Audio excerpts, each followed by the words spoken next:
Hello and welcome everyone. Yes, I know I am currently playing Max Payne 3. We are going to be doing Baldur's Gate. I am jumping on nice and early because I want to finish this game before Wednesday. I could just spend the hour on Wednesday doing this then, but let's face it, you guys can watch this. If you're interested, you can see the end of it. I will upload this on YouTube. And you can enjoy the rest of the campaign then, or you can watch the stream. But we will be doing Baldur's Gate with Street Rat when he arrives in the next 20 to 30 minutes when he decides to arrive. But since I'm so close, I want to get this done because Wednesday I would like to start Ghosts of Yotei. That seems like a far more interesting proposition. So let's get straight to it. I'm going to turn up the volume on my end. Here we are, and oh, well that's a good start. Why did it freeze? Oh, yeah, okay. Alright, we're gonna maybe just let him die for a sec. Also, I can't see shit. So that probably doesn't help. Retry.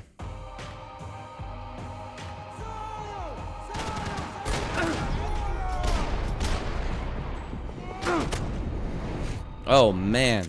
Okay. I can't do anything from here.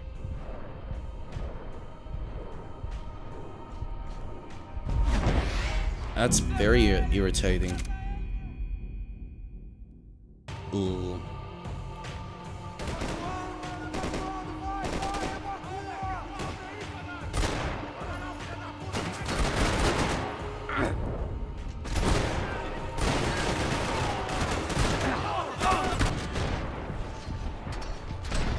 Oh, that's what we wanted.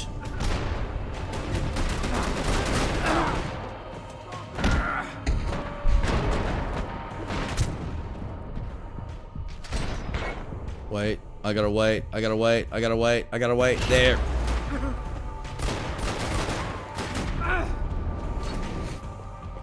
Oh shit. Well, we're not off to a good start.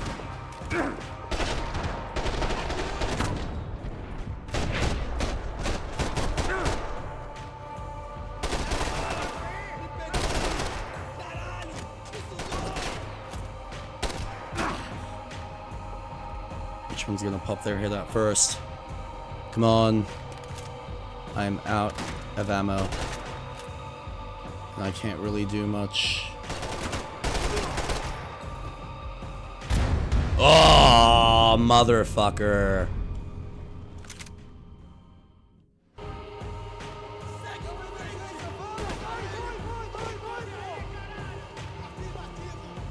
Alright. Ooh, fuck me. I am not doing very well. Yeah, I'd like to get on cover.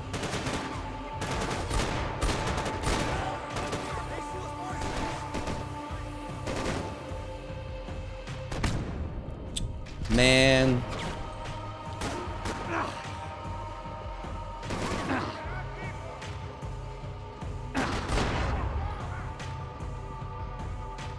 Come on. Shit.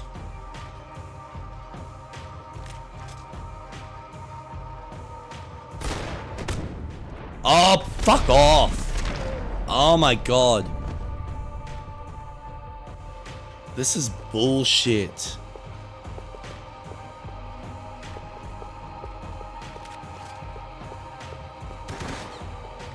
Yeah, now you're gonna fucking kill me too.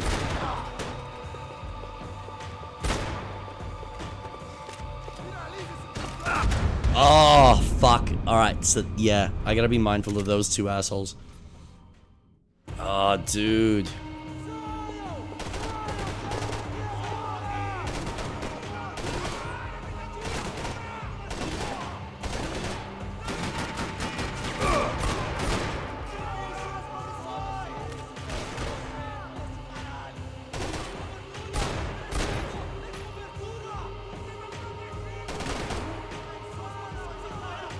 Shit.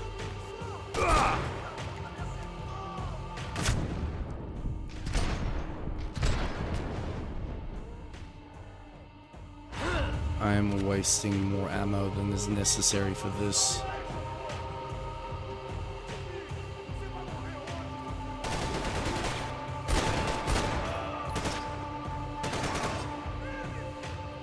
He's not dead though. Fuck.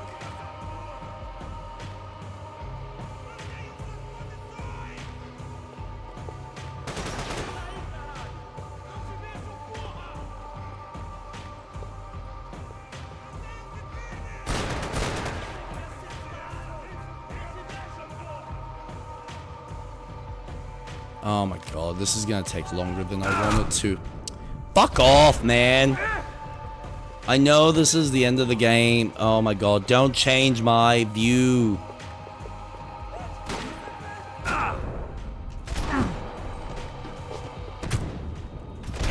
Fuck you.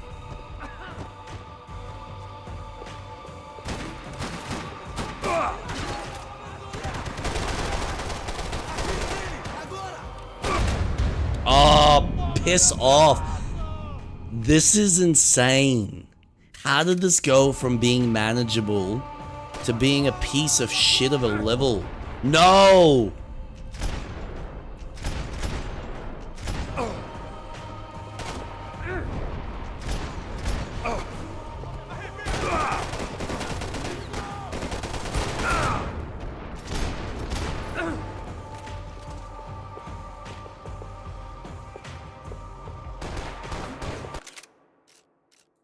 I don't know why.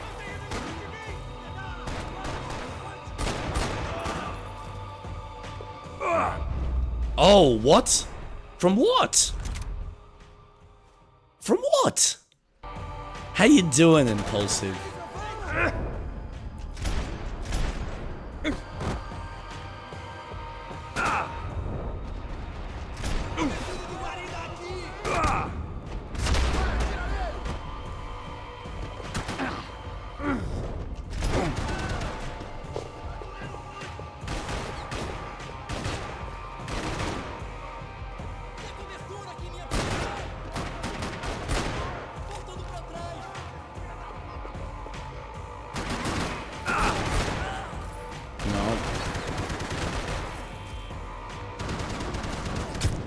Oh, you fuck. That's probably where he got me. Don't forget to save. I wish I could right now. Man, my targeting is fucking shot. Look how bad I'm doing. I was doing so much better.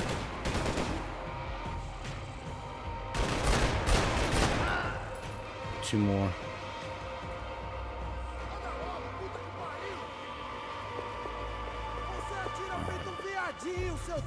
Let's grab that. Just need to get through this sequence.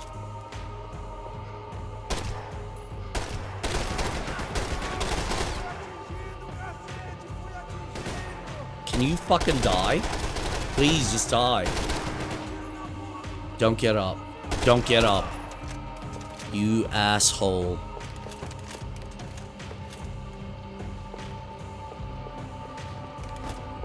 Oh my god, that was bullshit. That was the biggest bullshit this game has ever thrown at me thus far. Granted, I did really badly. Come on. And they don't even give me more fucking painkillers. What the fuck?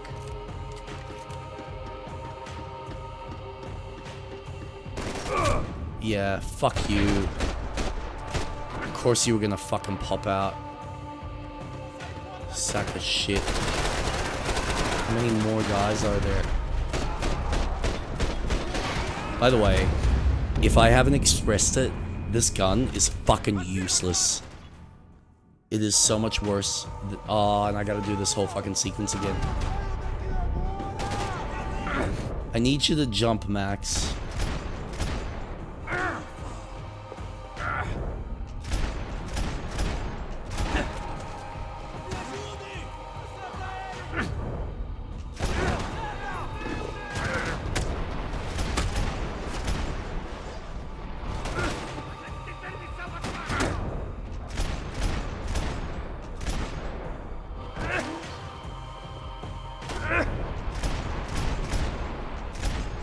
Wow, okay. For the first time, I never thought this ability was actually useful, but jumping is apparently the fucking way to go.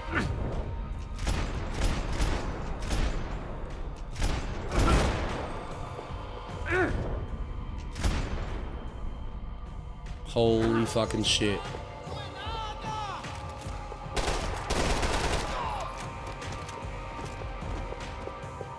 Got any more assholes you want to throw at me?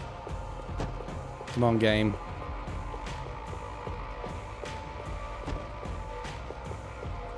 Okay. I don't know why I wasn't using the, that a bit more, but, no. Max, pick up the fucking rifle. As useless as it is, it's still a goddamn rifle.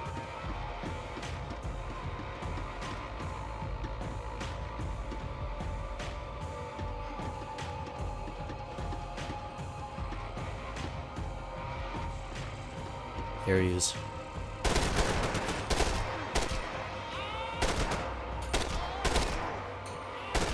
Shut. Oh my god, look at that. Yeah, get up. How are you still alive? Oh my god, will you just fucking die? Disappear into the ether. What? You're fucking shitting me.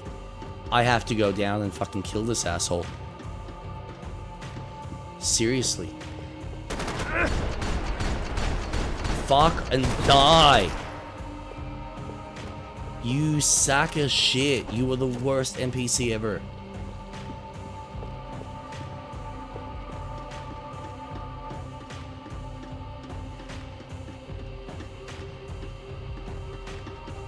Well, so much for this taking only half an hour.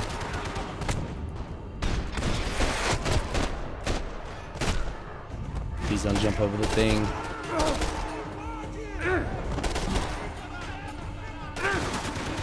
Get behind cover.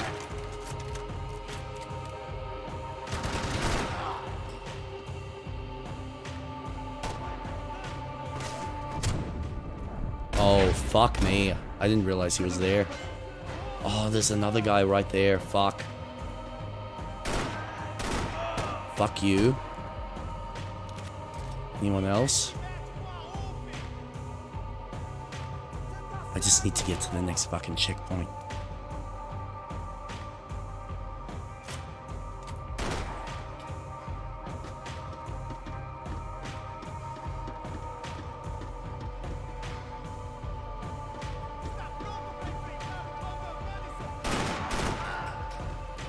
It's one.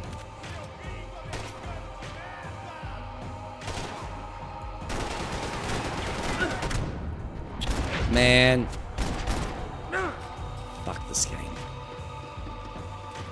I really want this done.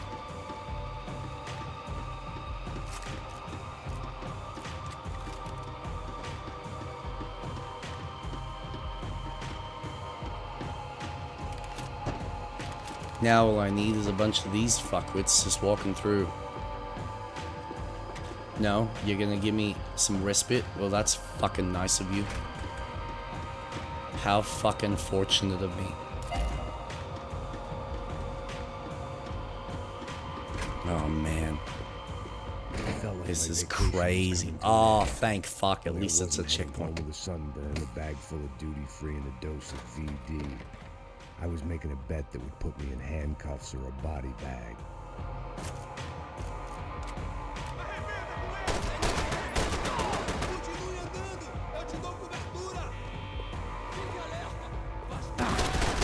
Yes, I love having low ground. Come on. Someone's in this lift room.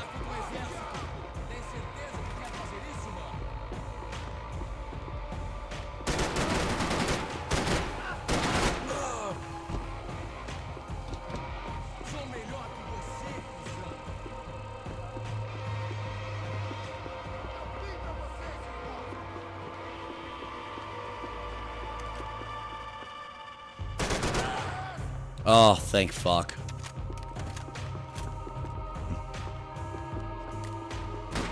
Oh my god.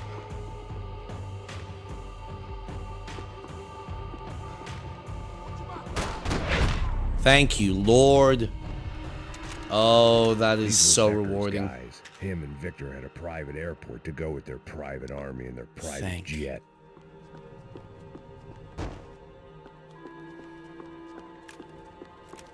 This is the biggest bullshit level. But I am getting rewarded with fucking health pickups, which is good.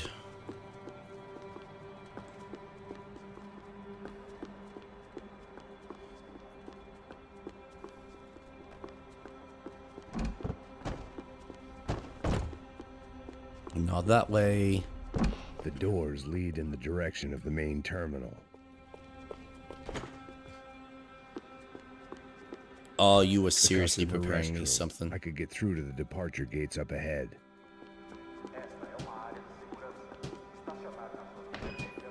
Nothing was happening back here. I had to get to where the action was. Yes, but I gotta see if there's anything hiding. There were Ufe all over the airport, and civilians were being moved out. Looking Shocker. at it one way, shutting down the airport for their escape was a weird sort of compliment, but one I didn't need. That is the worst fucking hiding location.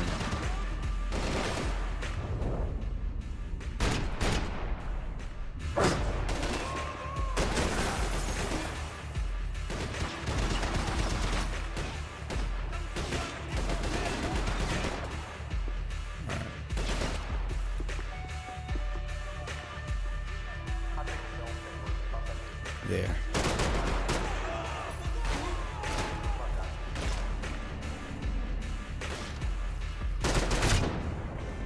Fuck. Where? Oh, there. Fuck me.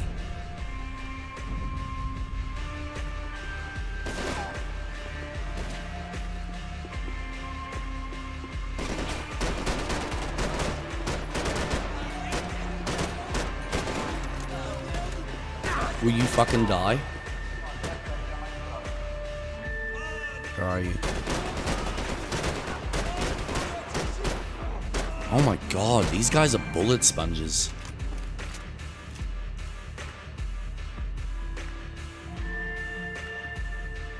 Like, I get it, I'm hitting body armor, but fucking hell.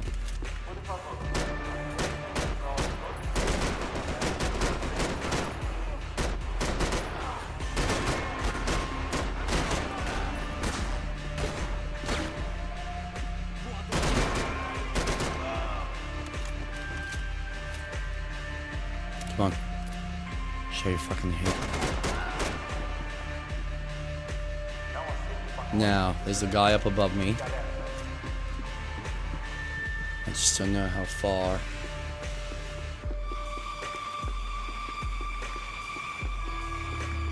So... There. Oh, motherfucker got me. Yeah, at least I'm down to 3. Not what I want. But I'll have to make do.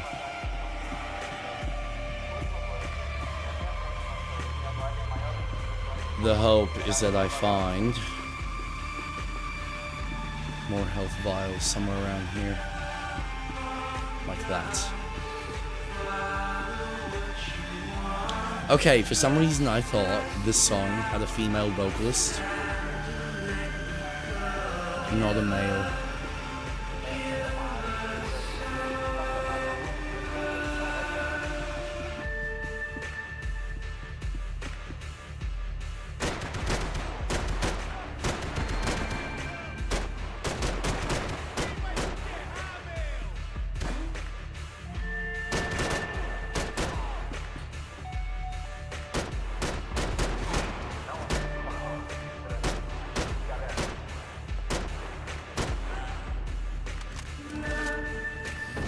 Oh shit! I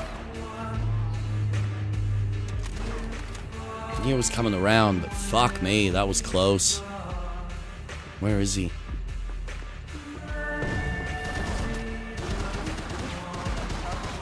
Alright, one's there.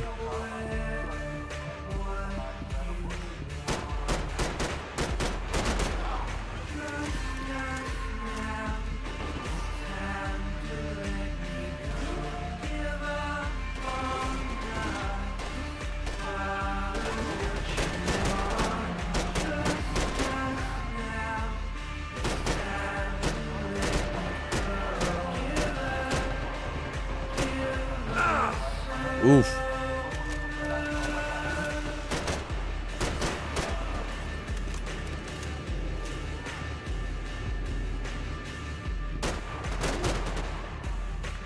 Come on. That's it. Get up. You sack of shit.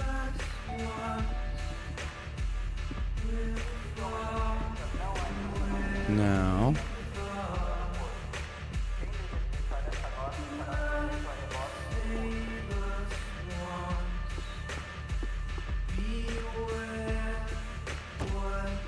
Is that it? Holy fuck, I fucking did it.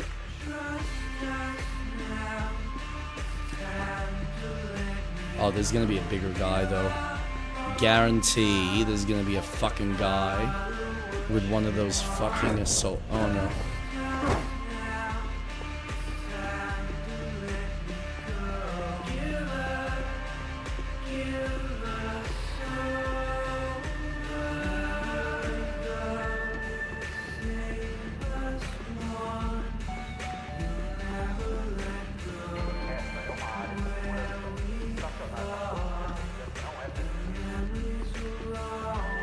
I gotta admit, they've done a really nice job with the airport.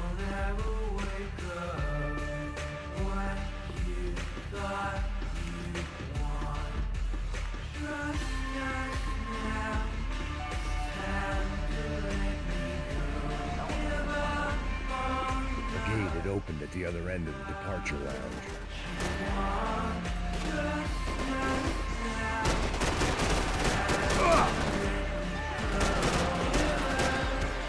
To get those things past the TSA. Hello? Yeah, fuck you. Hello. Is that? Hey, how you doing? I'm good. How are you? Good. I don't. Oh, actually, I think I know They why. weren't here. I had to keep moving down through All the right, keep airport. speaking. How are you? I'm good. All right, just making sure. Today that was a you- beautiful day. It was, and I spent most of it inside. I don't know if you can tell, but I sound like fucking shit. Hay fever?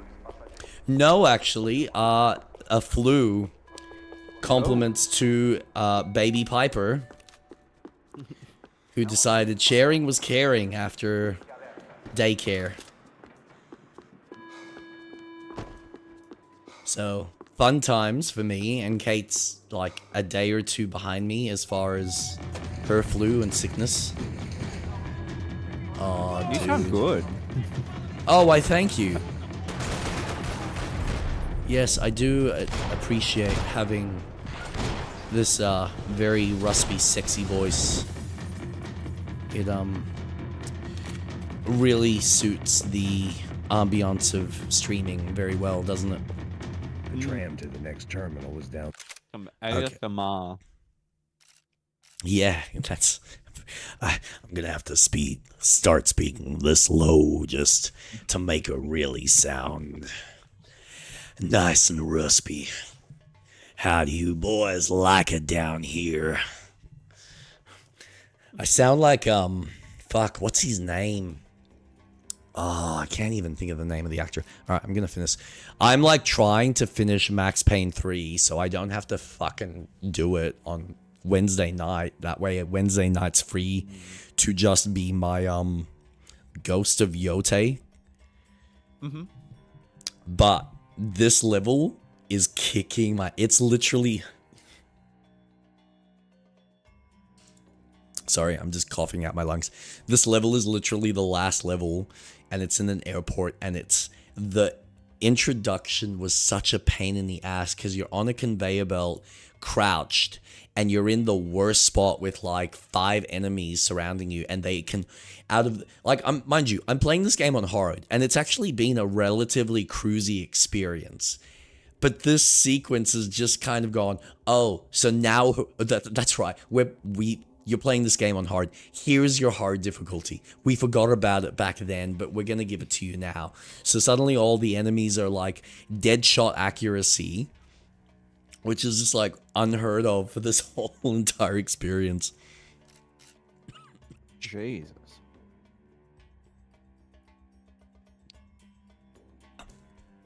Ah, yes, phlegm. It's a wonderful feeling. Deep What a inside way my to throat. end the game sequence.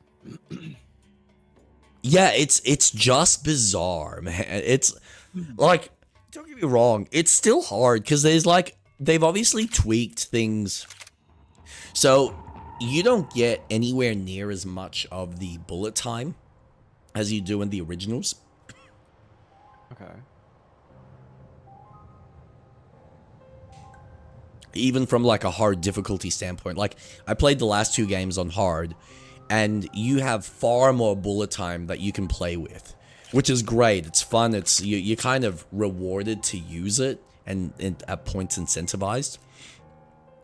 But this game is just like, okay, so we're only gonna give you like 2 or 3 seconds at max, and then it takes so long for it to accumulate back up, which is just fucking annoying. Yet you get sequences that are like 10 seconds long where you're in the air and you have more than enough time. Like, I'm not an amazing first person shooter player. Like, I don't have the level of like Counter-Strike accuracy that people online do, but I can comfortably get 6 kills and then still have like 4 seconds or 5 seconds to spare while he's like floating in midair for the rest of the animation, because that's how much time they give you to accommodate for all the average players who are probably sitting there with a controller going, number 1 and then number 2 and then number 3. Oh, I died. So for me, it's just like bang, bang, bang, bang, bang. And on a mouse, it's even easier because you just go like 1, 2, 3, 4, 5, 6, and okay. And it's instant. Provided you shoot them in the head, it's instant kill. So this game is fucking amazing in that sense. If you can get headshots, it's a cakewalk. And it's just like such a pleasure to play, because when you do get the headshots, you just watch the animation of like the blood splatter with it's almost like watching a squib just go off in their hair, in their face, or you like, it's so well animated with the physics. Like, it's on a level that I wish. Like, this is the thing, being a Rockstar game, it's obviously got that kind of budget and animation to it, but because they play with the violent side heavily into this, like they lean into the violence so much that it makes GTA 5 and Red Dead look like a PG game in comparison. Wow. Yeah, it's fucking, I love it. It's not the same team, is it? I don't know if it's necessary. It would have been a smaller team when they made it, because I think they made it. Let's have a look. I haven't actually, because I've almost finished writing a review for this thing. I'm just getting Jason to look over it, which he gave me some really fucking funny points. And I gave him the script early this morning because I finished it last night. Did a bit of a read through, did a couple of like minor little edits, sent it through to him, and then he, after like halfway through the day, he sent me the response, and I've gone through it, and there's like one response in there that I'm like, oh my god, I can just hear you screaming at me saying you're a fucking tool and you're an idiot. Like, I don't know what I said, but I was talking about music, and I'm like, there's nothing noteworthy in sound design. But then I go on about like how amazing the music is, and he's like, if you're sitting there saying there's nothing noteworthy, then why the fuck are you praising the music? Isn't sound design part of that? Like, I'm like, yeah, you're right, I'm a fuckwit. Like, yeah, cool, I gotta restructure that. So yeah, there's a couple of bits. I'm actually quite impressed because I thought he was like, I gave it to him expecting him to tear it apart, because like he was telling me this. He works with his brother who studied law on like rewriting his essays and re-editing them. So he's familiar with writing and that level of etiquette and flow and structure. So I'm giving him this thing expecting him to like tear it from limb to limb. And they're just like, I think there was probably about 6 or 7 points that he just kind of highlighted and just kind of restructured and said, maybe you can like just tweak this or consider this. And I'm like, okay, I need to discuss this further, but this is actually really fucking good. So I'm like 70% of the way there. So I'm pretty happy. That's awesome. Mm. So good. Yeah. All right. So, that's what I was going to look up. Let's just change that. Max Payne 3. So when was this? 2012. When was GTA 5? 2013. Yeah, so it was a year before 5 had come out. So I would say it would have been a smaller team that were probably experimenting with some various different ideas, using Max Payne as like an interesting, hey, this will be a fun kind of thing to do while we're polishing up the rest of GTA 5 and waiting for that to finally come out. Because yeah, it's like that. You don't really get, that's the kind of shitty and sad thing with Rockstar. You don't get these smaller interstitial little games that they do anymore, because everything just seems fully like focused on either making this current GTA and then whatever the next product is. So I would say there's probably, now that they've got all the working components for 6 coming out, I would say that they would have already a team on the side starting work on whatever the next big project's going to be. Oh, for sure. They're already working on the next project. Yeah, whether that's Red Dead 3 or something else, I don't know. I would love a Red Dead 3. I would love a Bully, but I don't know what they're going to choose to do and what direction they're going to go. I have a weird feeling. I don't know why, but I feel like their next game is going to be set in space. Man, I haven't thought space. I would have thought like their version of a cyberpunk. But if they do a sci-fi, that would be actually really fucking cool. That's just a feeling I have. Where does the feeling span from, do you think? I think it comes primarily from the current market. We're seeing a lot more sci-fi games. So I feel like they're going to make a sci-fi game. I think something a bit more modern and relatable. Yeah. It's just a feeling I have based on just purely based on what is trending. I just feel like this is their time to make a sci-fi game. I think they can pull it off. Oh, yeah, I have no doubt that that would certainly be a Rockstar game making a sci-fi-esque genre would be fucking cool to see. And it would be so different from anything that most developers would even reach. So yeah, I'd love that. Be such a hard, I mean, depending on how they do it. Like, would you have it so that you're flying from planet to planet, or would you have it so they just kind of have one locale and it's just a really big map? I picture it as a spaceship or a space station that you can explore, and it's a city of itself that you walk around and that's all you do. You've just got a space station that maybe you can go to a different planet. I don't think that's in their realm. I feel like they would focus on one very particular map, and that's it. And they're very good at that being their focal point. And I don't think having multiple maps would make sense. Mm, well, it depends on how they approach it.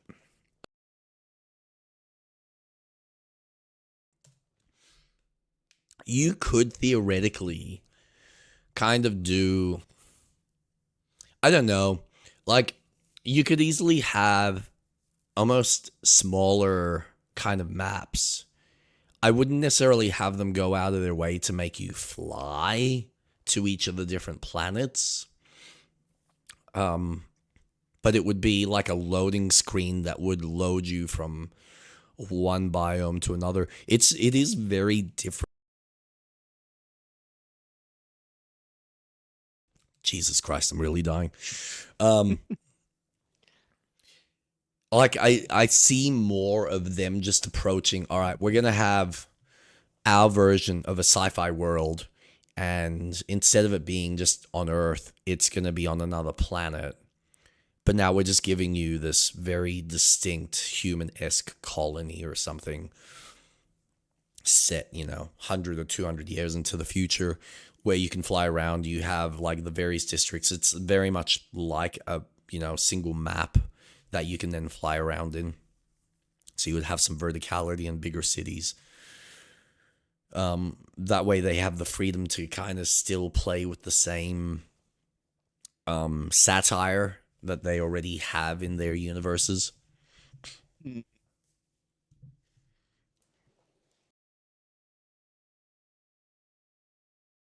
Ooh. Interesting. Because I really see it as just one place where we haven't quite colonized a planet, Yep. but we've got a space station.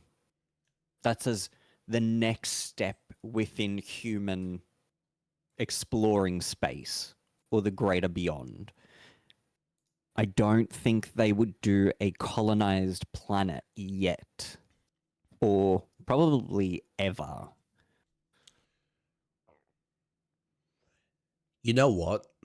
I think they would, but I think the way they would do it is if it was part of a bigger MMO, like an online organic world. And I think this might be that building block with GTA 6, because I have heard the way they're structuring it. Obviously, we got the story elements, but I'm wondering whether this game is going to be like still segregated like 5 is, or Red Dead, where it's like you have your story aspect and then you have your multiplayer, which they're like two very different instances, as opposed to what I think they will want to work towards is kind of blending the two, where the story kind of exists within the open world aspect, because then each piece of DLC or whatever they add into the world that you're continually playing with is then just expanding upon and going, okay, we're now going to have a new story beat, but it's now going to take place on this planet.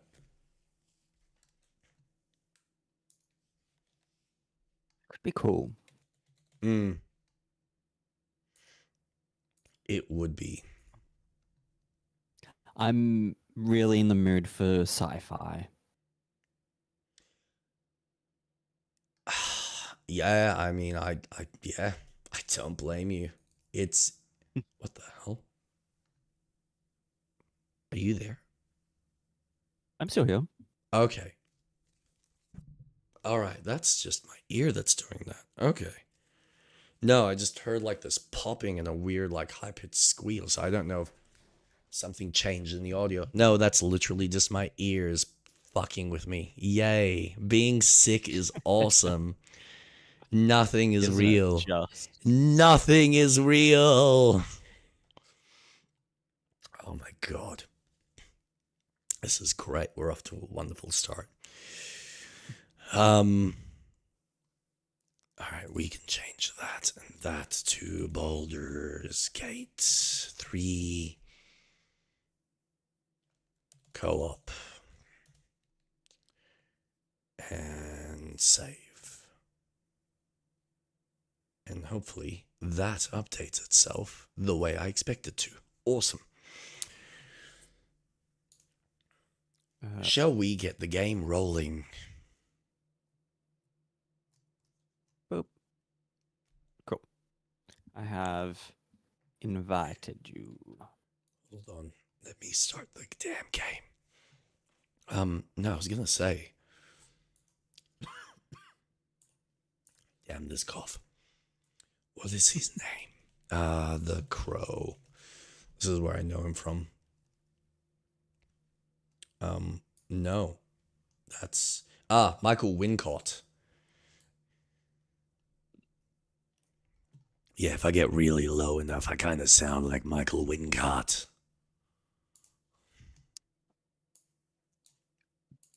I don't know if you're familiar with him.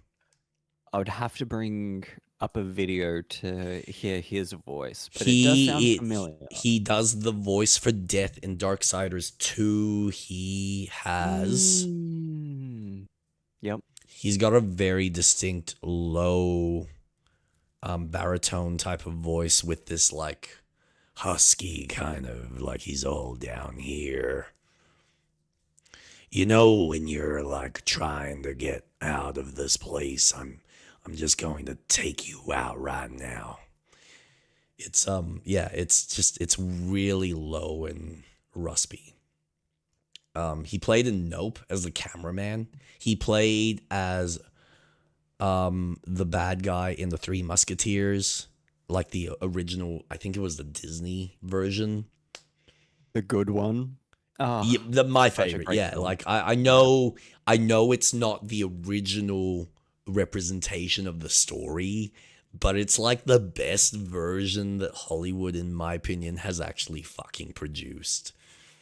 And it's so nowhere good. And it's nowhere near as like cheesy as the Robin Hood Prince of Thieves with Kevin Costner is. Oh, I don't remember that one. You haven't seen? Oh man, it's like it to me is such a good Robin Hood film. The Kevin Costner movie.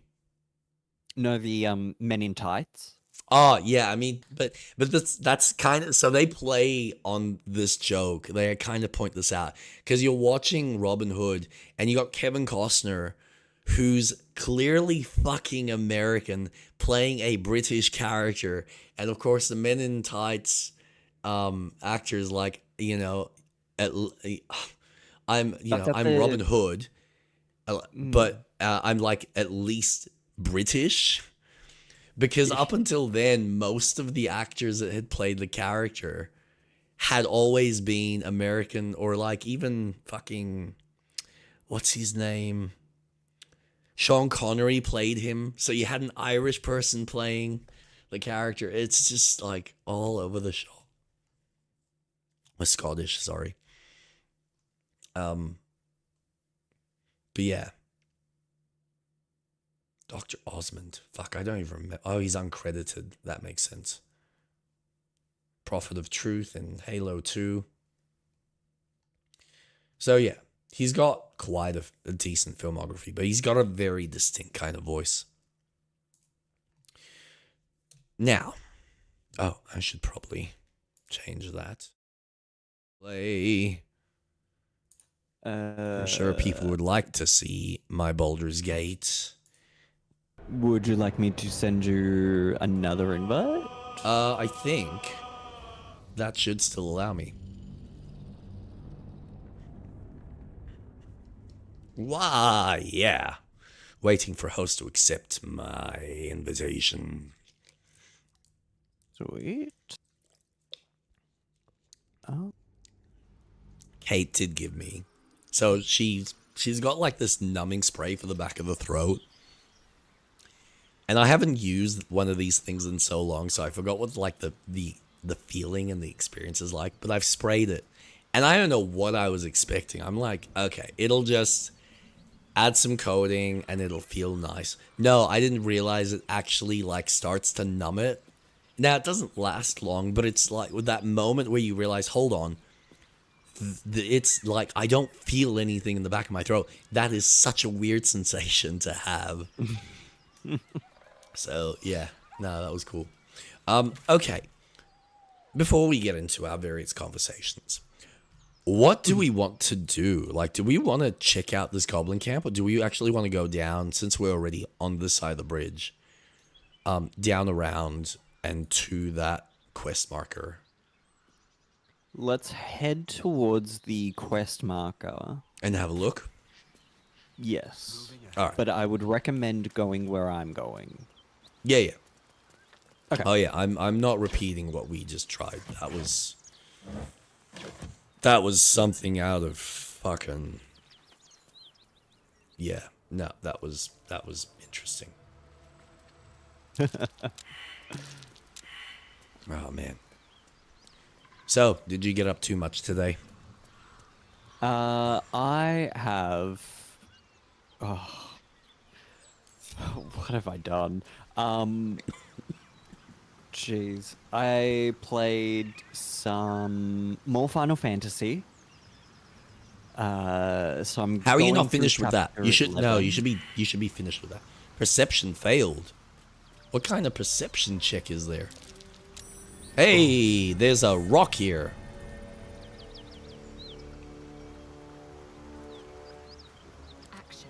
Hold on.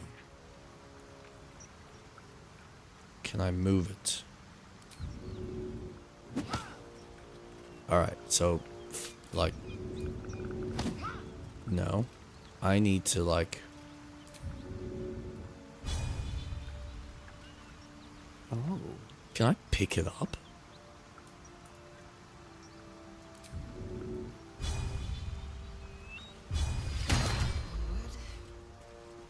Well, I mean, you tried.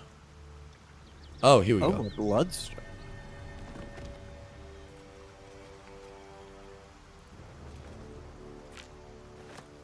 Ooh. That was good. Thank you.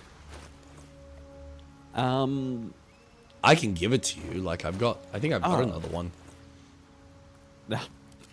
It's fine. What else did I do? So with Final Fantasy, I took a little break because I've been playing a lot of Satisfactory. A lot of Satisfactory.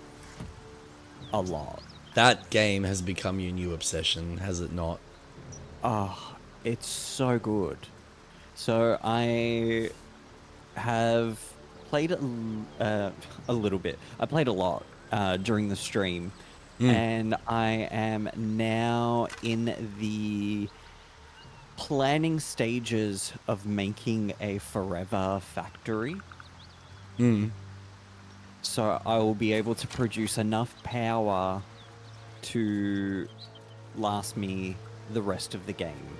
Okay. That's good. Yeah. And I've built my train, which has been awesome. Hey, I just realized. So, you know how we were struggling with those animals? We might actually be able to, like,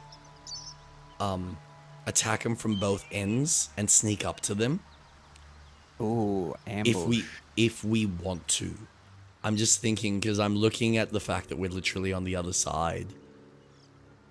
So we can, like, almost cut them off before they even get to their mates. Do you want to give that a go? I found Karlak. Oh, okay. Oh, she's another character. Oh, yeah, okay. This is actually important.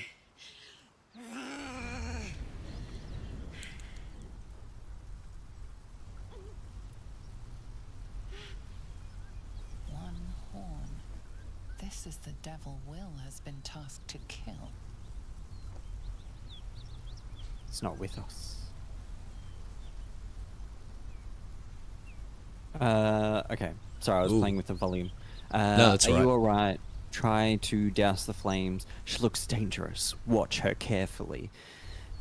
These are no natural flames. Prepare to fight. I know you. You're the monster of the Blade of Frontiers is hunting. Come on. Are you alright? Let's be courteous. Oh, I want her on the team. Me? Never been better.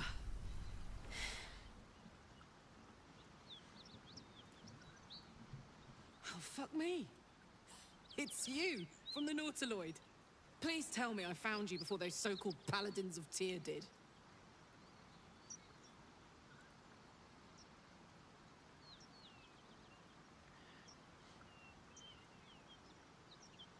First, I'd like to know how you control those flames. I Hmm. don't remember you from the ship. Where were you? Haven't met many Tyrans lately, no? What quarrel do you have with these Tyrans?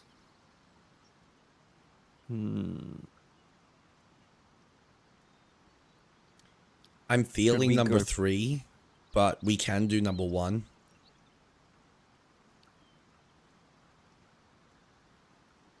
Let's do 3. Good. Great. Glad I don't have to kill you. A great heat roars through you. Her heat, fiery as the hells. Then you're lost in visions of demonic armies as you tear through a landscape of fire and blood. The Blood War. You saw it from above as the Nautiloid passed through Avernus. This woman was on the front line. What was that? It's a It's the tadpole tad- in a... Yeah. Maybe you ought to shed some light on what I just saw. You're a devil then, a soldier in the Blood War. What were you saying before we were interrupted? I figured we might as well just let her know. Sake. Mountains as far as the eye can see. Guess that explains the voices. From that peek I got into your head, you've made some inroads trying to get the thing sorted. But alas, no joy. I'm Karlak. And you are... I'm Atlas. Karlak. I met someone named Will who was hunting you. He said you were a devil. I'm your key to curing that tadpole. Eventually. I'm not interested in making friends. No, I'm Well met, introducing soldier. myself. Now that we're old pals, how would you feel about helping me kill some evil bastards? Oh. A little background, if your moral compass needs something to point at. You already know I fought in the Blood War. I was good at killing demons. Really good. So good, Zariel, the archdevil herself, made me her personal attack dog. Neat. I played along until I could get the fuck out of there.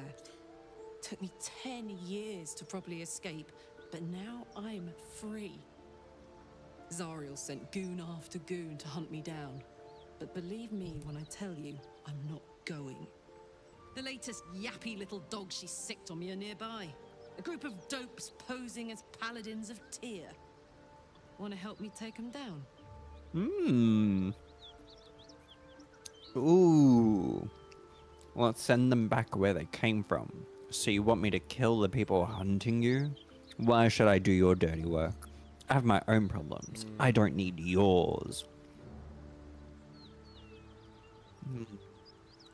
Dopes posing as paladins.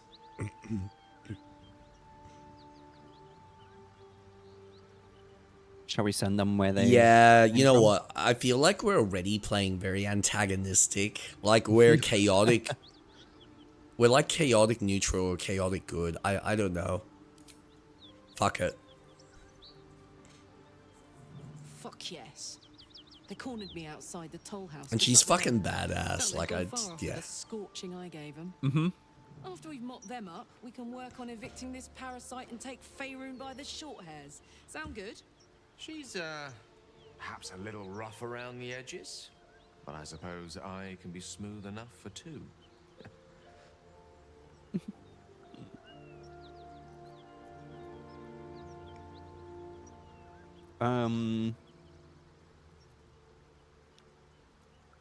Sounds like a great plan. Yep. I'd hug you if it wouldn't scorch your skin off. No room in your party. What should I do? Oh. I mean, that's entirely up to Gale. you. I can always equip her later. Like, we can go back to camp and I can add her. Because Keep she's... your greatest weapon in reserve, eh? An excellent Nah. strategy. Let's add her to the team. Now we're talking. Because I'm also a spellcaster. Yeah, that's true. That's fair. But you're gonna want to level up our barbarian. Oh, that is something I have to do. Yes, Oh, you no. do.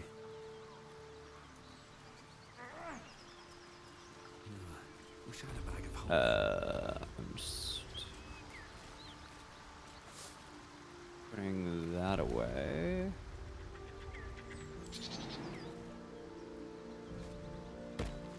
Okay.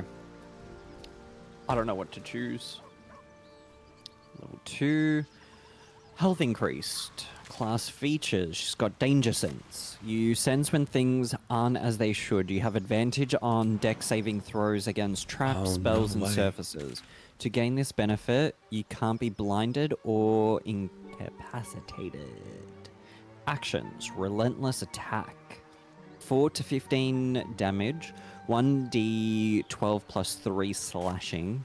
Until your next turn, you have advantage on attack rolls, but enemies also have advantage against you. Okay. Level 3. Specialist. Specialization available. Chosen subclass. Berserker. 32 Oh, hit collector's points. key. Class features. Additional rage charge. You can now rage more times per long rest. Her actions, frenzy. Your rage turns into a frenzy. You gain frenzied strike and enraged throw. You can also make an improvised weapon attack as a bonus action. 10 turns. Rage ends early if you don't attack an enemy or take damage each turn. You can't cast or concentrate on spells while raging. Okay. Oh, level 4. Oh, nice. Oh, I have to choose a feat. Um.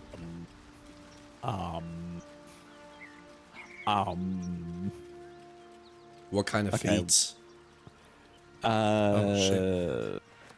Ability improvement, actor, alert, athlete, I charger. think... Oh, probably athlete. Your strength and dex increases by 1 to a maximum of 20. When you are prone, standing up uses significant less movement. Your jump distances also increases by 50%.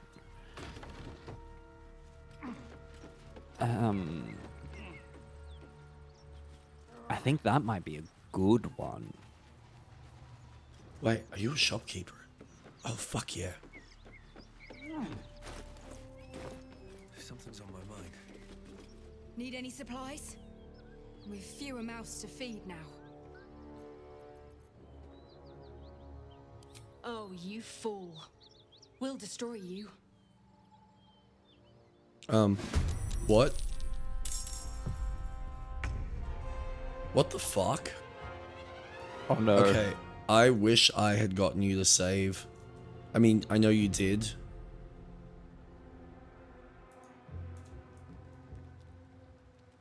What happened?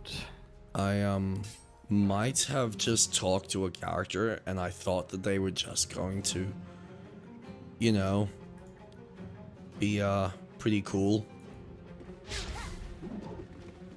But it turns out she's not.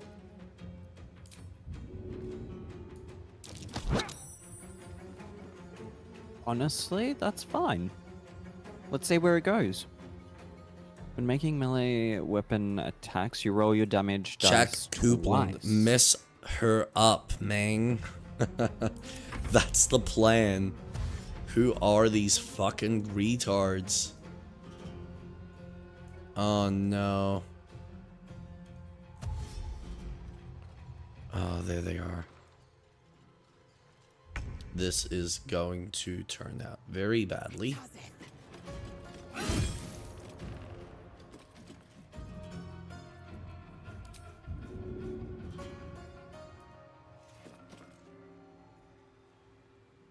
I want to throw her down, but I don't think this game will allow me. Okay. Let's see. Where did you go? Oh, I'm literally just up.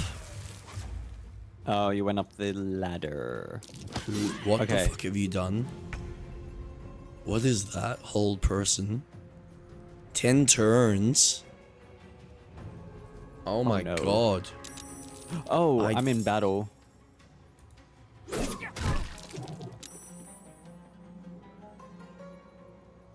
Oh no. What has happened? Nothing good. That's okay. We've got a new character with full health and all their spell slots.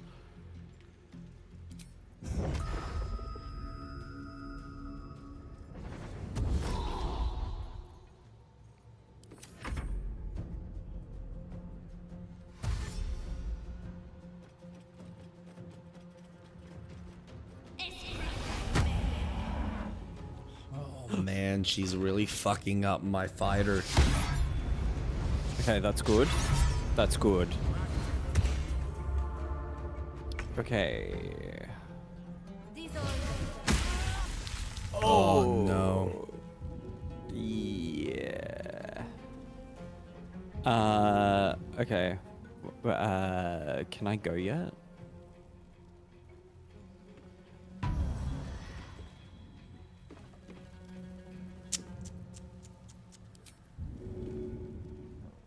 At least you've got poison resistance. I mean, sure. Oh. Okay. Oh god, I can't do anything. Oh, can I reach? Don't go too far. You've got high defense.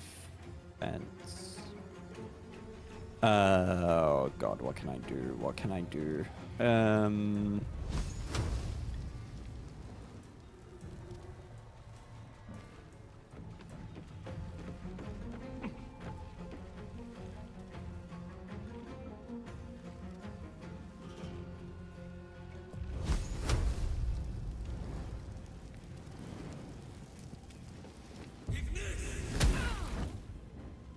Good. She's so close to being dead. Fucking hell.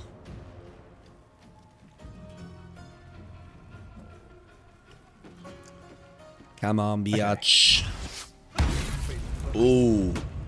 Fuck me. Yep, okay. So we're both down. Yep. This is off to a good start. This is what happens when you don't keep your team healthy. Oh, can I? Oh. Ah, just what I needed. Let's make my shitty throat and current condition of being sick and add a burning tongue to the equation.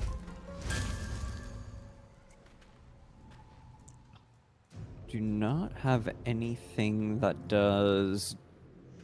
Oh, I do have ranged attack. Damn.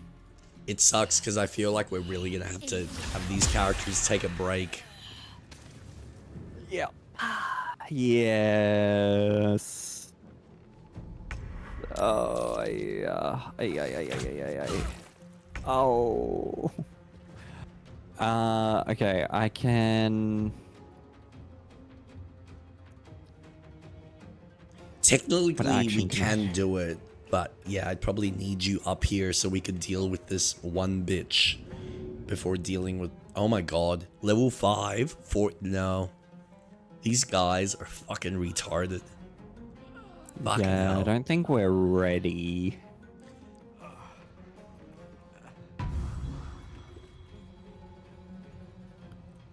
And then...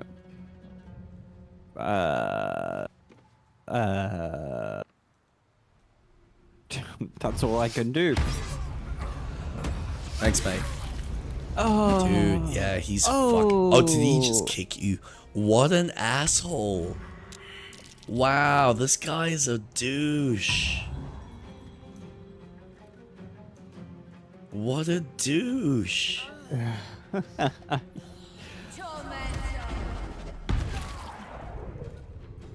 Oh. Okay. Right, okay. Oh. Oh no. So this guy's our biggest threat. Oh my god. Wow. What an ass. Dude. No. That's not how it went. Let me start over. Okay. So, unfortunately, that does mean you're going to have to redo the conversation with, what's her name? Zariel? Karlak? Karlak, sorry. Me and names, man. Oh, dude. All right. Unless you would like to talk to her because you are the same species as her. Actually, I do wonder how that conversation will go. Hold on. Oh, yeah. Royally. Thanks, Impulsive. I appreciate your feedback in this current circumstance. Agreed. If you'd like to rub it in, we'd like appreciate that immensely. By the way, there's a key here. Hey. Yeah, there was a key on the ground. I got it, so don't worry about it. Oh. Hello, sexy. She's gonna go Super Saiyan on us. One horn. This is the devil Will has been tasked Ooh. to kill. You've come from the hells. Oh, the. Oh, yeah. Me? Yep. I wish.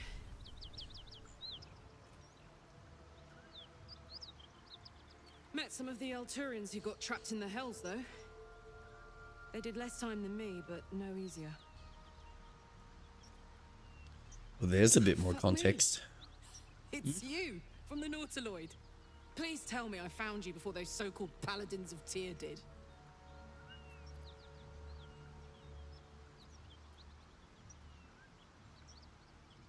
Good. Great. Glad. A great heat, then you're lost in visions of demonic armies as you the blood. Yep.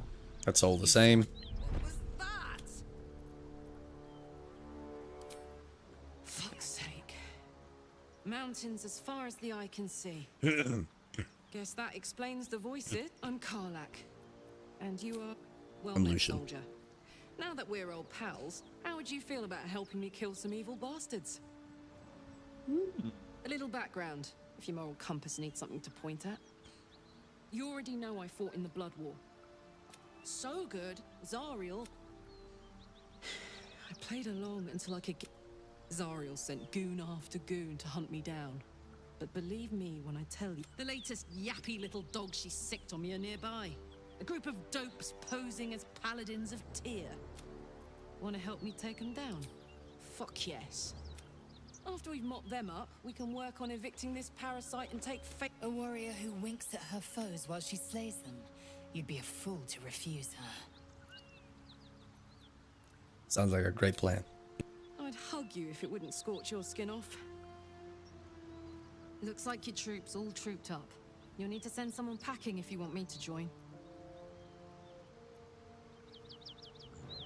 That's so true. Wouldn't he be able to handle the flames? Fine. I shall wait in our camp. Let's hop. Yay!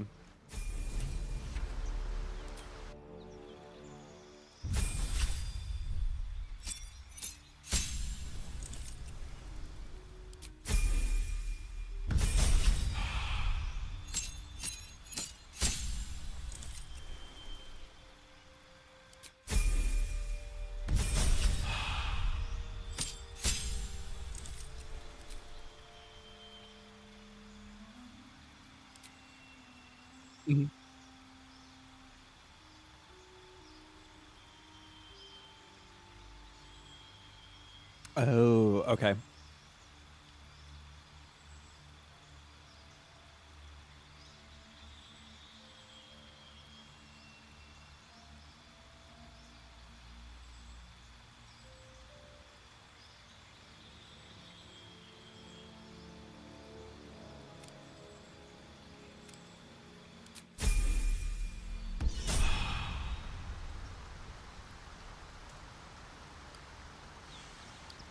Right. Good to know.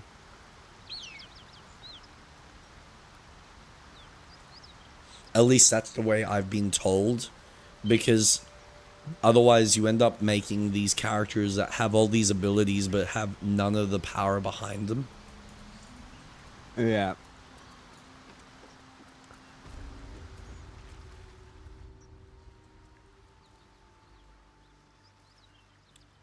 All right. Well, that's awesome. We have 2 tieflings. Do you want to save? I want to save for us, but I can't. It's kind of annoying that we don't actually have. Like, I get why, but it'd be nice if we had both had the ability. Agreed.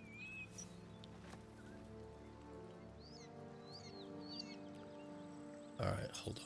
Now, do we? Ooh. Oh, it's a little further. Okay. I'm just having a look at the map. Just looking. We've got a few things left in Emerald Grove. Paladins. All right, so she wants Request. confront the paladins. So she actually wants us to take down those paladins. Dude. We can come back to it. Yeah, but is she going to have a shitty? I don't suppose you've any clue where we are in relation to Waterdeep. From this distance between Elturel and Baldur's Gate, I'd say a long way away. Ah. That will make getting word to my mother rather tricky. Oh, Gale. What she doesn't know can't hurt her. Not at this distance, anyway.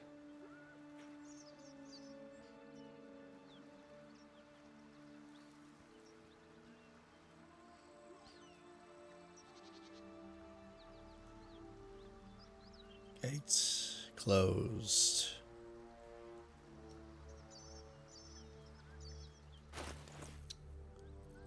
All right, so.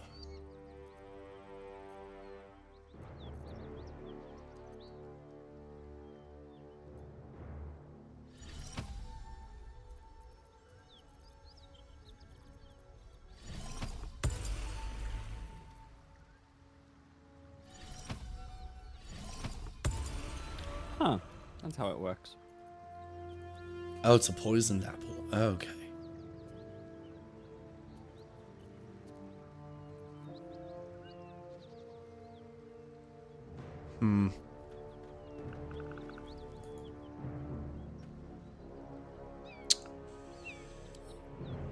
Alright. I'm gonna drink this. Oh my god. That's so pathetic. I wish it would just give you a consistent amount of healing every single time, but it doesn't work that way.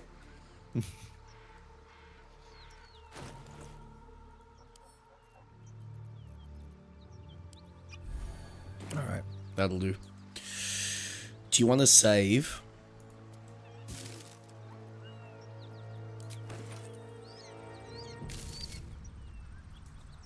Now, do we want to try these hyenas again? We can. Let me get to the other side. Hey, Okay. you're still going after those paladins, right? Can't leave Zariel's bruisers She is gonna roaming the get coast. pissy.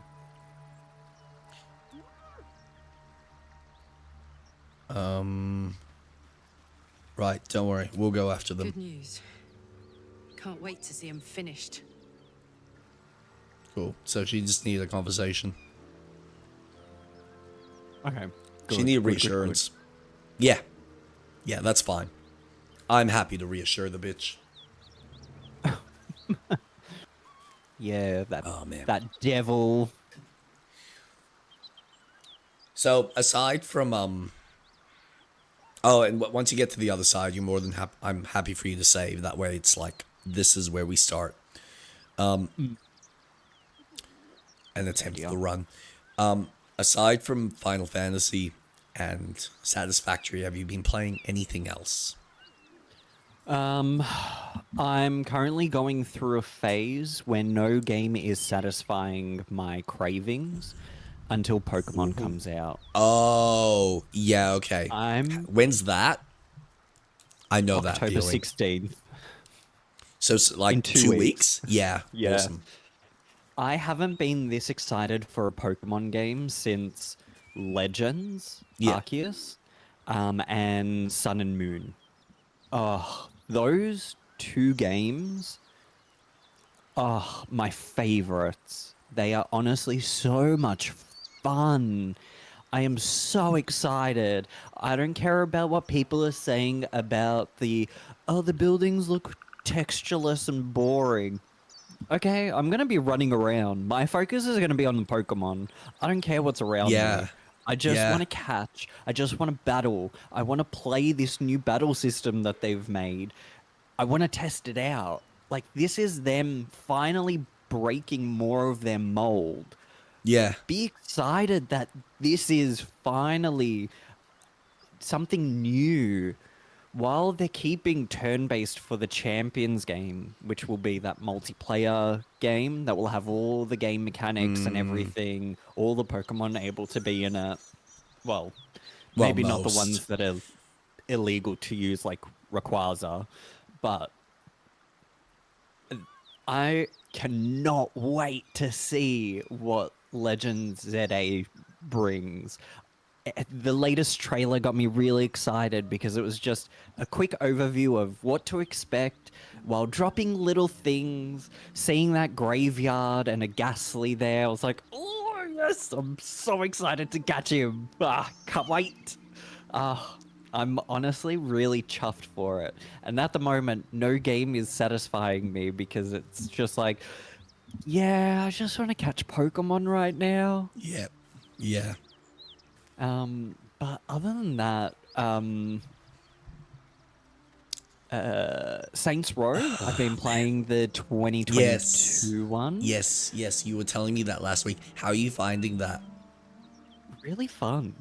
Awesome.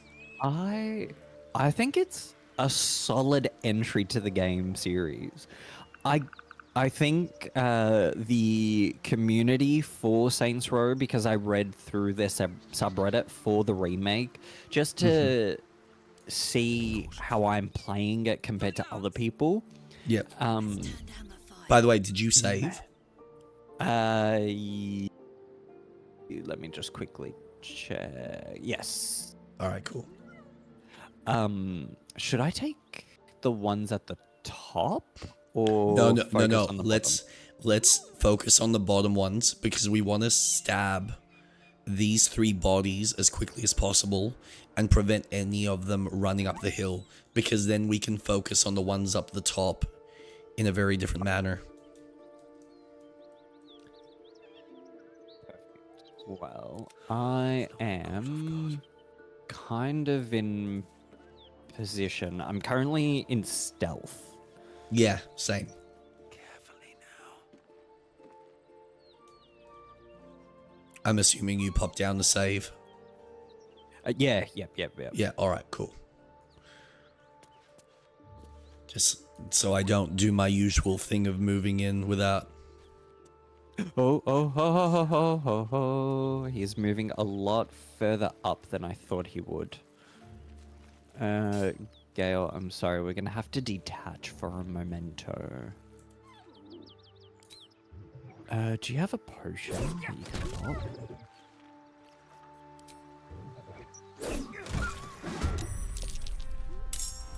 Here we go. Oh, fuck. Oh, I shouldn't have done it that way. Oh. I'm okay. I didn't realize that was gonna function that way. Give me Alright, one let's see moment. Okay. if I here's- can.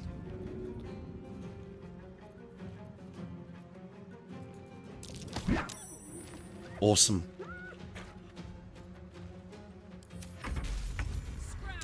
Yeah, I was concerned about that. Don't go and get your friends.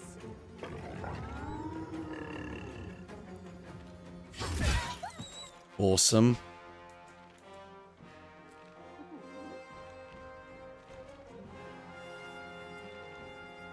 Okay. No, we'll leave that.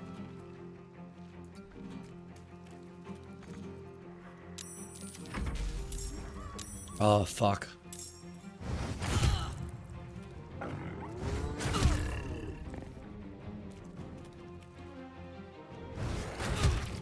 Damn.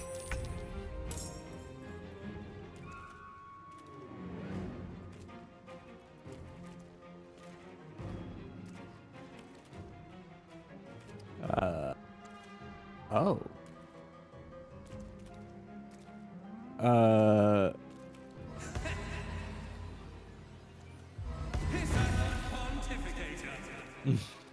What did you do? I used vicious mockery.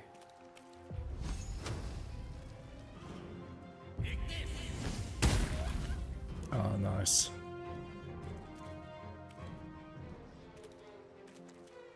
Can I reach you? No.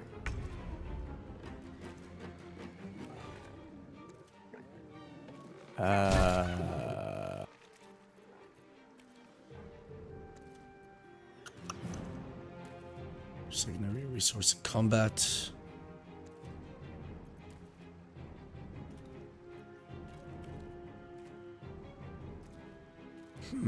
What happened to my spell?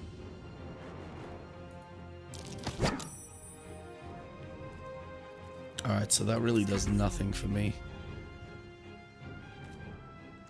One of my spells is missing.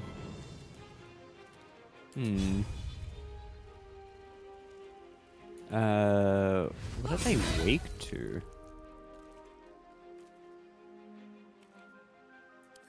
I don't have any resistances, but they don't have any weakness. So maybe I can. Oh, no, no, no. Didn't want to move, you fuckwit.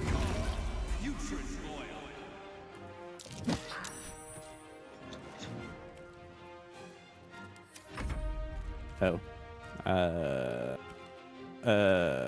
Probably my shouldn't have turn. moved him. Oh, no. Yeah, that was the wrong move. Sorry. Oh, that's alright.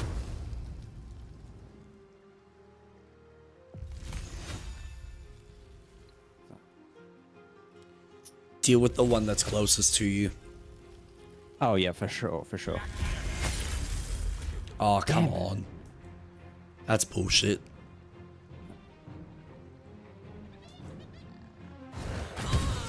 Oof. Fuck me.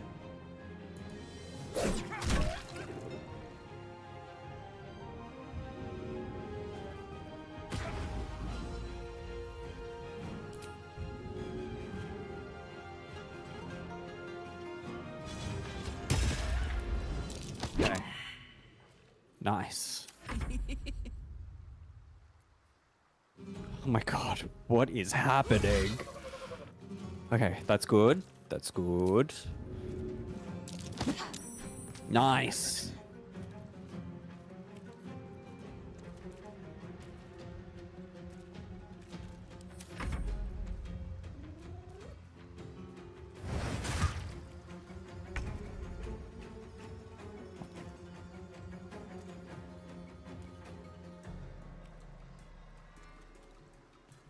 I'm gonna disadvantage. Damn. I'm gonna try. Gale, I you are cannot the even- worst fucking wizard ever. He's gonna get attacked. Oh, thank God. Okay, I don't like that I can't use my fireball. Why not? It's not there anymore. Oh. Oh, is it like you probably need to rest? No, it's... Oh, there it is.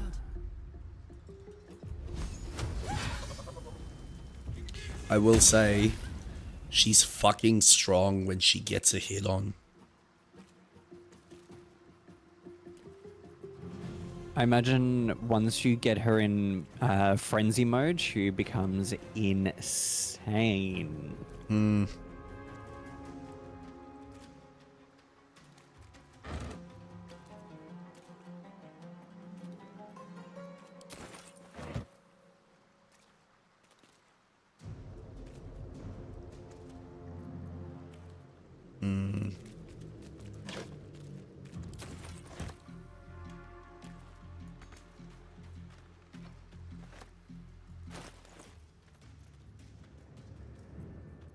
Can I throw that? No. Oh, nice. Awesome. Okay, now you are going to... I could disengage. But you're too close. Oh. Come on. One more. One more.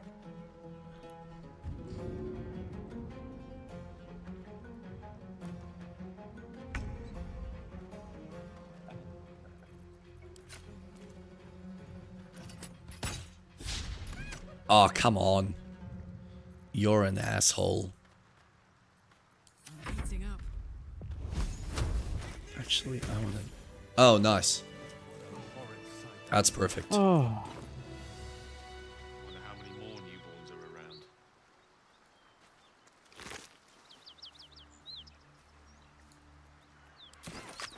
How do I customize this? More for me.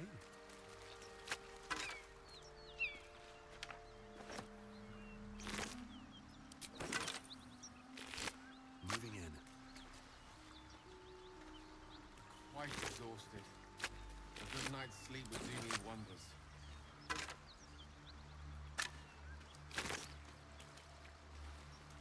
What's in Hyena ear, sure. Ooh. Simple direct orders on how to deliver a chest.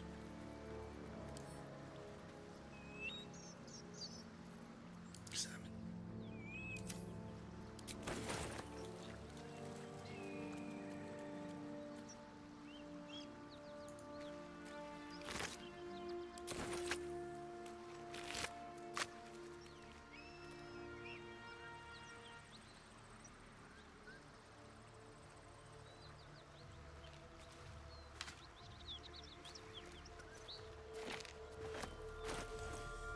Alright, I apologize in advance for my very horrible speaking voice.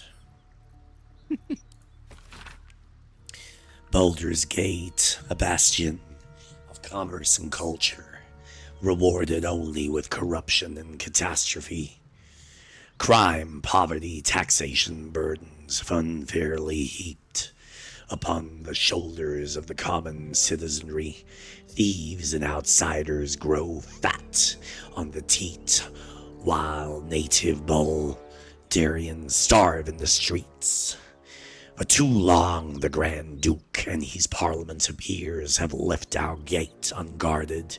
If you, like us, stand ready to defend it, then join like-minded individuals for a frank exchange of ideas.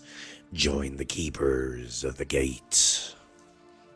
Enough is enough. The gate is closed.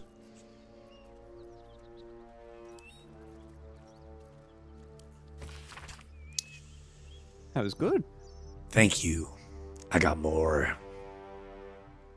A circular from the Church of Ogma, Lord of all knowledge. It is stamped with the seal of Brevik Fëanor, Most High, Lore Master of the Unrolling Scroll, Temple in Baldur's Gate. To the good folk, godly folk of Faerun, In the first instance, and in the name of the Lord Binder himself, let me bid you thanks. The realm-shaking events that have since become known as the Second Sundering marked a time of great confusion and upheaval. Gods fell and rose again. Lost continents reappeared, and the very weave shook as the plains birthed a new and yet mysterious order.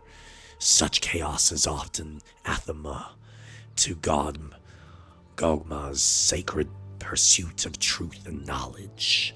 However, with the help of the immutable first-hand accounts submitted to our agents by good folk all across continent, the church is satisfied that an image of these strange years has begun to coalesce. As such, we would kindly ask that no further unsolicited material on this matter be sent to our temples. While all knowledge is of important to the Lord Binder, we are confident that any further plane-shaping events will not be presaged in the shape of tobacco smoke or read in the droppings of the village herd. A new and strange age is upon us. For divine guidance, we humbly bid you to look to local temple leaders and to follow such relevant materials to them. Your ever-seeking Brever Fëanor, servant of Ogma.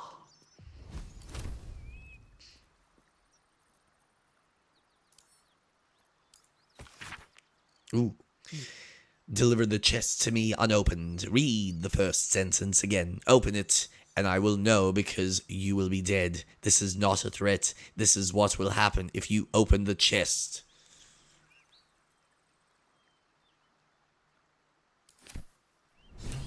Oops. Looks like we opened it. Should we go back towards the Emerald Grove? Or We should can. we...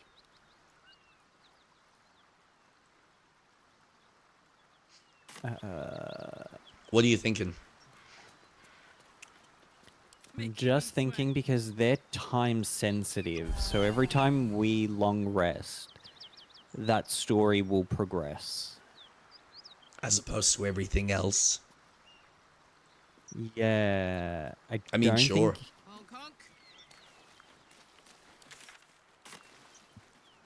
I don't think anything else. Honestly, I didn't even know this game has like time sensitive type stuff, so. Got it. Never been the biggest fan of the mechanic, but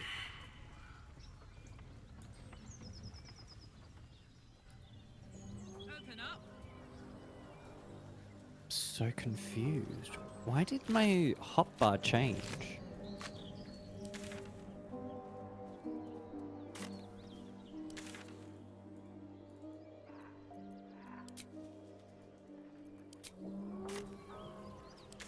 Smear.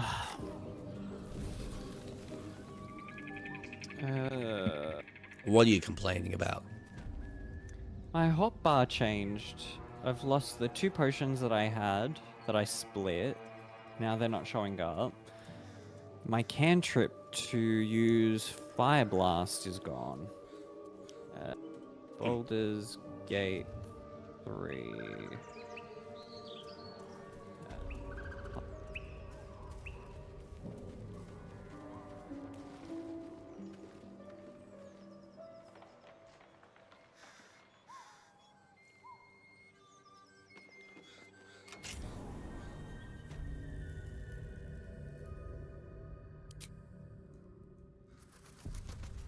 Oh. Oh, this is different. I think I'll wait for that.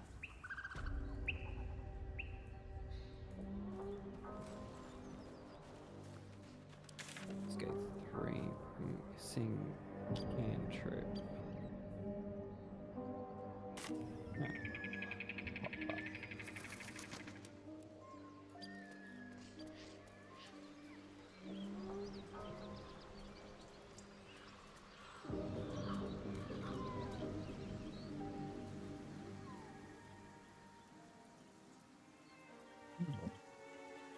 Is that blood? No, never mind. Could I?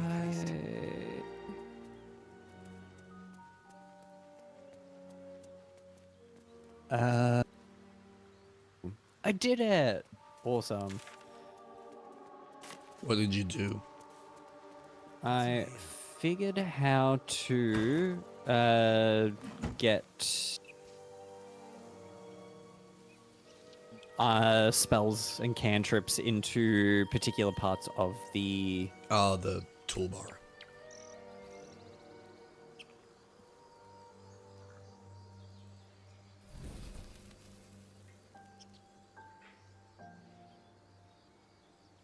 Oh wait, there's a portal thing here. Oh my god. You know, fucking hell. I didn't even think about using the fucking portal.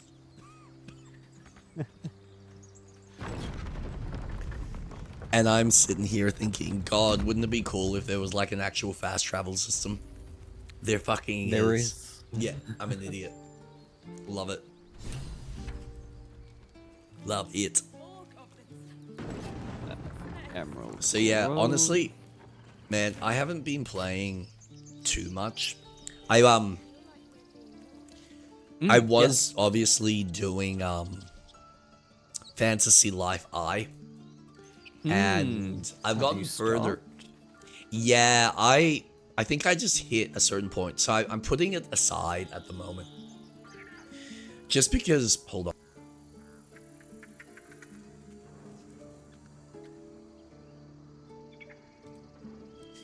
There's a thought that crossed my mind as I was playing it where I'm like, none of this is actually fulfilling anything other than just checkbox mechanics in my head.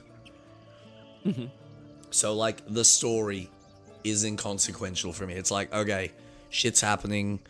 There's this character that's interested in discovering a mystery, and he's like Willy Wonka in this universe, and you're just along for the ride. And every time you need to do something with his quest, it's like, okay, but you now need to do XYZ to continue with that main thing. We may have to increase our camp provisions now that we have Karlak along. I'd join you, but things are looking. Lead the way then. But I'm honestly just not really feeling anything from the game other than it's like checklisty type. Do this, now do this, now do this, now you can get better at this, now you can get better at this. So it's... There's just nothing there keeping me invested in the world and in the kind of Need anything else? mechanics. So, Of course. But please, Yeah. remember, you're not the only one in need. I really enjoyed that game. no, I and thought I you can... would have enjoyed it as. I approach that game in particular as a shut your mind off. Just Yes. it's nothing. It's Animal Crossing. Yep. It's a game No. where you can just play at your own pace. Yep. You don't Yep. have to do the story. Yep. Hey, this is when you come back. This is what you've got to do. Here's what the things that you need to collect. Yep. Sorry, I'm just bringing up Shadow Hearts. No, you're right. No, and this is the thing. You are absolutely spot on. And I think it's the one thing that I actually do give credit to this game, because it is honestly the best example of a Nintendo-like product that anyone has come along and created. It is, when I'm playing it, like I actually spent some time before I kind of called it quits in my head.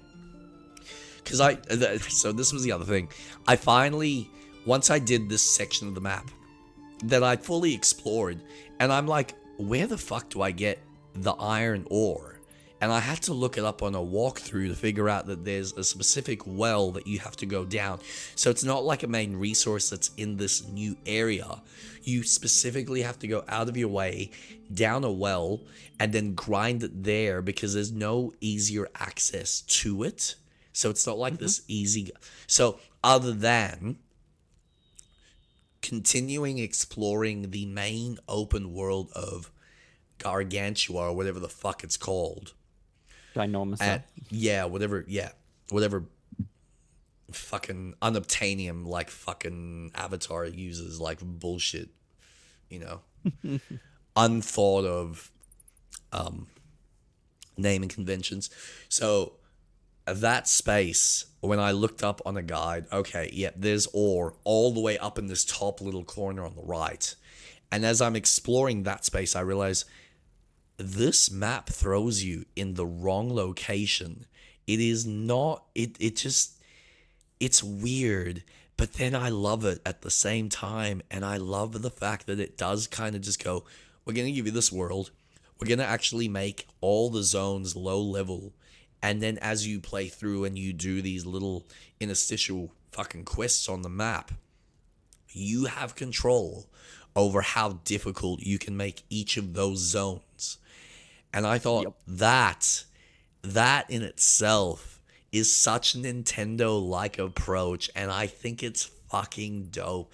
And I'm exploring the open world, and I'm like, I've climbed up to one of the high peaks, and I'm looking down, and I'm like, it's like Zelda. It's like Zelda: Link to the Past, like their remake. And it's like everything about this oozes the quality and the depth and the detail that Nintendo offers. But then it really enlightens in me that I go, I love everything about this, but it's in the wrong game for me. And that's where my brain just can't, like, not be, like, set and forget. I probably the wrong phrasing. I can't switch my mind off that way. That's not how I play games, typically. Yeah.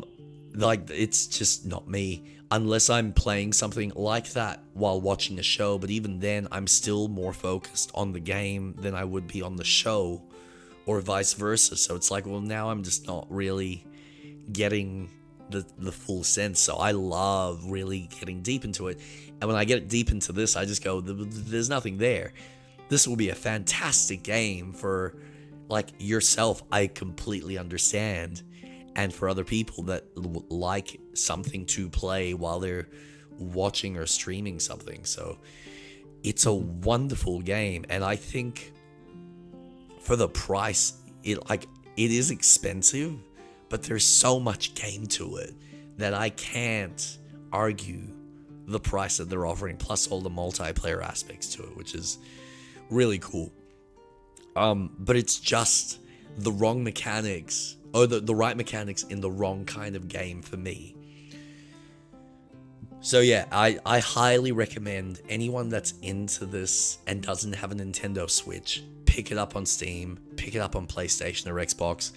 It's Fantasy Life I, really cool. Really cool game from that mindset. No, I've instead replaced it.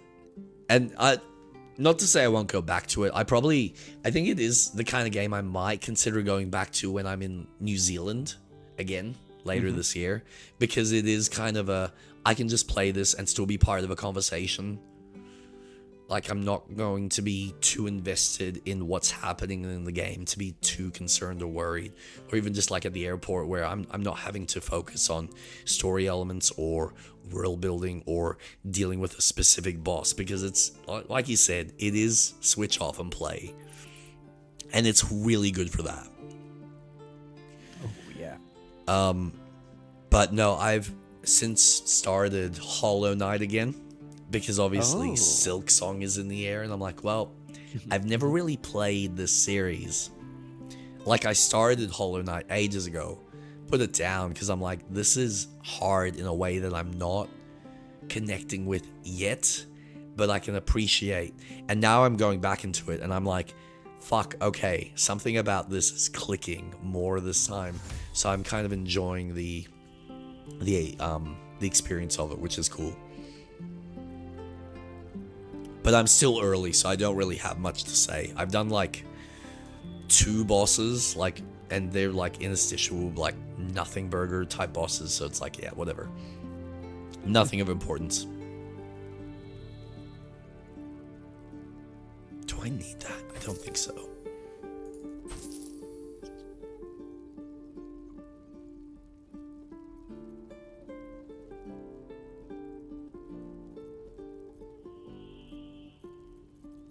Where is?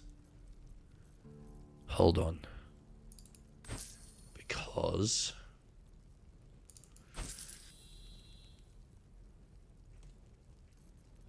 just making sure I haven't thrown anything unnecessary into the garbage. Smart. Oh well, not so much garbage, but selling.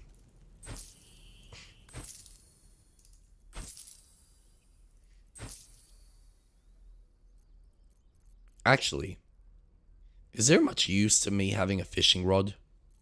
Probably not. At least not to my knowledge. You think I need it? No, I don't think you need it. Okay. I sold all like the jewelry and stuff like that. The gems I sold. Odd bits and pieces like a plate and spoon or a goblet. I sold all that stuff.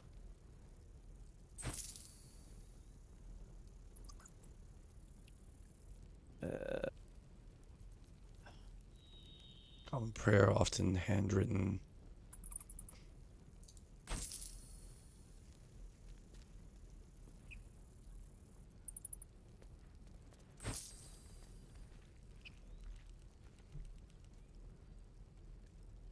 Oh, this is terrible. This is a terrible idea. I can pickpocket him. Oh, nice. I feel bad though. Wait, did he just... He didn't have those 4 health files. He's just added that in. That's awesome. Can you pickpocket the potions of healing? Yes, I can.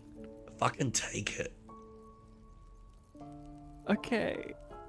And you can save before you do it. I am gonna save. Awesome. But I do have sleight of hand.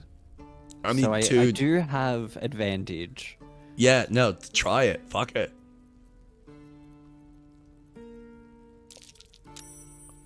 Did it! I stole Nice. them. Awesome. I got an 11 from that. Oh, awesome. Anyone need some healing items? I'm I will send eventually that to sure. you. Oh, well, man, I'm packing them, so Oh, I'm perfect. happy to share, dude. I'm currently rocking 17. Whoa. Okay. Yeah. I've only got 4. Oh, sorry, 16. Shadow 16. has My bad. 2. That was a suspicious poison. So I yeah. should actually check what potions I've got. Stealth checks. Send that to camp. No. All right. Sylvanus be with you. Couple of potions of speed. Hey, good looking. What's cooking? No one's stopped me yet. All right. So I'm going to He's split. been emptying pockets around here. You might want to allay some I'm not gonna pickpocket suspicions from him before again. I things feel get out of bad. hand. Oh, he's now questioning me. Oh. You have a convincing No. air of innocence about you. That's enough for now. Yeah. No, that's awesome. So he suspected it, but because I haven't actually stolen it, he can't. Like, I didn't do it. Sorry, man. That's awesome. Fucking A. Oh no, now he's questioning me. I mean, you technically gave it to me, so what? Like, you didn't do anything. True.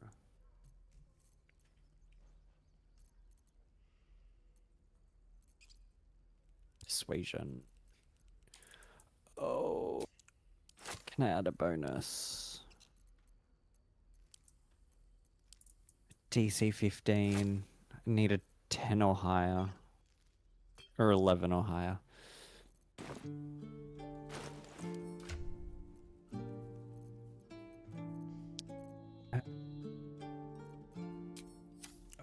I've watched this. Thieves been picking pockets near here. This would be Oh, a good thank God. moment to explain yourself. Oh, You may I have think. talked your way out of this one, but there will be no repeat performance. Nice. Good job. Oh, or also, Dodged a bullet. he did. Here you go. You can have some potions. Thank you.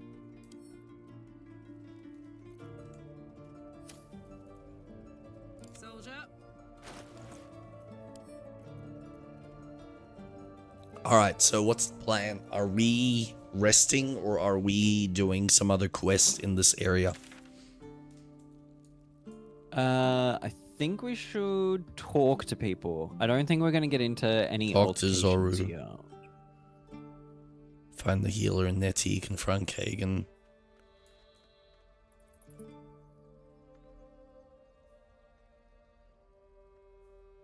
Search for Halsin.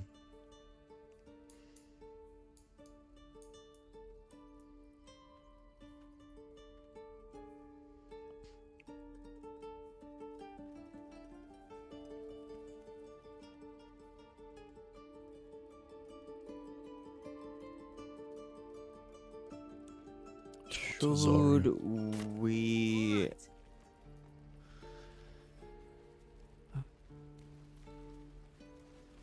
Talk to Zoru? Yeah, where the fuck is Zoru?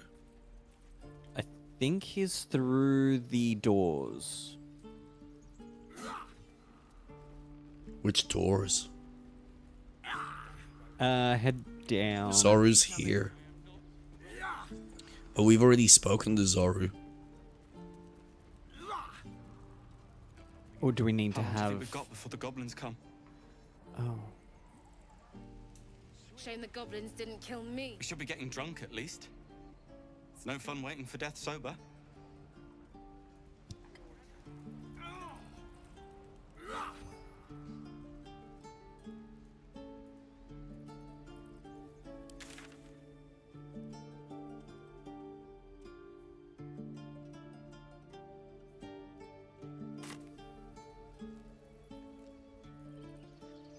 Okay, I'm gonna go through this door.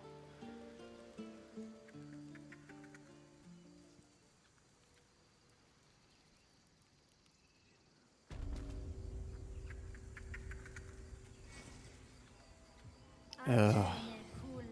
Zevlor.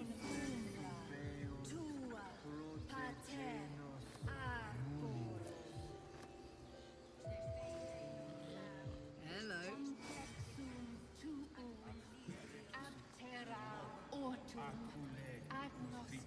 On it.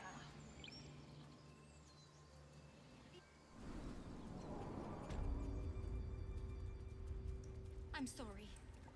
I'm sorry. Oh, Okay. downstairs through the door. Please. I'm sorry. This is madness, Korga. She's just a... A what, Wrath? A thief? A poison? A threat? I can't believe we missed this. I will imprison the devil, and I will cast out the rest. It's a girl actual crime. Girl? You mean parasite? She eats our food. I'm gonna make drinks my our water, way. then steals our most holy idol in thanks. Not that I think there's gonna be a fight or anything. Wrath, lock her up. No, I don't think She so remains either. here until the rite is complete. And keep still, devil. Tila is restless. Okay, I'm not Come, liking this Korga. bitch. We took back the idol. Surely. Do it. Don't druids cherish harmony? Jailing this girl disrupts natural balance. So yeah, she stays out of trouble.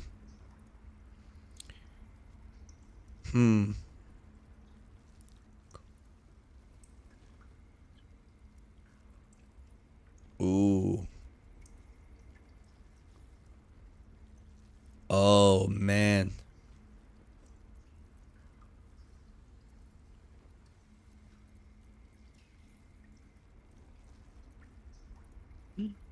Yeah, let's try that.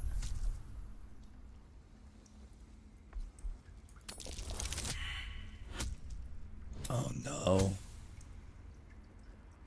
Oh, What's no. happening? I don't have enough. Fuck. I couldn't Can you persuade add her. The anything devil to sowed it? chaos. No. She remains until the rite is complete. The snake's hiss of approval reveals its intentions. Should the child struggle, it is poised to strike.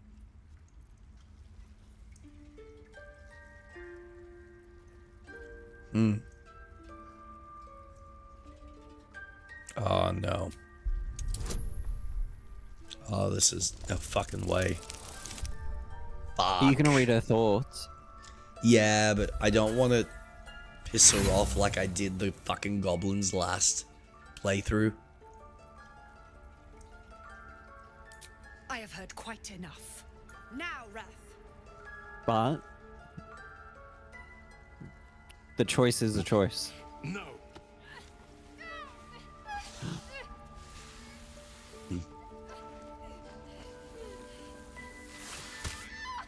Oh, no. Ithias. Tila, to me.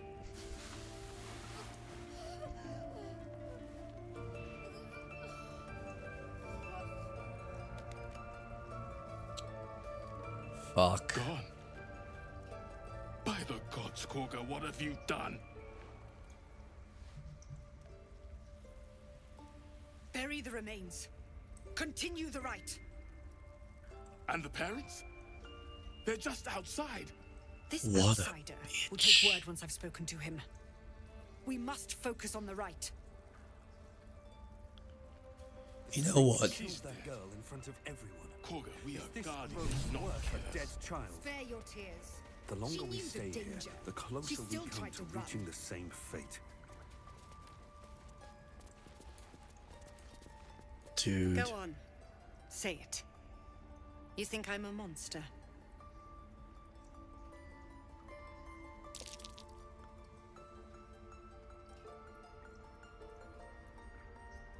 Oh.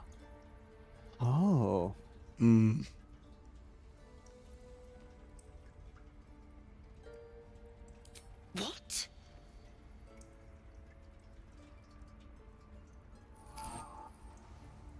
Oh. What have we done? I don't know. know. The goblins.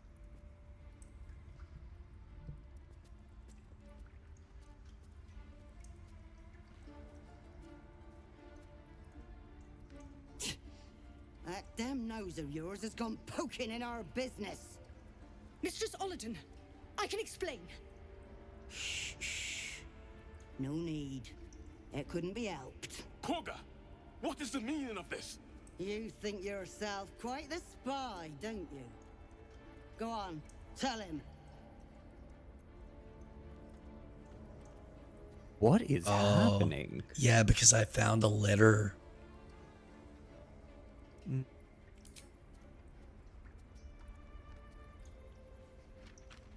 What's in the cloak word? Korga, have you lost your mind? Halsin is weak, Wrath. But in the shadows, we are strong. We are safe. There is no other way. You and Halsin welcome untouchables to your midst. You defile the grove for the sake of harmony. Olladin speaks truth. Who among you disagrees? Who would see this grove in ruin? Not like this. The choice is made. Koga, burn the tainted away. Start with the snitch. As you say, Olladin. Uh-oh.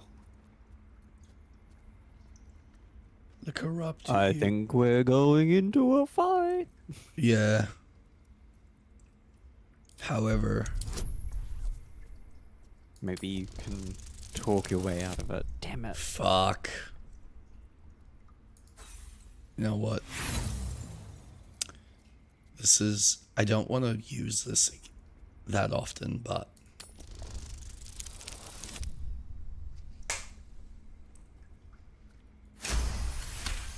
Fuck yeah. No. Let's see. You don't know what you say. In shadow, we are purified. Korga's voice breaks and her lips tremble. She heard reason in your words. I know these druids' ways.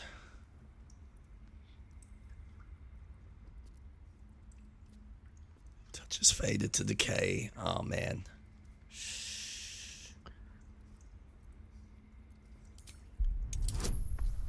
Come on. Fuck! Oof. Hold on.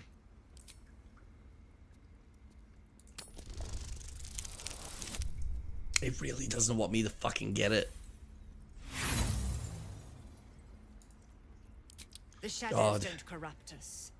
They Ah! cleanse us. Fuck you. Olladin, strike! We take this grove for the shadows.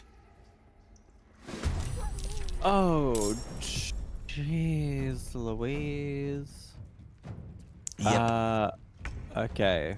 She's a level 5, level 5, level 5, level 5, 3, 3, and 2.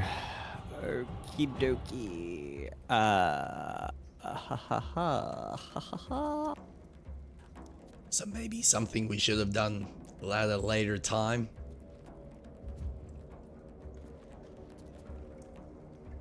I am going to cast. Fucking hell. Damn it.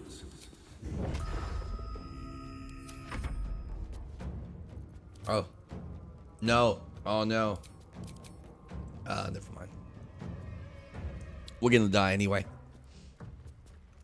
Yep. I don't remember the last time we saved. Oops. Ooh, yeah. That would have been after.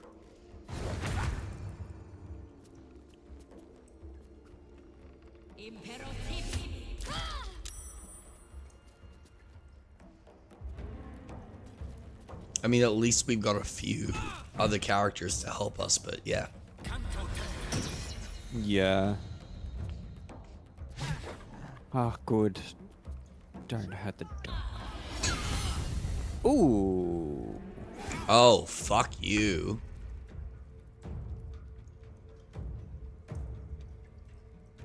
Oh man, yeah, we are fucked.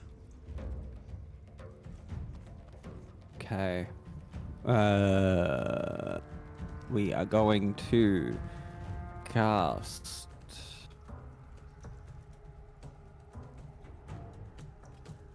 Oh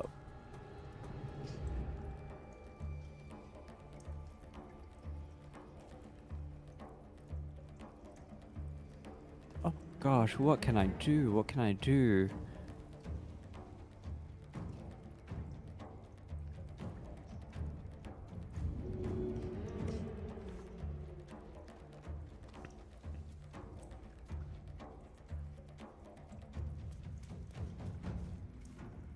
What was I gonna do?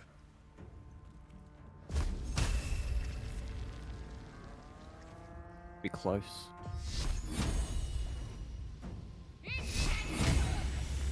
Got her. So much health. Oh, nice. Oh, fuck. Yeah, that's exactly what I fucking need. This is good. This is good.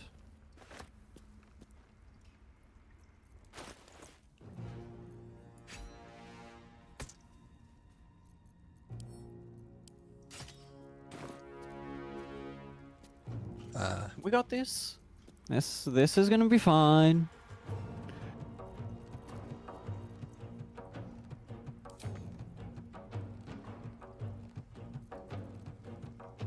Maybe take out the level 3. Or I can focus on the level 3 behind you. That was not what I wanted.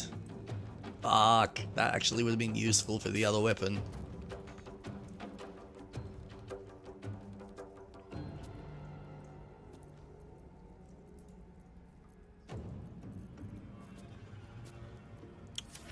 Fuck.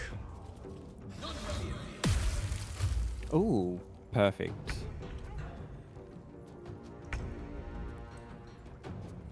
Can I reach her?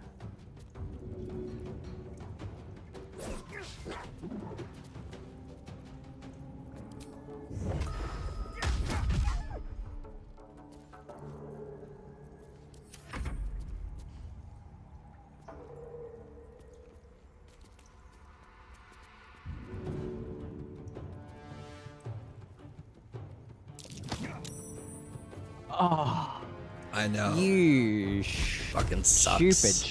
stupid. Shot. Thank you. So now we I'm gotta in deal with her proper. position. Awesome. Oh no. Oh, What you. an asshole. Fuck. Real low health. I'm down. Nice. Death's close at hand. You just saved my bacon. Okay. I can cure wounds on. I'm gonna cure me first.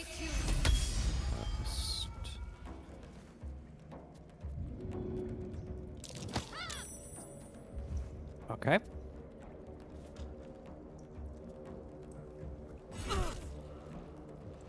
Thanks.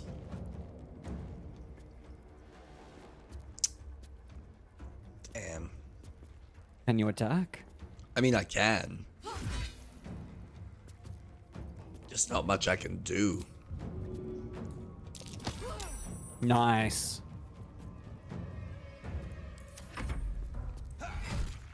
Yes. Okay. Now, I can't.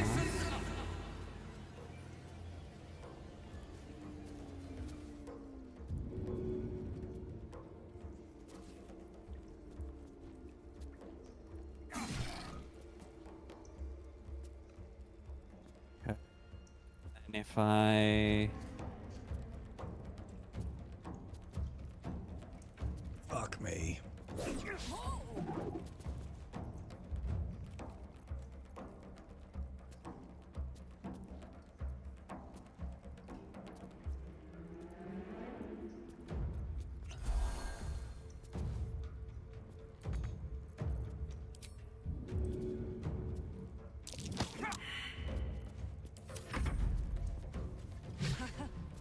Okay, good. Good. He's missing. Oh no. Oh, good. Okay, good. Miss. Damn it. Ow.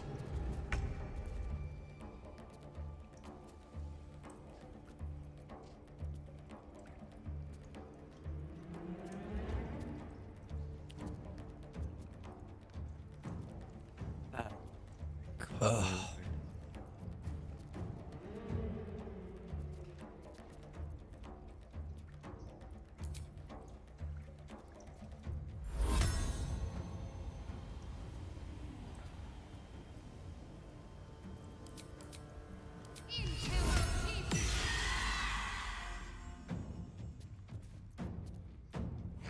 I don't know if that worked. And then I'm going to heal you. Ooh. Don't like Pinta.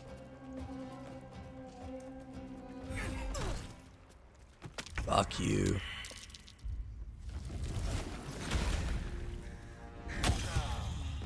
Awesome. Nice.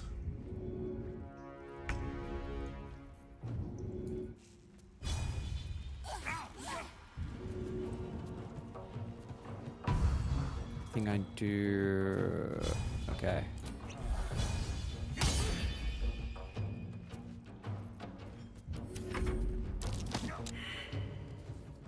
Damn it. That's fine. I can freely move though.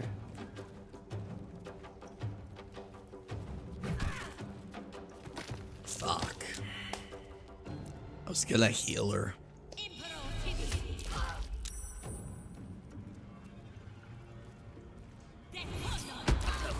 Oh. Yeah, we are done.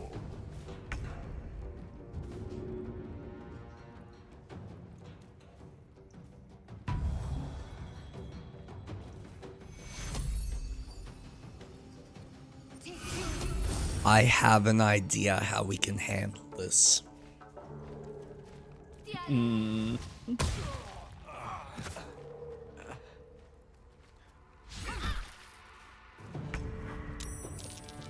We're gonna need a high charisma character though.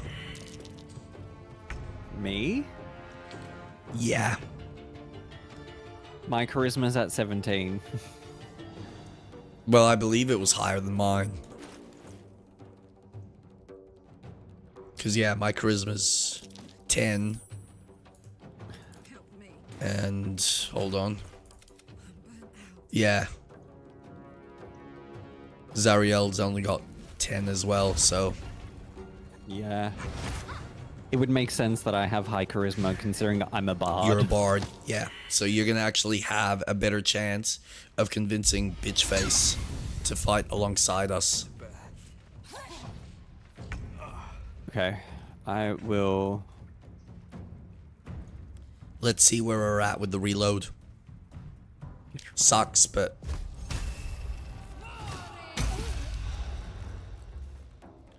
dude, that was nice though. Thank you.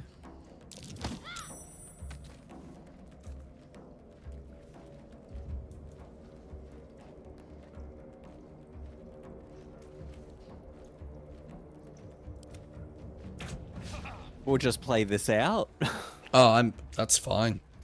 I'm curious to see how far you get. And this way we kind of get a sense of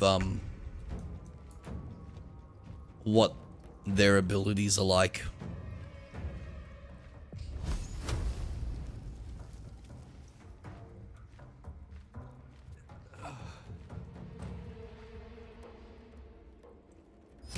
%. Okay.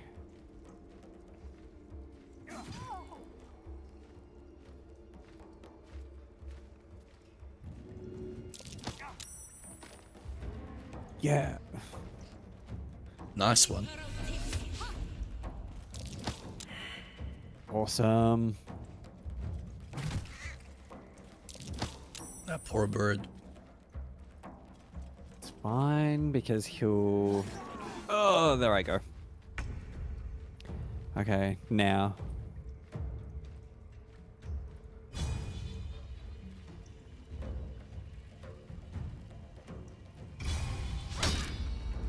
You stupid cow. Yeah, she's a bitch.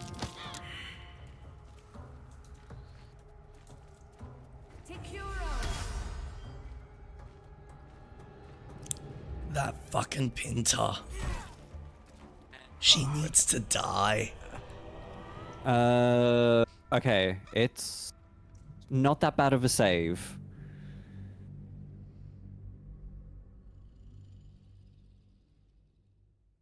I can steal again, or I can head to the conversation.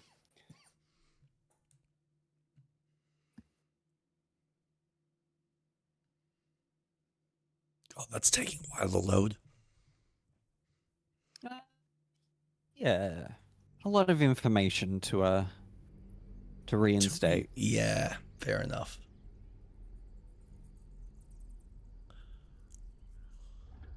Oh boy. Yeah, so other than Max Payne 3 Of course. and Hollow Knight. Remember, Yeah, because I'm still. not the only one in need. Now, you said you didn't want to steal. Was that the vibe I was getting? Yeah, we can steal from him later. Okay, cool. So what I'll do, I'll just get rid of that.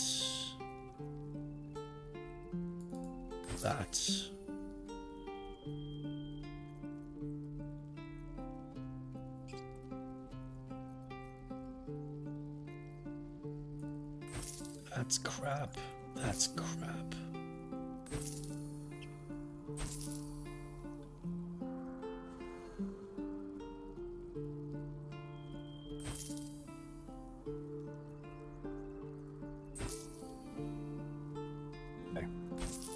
I can wait for you. I'm at the front. I haven't entered yet. Cool beans. I am just equipping my character with as many fucking potions as I can get my hands on. Smart.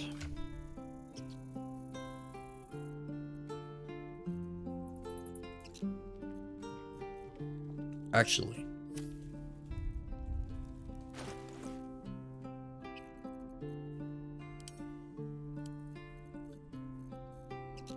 awesome.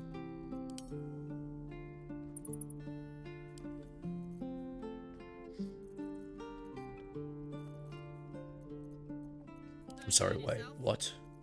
Never a dull moment. Where'd my potions go?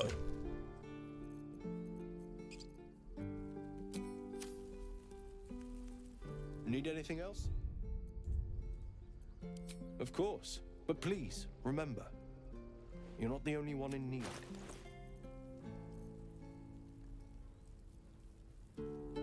Where the fuck did my potions go? Sylvanus be with you. They might be in your bag. Or a Wait, pouch. what? That's a thing? I've been keeping all mine.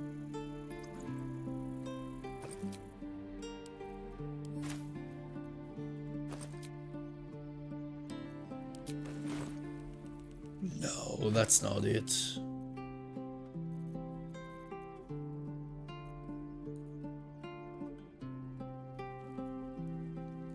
Can you reload? I think I might have removed it, done, or like destroyed it. Sorry. I don't know Is it where in the. Karlach's inventory? No, I just. Hold on. I'll have another look.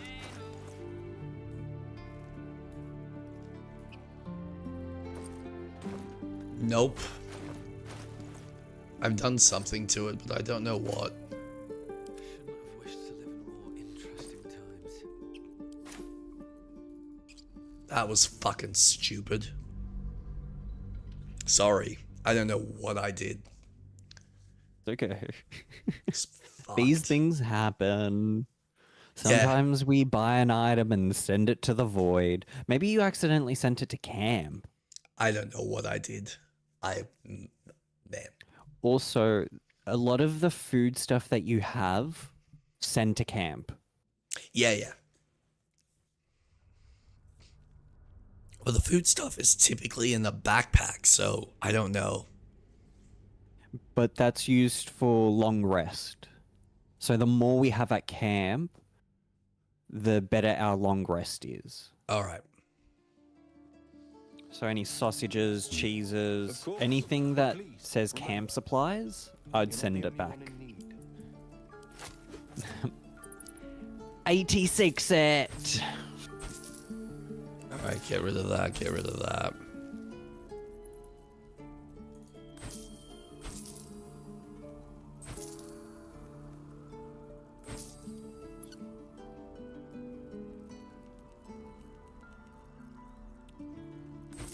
Get rid of that. Get rid of that. Get rid of that. Get rid of that.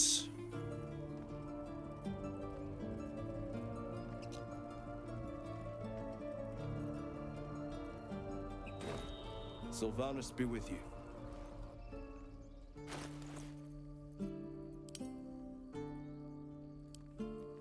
Alright.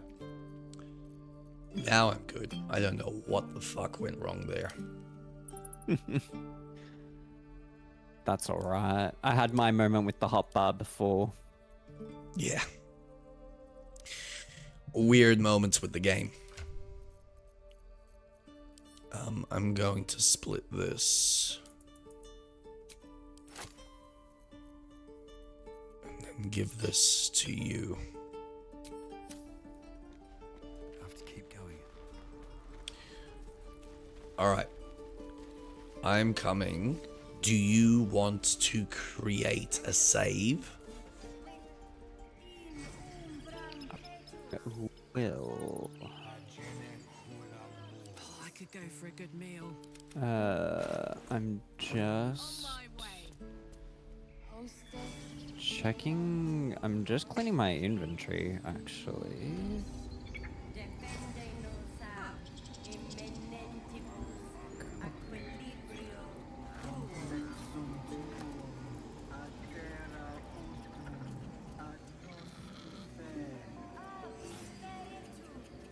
This bag, the adventurer's backpack, is going to be things that I can sell. Okay, where are we? Where are Perfect. What are they?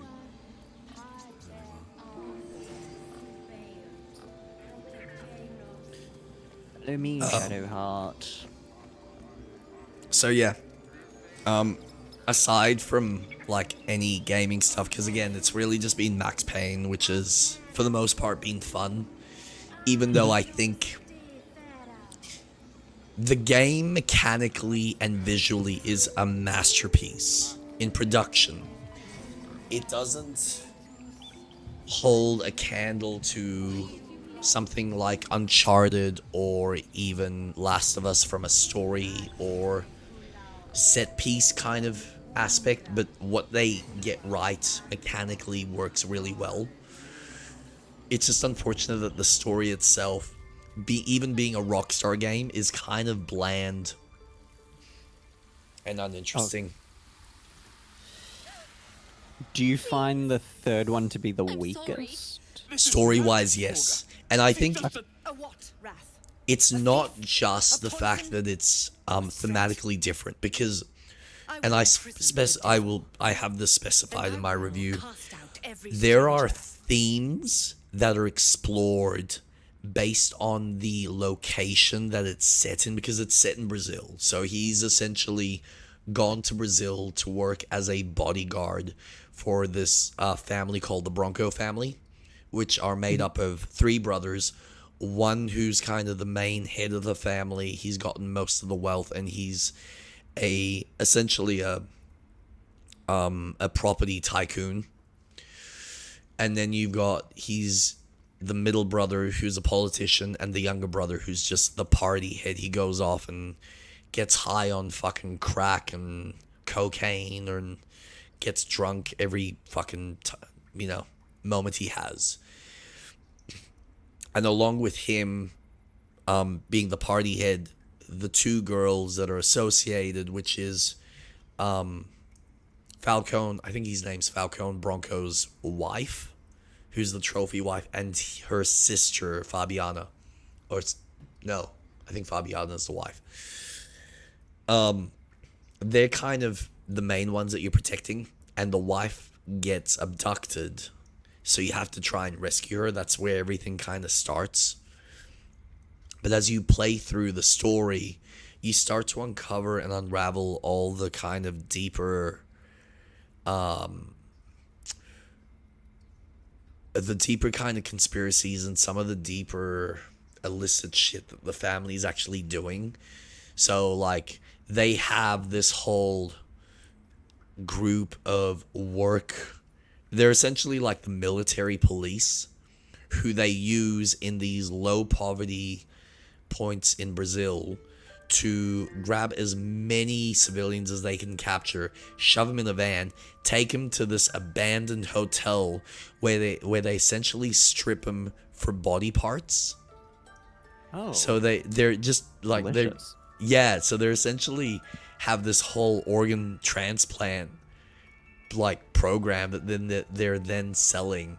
And then the younger brother with the guy who hired you has kind of been doing the shady shit on the side for one of the other family members.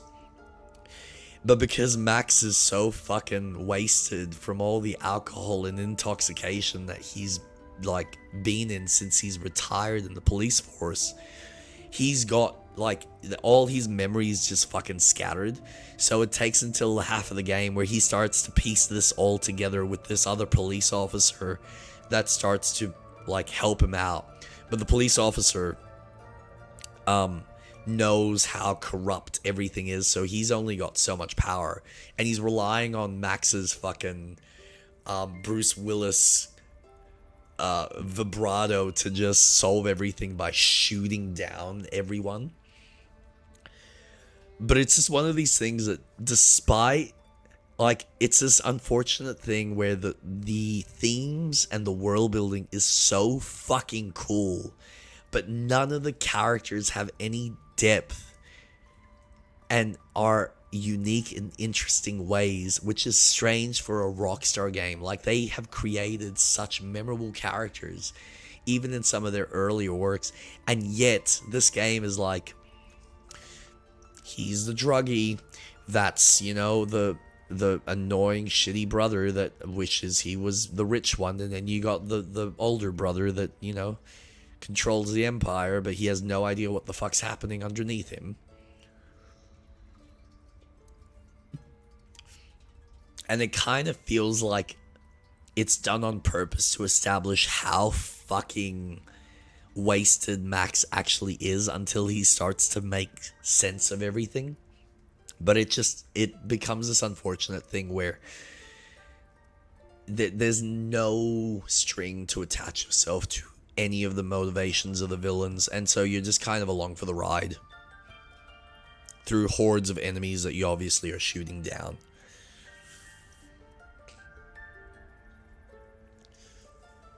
Like, it's literally on the scale of what Keanu Reeves pulls off in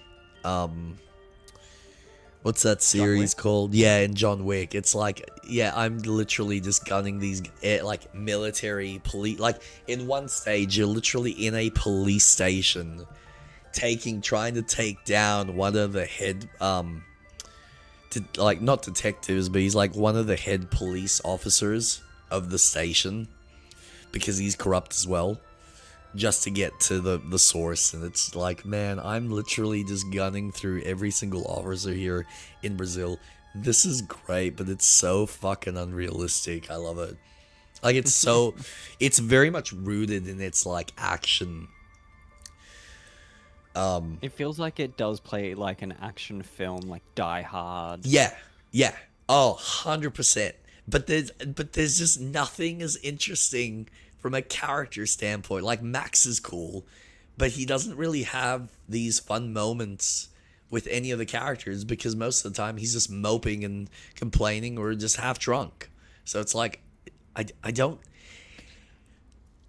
If it was Sam Lake's writing, Sam Lake could have made this story interesting, because he would have found some fun way to make each of the characters unique in very specific ways. And Rockstar don't do that. They just play it straight-faced, and it's at the detriment, because the character is rooted in this, not so much satire, but like this exaggeration, which is what Rockstar has been... Like, they do satire, but they've also done exaggeration in satire. So, oh God, yeah. Of all the companies to have done it right, it's like they went, oh, we're going to take this seriously. No, don't. Like, fuck. You went the other direction that you should have. Fuck. So close. Okay, what options should I choose? So, I mean, should I that's say option 4? one of the guards outside said you wanted to see me. Oh, actually, yeah, fuck it. Let's We change will speak this. soon enough. First, judgment must be passed. The parasite eats our food, drinks our water, then steals our most holy idol in thanks. Wrath, lock her up. She remains here until the rite is complete. And keep still, devil. Tila is restless. Come, Koga. We took back the idol. Surely... Do it.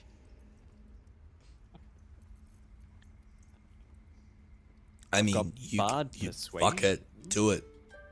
Sylvanus was more concerned with nobly sown seeds than punishing children. Was he not? Do it, do it, do it, do it, do it.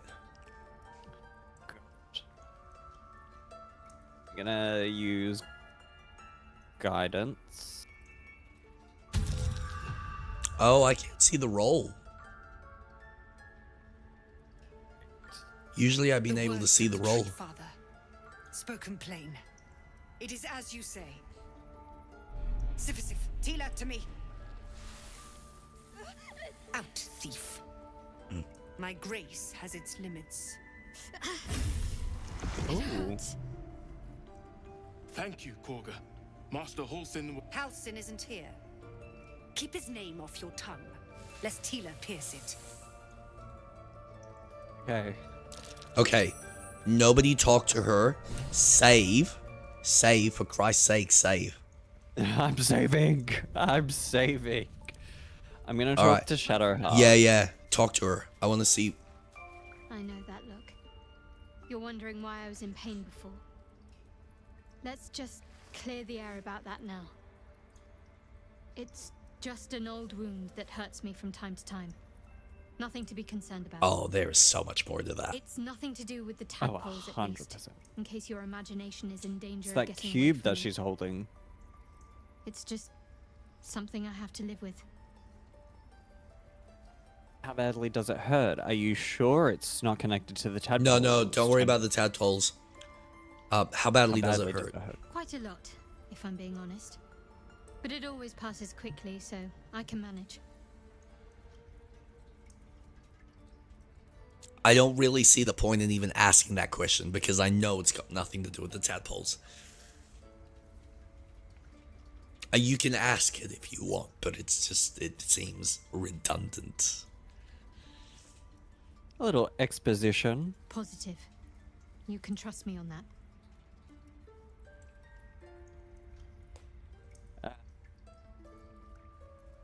I mean, you can ask about the artifact again. I told you already. It's none of your concern. There you Fine. go. Let's just push it. Keep pushing it. All right, save again, save again, save again. I know this is stupid. I'm being paranoid. Would you like me to talk to her again? Yes. Let's see how this conversation goes. It's still going to turn into a combat scenario. However, is that for sure? Yeah, but it's about whether we can Say it. You think I'm a monster? convince her. We clearly have information. Go on, say it. You think I'm a monster. I know the truth. You mean to take the grove for the Shadow Druids. Only a monster would threaten a child. You're protecting your own. Sometimes cruelty is required. Honestly, I just wanted to see what would happen. This is clearly completing a quest line. Yeah.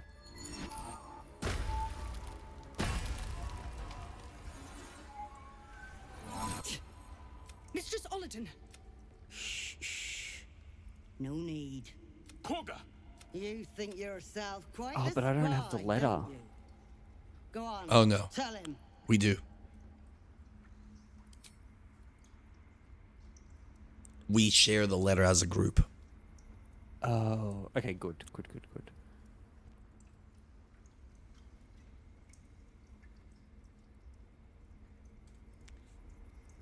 God, that is a horrible feeling. You know when you have that kind of cough and the phlegm just comes out and it feels relieving but painful at the same time? It's just not pleasant. I don't recommend it to anyone. I'm just gonna stay down here in the baritones.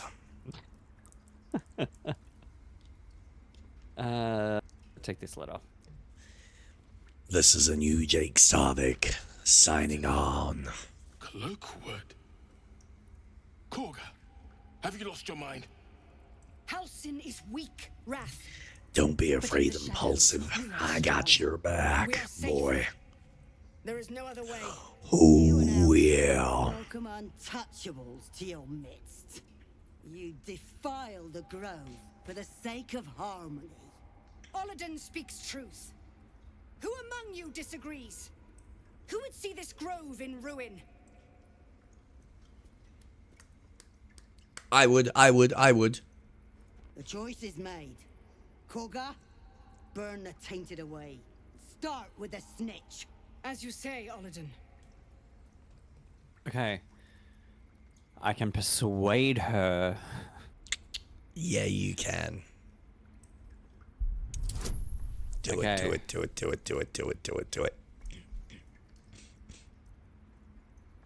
I can also use a scroll of charm person. Charm a humanoid to prevent it from attacking you. You gain advantage on charisma checks in dialogue. Oh, that's what that is. Okay. Enemies have advantage on saving throws against being charmed. Come on, you've got charisma plus a 1d4 and plus 2. You should be fine with a standard roll. Here we go. Not one. Oh, fuck yeah. You don't even need the bonuses. Fucking ace.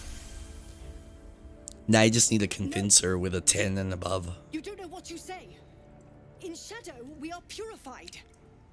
Korga's voice breaks and her lips tremble. She heard reason in your words. Awesome, awesome.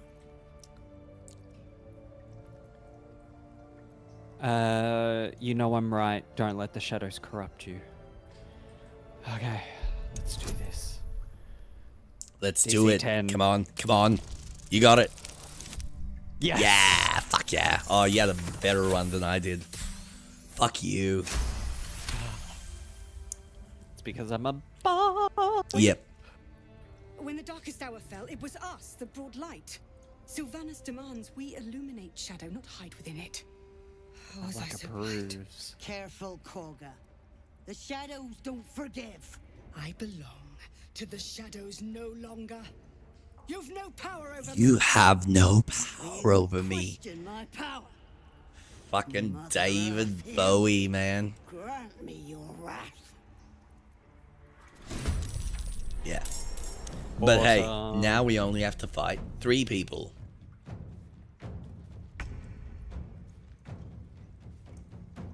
Okay, I'm going to...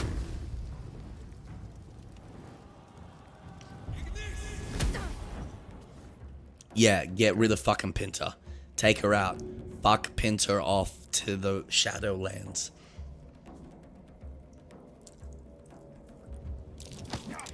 Teach her a thing or two about being a bitch. Ooh. That hit? Ouch. Yeah, agreed. I think we should, focus on her for sure. Oh yeah. Nice. Oh, I'm getting rid of her. Alright, you focus on Pinta, and I can focus on either Ren or Olladin.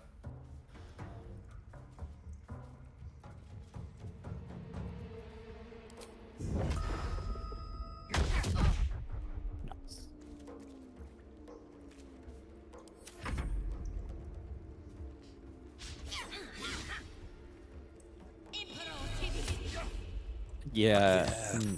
Oh, you stupid. Somebody push that bitch off. Hey, we got even more assistance. This is great.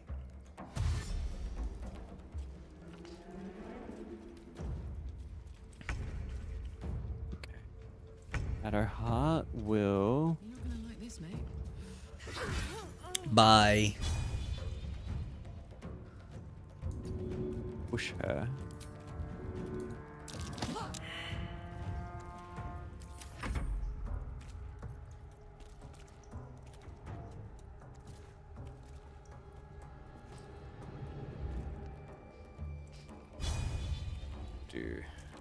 This is so much better. Fuck yeah. Concentration broken. Fuck yeah. Is that because you hit her from behind? Maybe.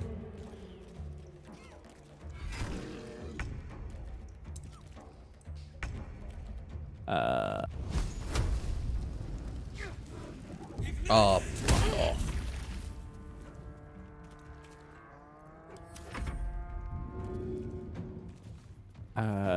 And then I will. I can't do anything. It's a bit like that. Oh, That's fine. That's fine. Nice. That's fine. She's turning into a badger. That's fine. Okay, that's fine. I didn't even see mate. that we took Pinter down. That's Oh awesome. yeah. No, I fucking nailed her, man. Ooh. You stupid. Oh, did she get you? No, no, no. I'm gonna heal me though. Yeah, that's fine.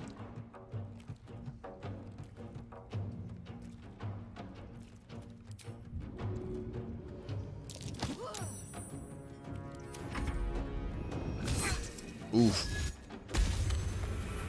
Fuck. That's alright. Nice. Awesome.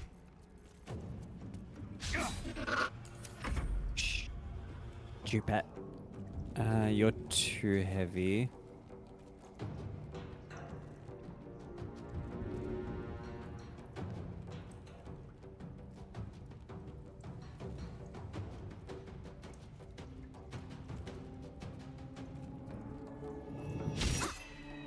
Careful with the mud. Perfect.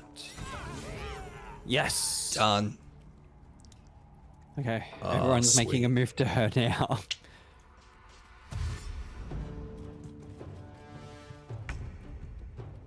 Okay. I'm going to.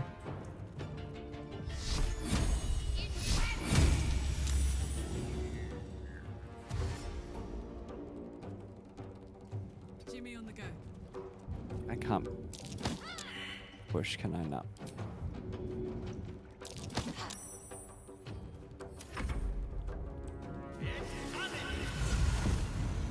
Oh, Nice. Someone's got some fun abilities. Oh, that was a good shot by me. Fuck yeah. oh.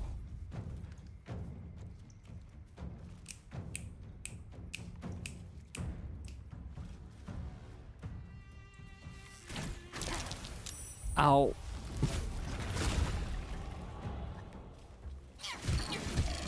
Yes. Fuck, you're a badger. That's alright. It's not anymore.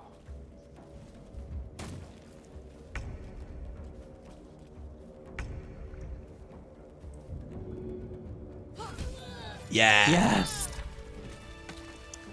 Fucking ace. Swift as my feet can carry me.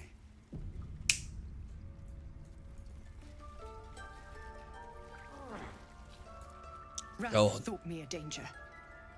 Seems I've proven him right. Ooh. What happens now? You're damned right. Joining the Shadow Druids? What were you thinking? Power's allure is strong. I know it well. Protecting the circle was natural, but you chose the wrong path. Oh, I would say, happens come on. now? I feel like that is more you. That is so true. It was through power that I would keep us safe. Or so I thought. Yet I betrayed Sylvanus himself. Led the circle to Shadow. We will stop the rite, and I will stand trial. My fate lies with Sylvanus. May he have mercy. Zevlov's Zevlor's people. How did the Shadow Druids even find you? You don't deserve mercy. It began with a letter. There was no messenger. It simply appeared. Olladin came soon after. An army was coming, she said. Goblins, drow, and more still. Legions upon legions. The druids of Cloakwood knew the dangers this would bring. They ordained that all circles cast the rite to shelter from the storm. Olladin taught me to harness the Tree Father's power to wall us in. In return, well, you know the rest. I would turn the grove over to them. I won't forget the wounds I've inflicted. I pray Halcyon returns to heal them in full. What of Zevlor's We will people? grant them safe harbor until they depart. Meanwhile, help us contend with the goblins. Perhaps we can dissuade them from attacking.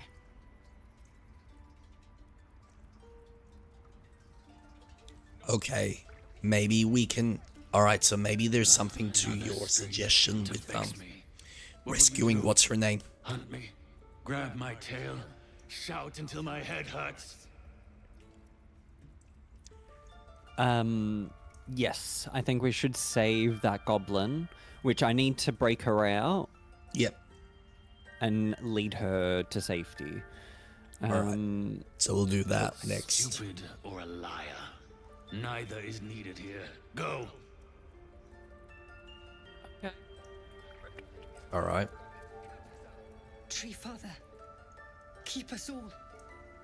Going to loot. Basic poison. You have nothing of... It began with a letter. Olladin, the Oh. Well, I won't forget the wounds I've inflicted.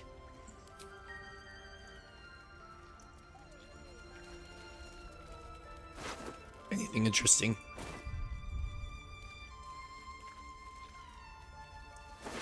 By claw and tooth from root to thorn, the old oaks grow.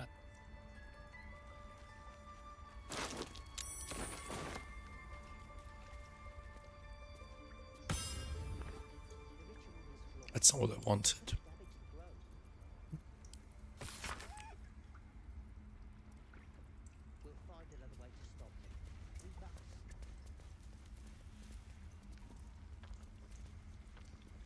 The towers seized, the battle done. Well, that's annoying. I see it on your face. Use recruits. Up north, village there has had 2 years of failed crops and are unlikely to survive the next winter. Set up camp on the edge of the forest. 2 bears and a fox came by their territory. Oh my god. Concord made, twixt harp and wild against the shade. Harp and wild. A riddle to some, but you understand the meaning immediately. The druids turned to the harpers for help. Unusual for such a territorial group. Ooh.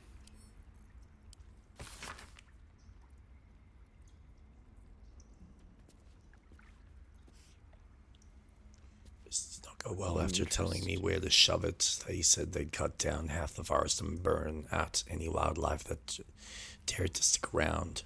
Claimed they were going to farm the land to make a new city of their own. Time to get creative. They'll have to cut through all those tieflings first.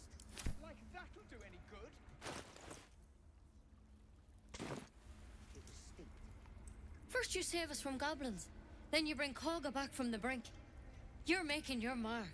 Give me a moment, I'll be right with you. I'm gonna wait patiently. There. It's up to her now. Life or death. Now, what was it you needed? I'm looking for Nettie. You found her, but I still don't know what she can do for you. Ooh. Oh. Healing. The bottom one or the top one? One? I hear Hillison's the best healer around. Healing, nah, top one. Come here. Let's have a look at you.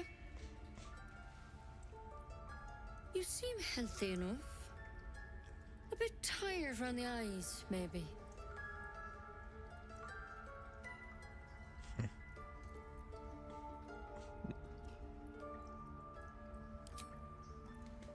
Crawled in? Some sort of bug? Or... Wait, did it look like a tadpole? But from your worst nightmare? All slime, teeth, and tentacles. Bingo.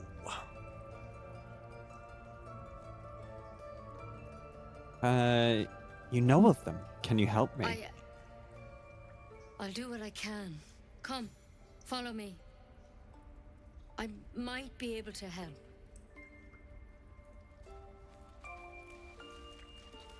No traps, please. Okay. Ooh. Secret tunnel. Secret tunnel.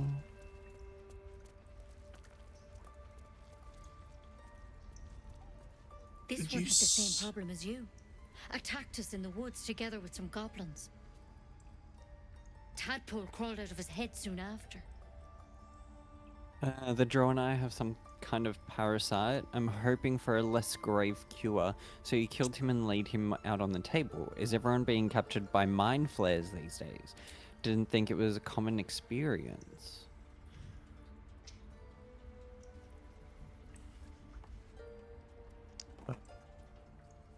What's gonna happen to me now?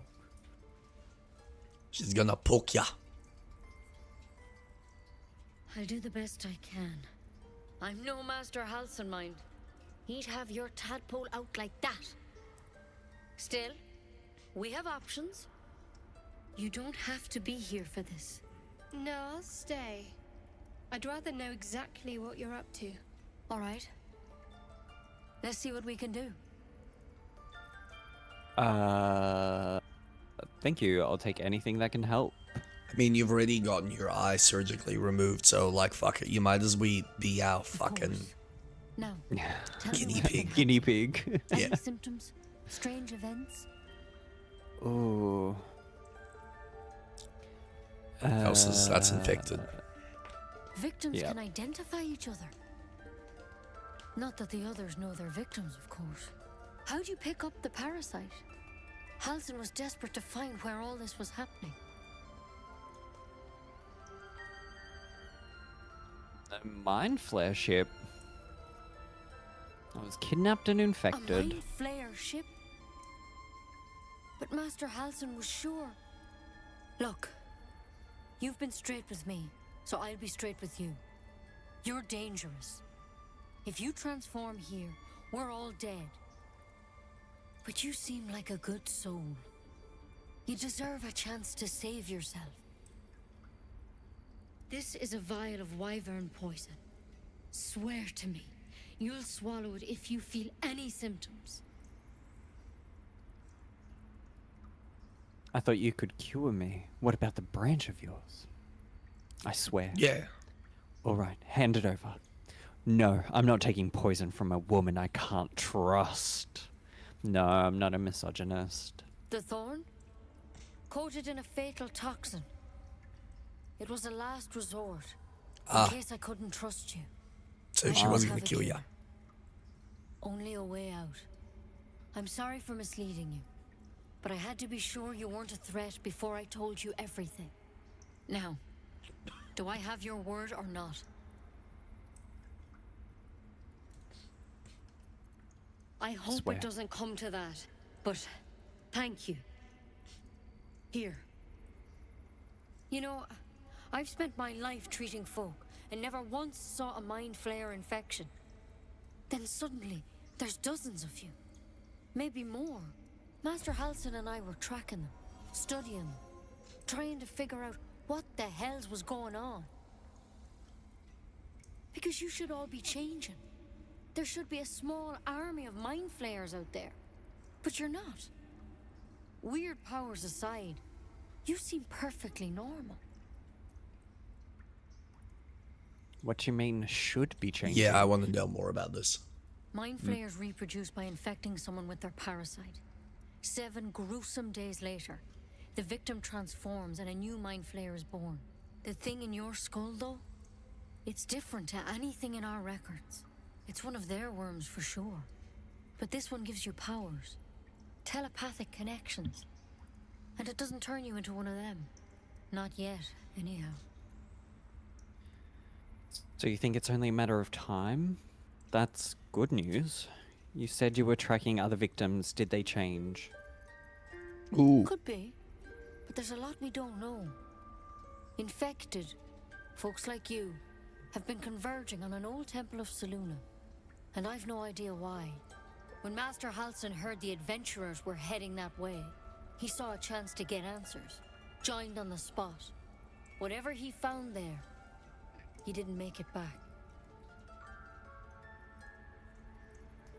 So, go and get him. What do you want me to do? Ooh. So, go and get him? You think he's still alive? I think so. I hope so. I've sent birds to find him, but they can't get close without goblins trying to shoot them down. You're one of them. Technically speaking, I mean. They won't kill someone carrying their parasite. If you can find Halsin and get him out of there, we can discover what he learned. And perhaps he can save your life. How's that sound? Alright, I'll find Halsin. It sounds like you're making a lot of assumptions that could kill me. You're sure he can cure me? That sounds like suicide. I won't do it. I'm kind of thinking one of these two. I'm thinking the first one. Thank you. It would mean everything to the Grove. To me. I wish I could tell you more. But only those adventurers know what happened out there. All I can say for sure is they all went to the old temple of Selûne. And Master Halsin didn't make it back. Good luck out there. And if things start to go bad, remember the vial. Remember your oath.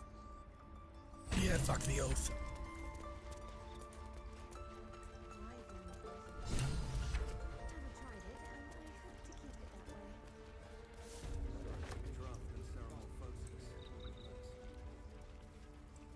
Better than becoming a mind flayer.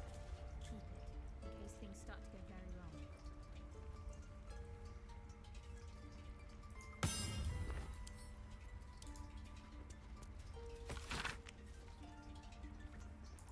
Alright. I'm reading a letter. Track the druid, find whatever burrows he runs to, and report back to me. Remember, you are only a scout. Do not engage. Do not kill anyone. Simply observe and return. I shall decide what to do next. M.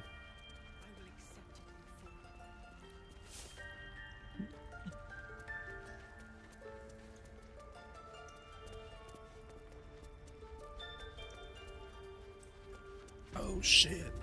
Right.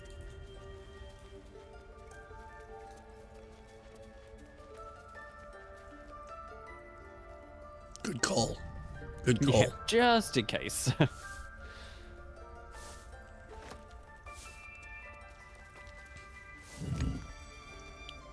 You never know when I might do something I'm not supposed to. Well, I'm touching pedestals. Empty socket. Oh, I do not have the item.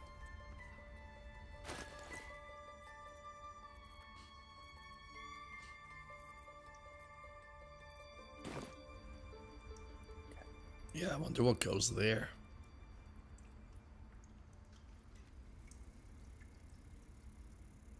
The Bear, Ruin of Elk.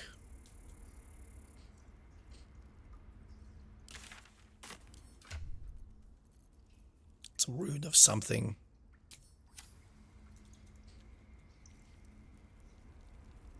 Socket.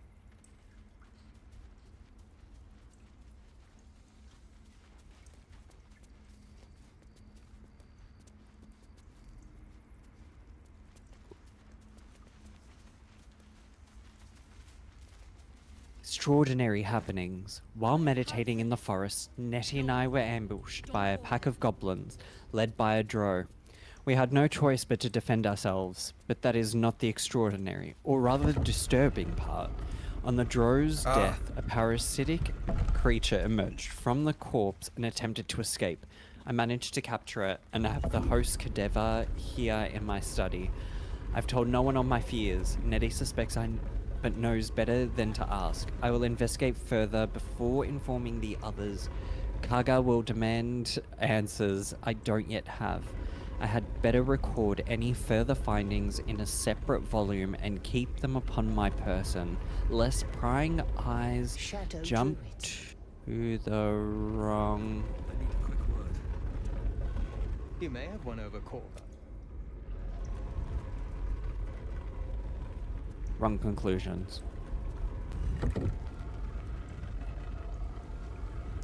My dear Nettie, I entrust you with the circlet to open the library. Wear it always. If you need to enter the vault, talk to Wrath.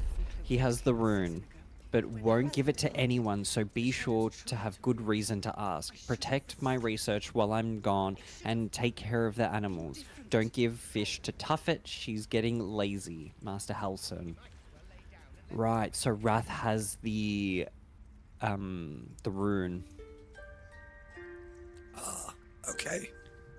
Anatomical sketches of both a drow and an illithid tadpole are accompanied by notes written in an urgent scribble.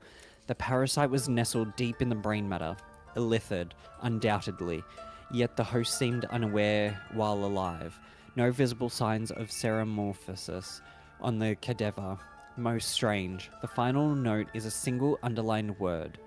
Altered? Question mark, question mark, question mark.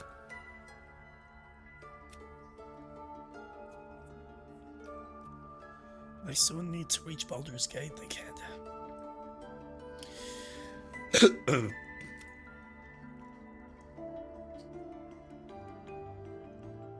Oh, cool. Alright.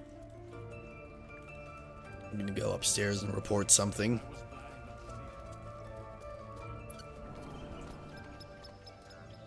Testing my patience, pig. I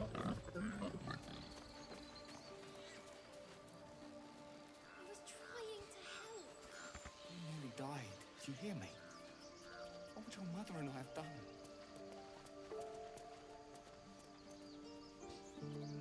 You ever scare me like that again, and I'll feed you to a knoll. Mom, I'm fine. Stop it. You saved our little girl and stopped the ritual. Thank you. We are in your debt. I'm just taking your credit, don't mind me. By all means. I hope we'll meet again under better circumstances. I saved your daughter. Arabella? I would have asked for money. Thank you Fuck off. for helping me. I'm a monk. Not a thief. There's my reward. And they gave me a locket anyway, so screw you. Ooh, dancing lights. Nice. Be safely. Not yours. Can't keep the goblins out forever.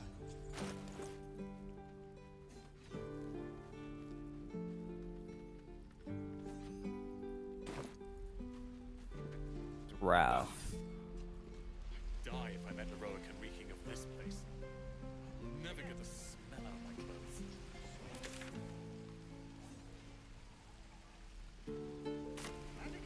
You have saved Korga from herself. I cannot thank you enough.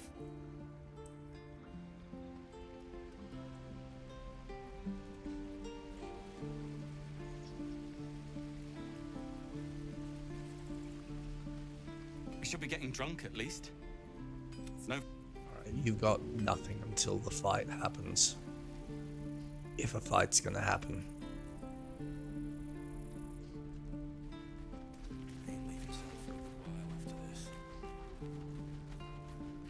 He has the rune of the wolf. Damn it, how am I gonna get it? I hardly need a bodyguard to... Oh, wait, do I have a potion of I'm told invisibility? the druids have stopped their damn chanting. What Okay, you talk to Zevlor. I'm going to try and... Agreed to stop the ritual. Ilmater's ashes. Prayer of I never thought you would healing, actually see reason. light... Thank you. We still have the goblins to contend with, but you've Disguise given self. us time to prepare. I need to ensure my people make the most of it. But here, left over from my soldiering days, it's sparse thanks for what you've done for us. And I'm afraid I have more yet to ask. Tell me what you need. You've bought us some time here, but the goblins are still massing out there. We'd need an army of our own to escort us safely to Baldur's Gate. And while I don't doubt your abilities, you're no army. There may be a way. Let's Goblins are try this. ill-disciplined. It's unlike them to organize so cleverly. Somebody must be leading them, bringing discipline to their ranks. Take out that leadership, and they'll scatter. It's no small thing to ask, but I've seen you fight. You're equal to the task. Stop moving. Everyone in this camp depends on it. Thank you. I'm gonna take We'll that. be ready to leave as soon as you give word. No word from the scouts yet? No, sir. But if there's a clear path past those goblins... Okay, I got it. Yes. You got what? I stole from Wrath. I've got the tablet. Oh, nice. I think. Yep. Don't let him catch you. I've been emptying pockets around here. You might want to allay some suspicions before things get out of hand. Oh no. Are you suggesting I'm responsible? I know nothing about Quickly it. clear things up. Obviously, you aren't the thief reported. Okay, was there a role involved in that? No. Oh. There wasn't. Interesting.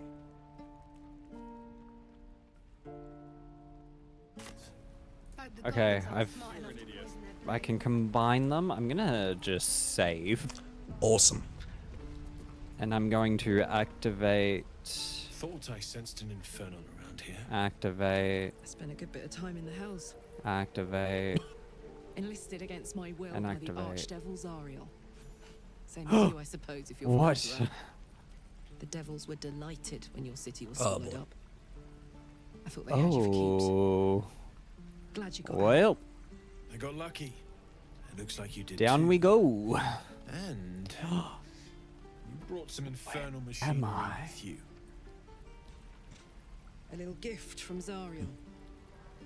Oh my god. Keeps me burning Harpers, the well-known of Very the hot Sword outside. Coast Cabal. Might be burning Perhaps, out a but certainly piston not ring benign in or its molten shrouded oil. doings. My sources take a listen? claim that those belongings to this mysterious Don't get too faction close, your arbor eyes will power, shut. but if that is so, why do they not expose the revelations of their inquiries for the public good? Why, indeed? Because knowledge is power, and the You really Harpers are, intend to keep both for Whoever put that themselves. engine together tried to house Shadow metallized druids. Timano valves inside a Weigh Rat-Max the ammo life of a case. man against the Very sapling risky. oak. Which do you I might be value able to more help. highly? Ask a I need shadow the druid infernal the iron. self-same question that my and be hand will shocked by survive the their work. answer. That This dangerous thing group isn't utterly meant to disregards operate outside intelligent of life us. in favor of the life of I'm not sure plants how and much longer it'll keep insects. running the way Their it's going. preservation of the natural We'll be able to order turn down the temperature a leads little. them to plan Worried I'm gonna and go in for a execute plots handshake so and singe dastardly Sam's that arm off one of the these mere days. description of one I'd would leave worry you about glancing surviving the night sideways first. at your Help one, begonias. help both. The Order of If I can Clerd, cool you off, it'll the least stabilize your known engine. and accordingly most allow you to dangerous of touch the it secret whenever you please. societies I have researched, is the Order of Clerd. My sources tell me this shadowy conspiracy of murderers, mutilators, and tyrants regularly meet to plan and the demise of any number of innocent citizens of our fair land. What's more, they like it. Dark Judases. I shudder even to inscribe their name upon the purity of this page. I shall leave it at this. They worship Shah. Ooh. What have I stumbled upon?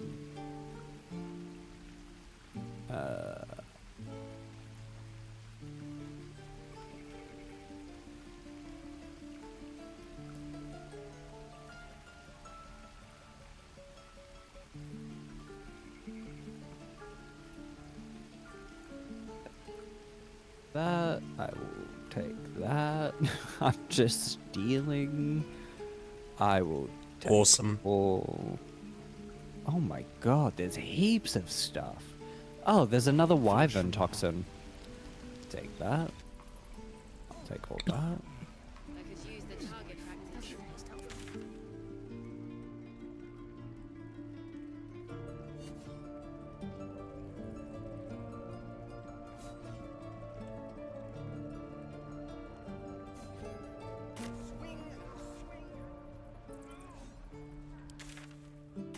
I'm in a secret cave.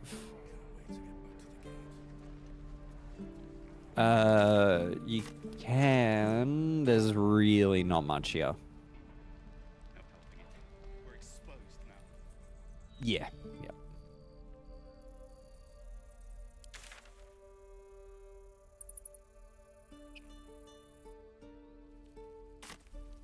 Shen Alexia. Sepet Fang Toxin. Need anything And oh my god, I have so many else? Of spells. course. But please, remember, you're not the only one in need.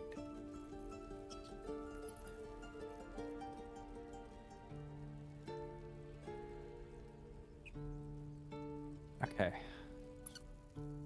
I'm gonna wear this. I'm gonna do this. And I'm going to disguise myself as...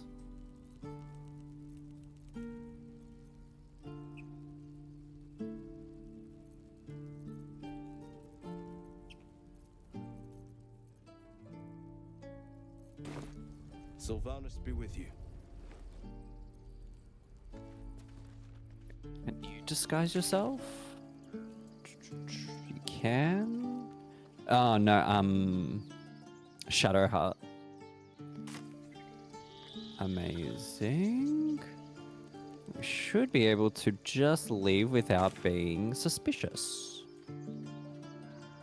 It's kind of suspicious that the two same people are walking, but let's not question that. Do.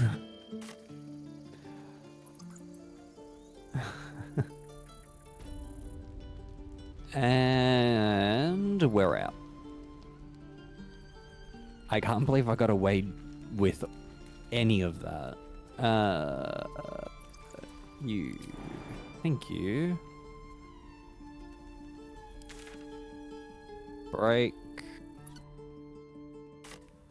Break. And where are you?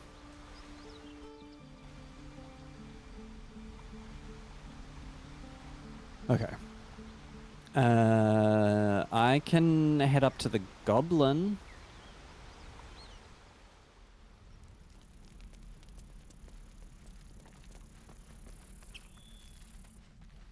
Oh shit.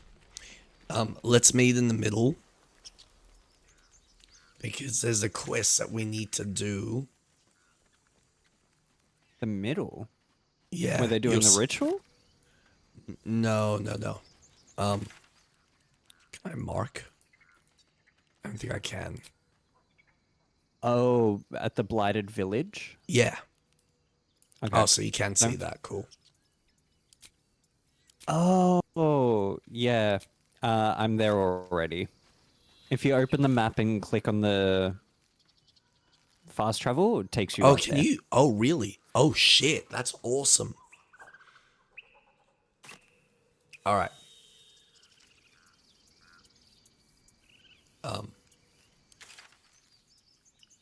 Why didn't that take me? Yeah, you're here. Oh, that worked. All right. This way.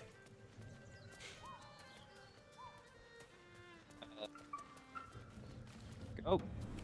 Wait, where did you go? Through the shabby wooden doors. Should I save? Sure.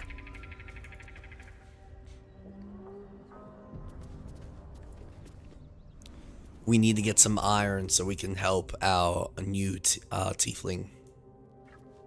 Iron helps us play. take that one. How's the adventure so far? Yeah, really good actually. What's that say? Below is a transcript of an interview with the writer and director of A Pleasurable Deal, Mr. Kingsley Harp. What was the inspiration behind this, if I may be so bold, entirely lewd piece of drama? It's about exploring the taboo, seeing who we as people really are. Yes, Robert makes a deal with a Cambion, but who wouldn't? Well, I like to think most people wouldn't. Then you don't know most people. Everyone wants something. Everyone needs something. Cambion can see it. In a way, they know us better than we know ourselves. But at the end of the play, Robert dies horribly. What does that say about what we, as you put it, need?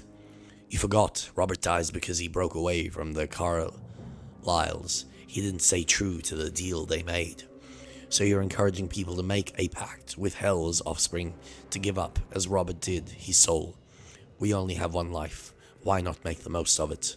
So, what was your deal? I beg your pardon? In fact, this was your directorial debut, wasn't it? You couldn't even get published in the tabloid Baldur's Bash before this play came out. Did you honestly trade your soul for an erotic play? Aye. Alright, we're done here. Whoops. Someone brought some reality into his, story.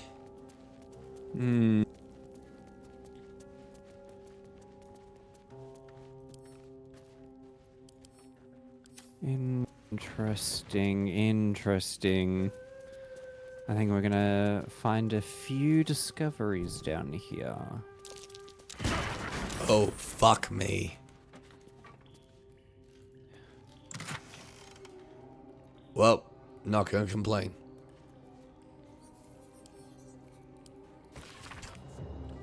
Precise arcs and neatly drawn lines form the blueprint of 3 weapons, a great sword, a sickle, and a dagger. Each length and angle is marked with exact measurements, and forging instructions are printed carefully along the bottom of the page, emphasizing an unusual ingredient, Susur bark. The Susur bark can only be applied to an ordinary unmodified blade.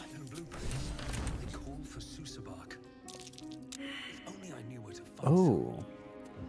I've just given Karlak a weapon that I found. Might be good for her.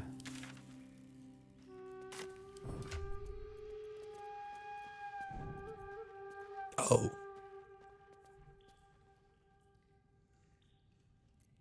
She currently got 516, 313.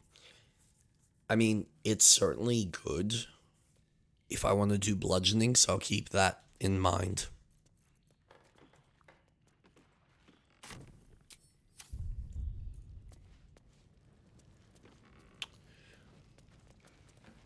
All right.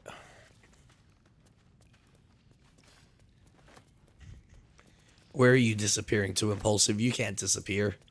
You're part of this mess. You've been wanting this. You've been begging for it for months on end. More. Where's my Baldur's Gate? Give me more, damn it. Hello. What did we find? Do we have a way to break a cracked wall? What's cooking? Oh. Too heavy to shove.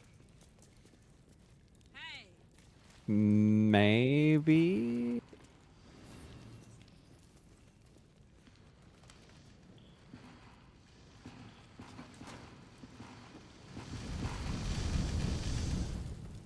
Oh, we need to combine something with that.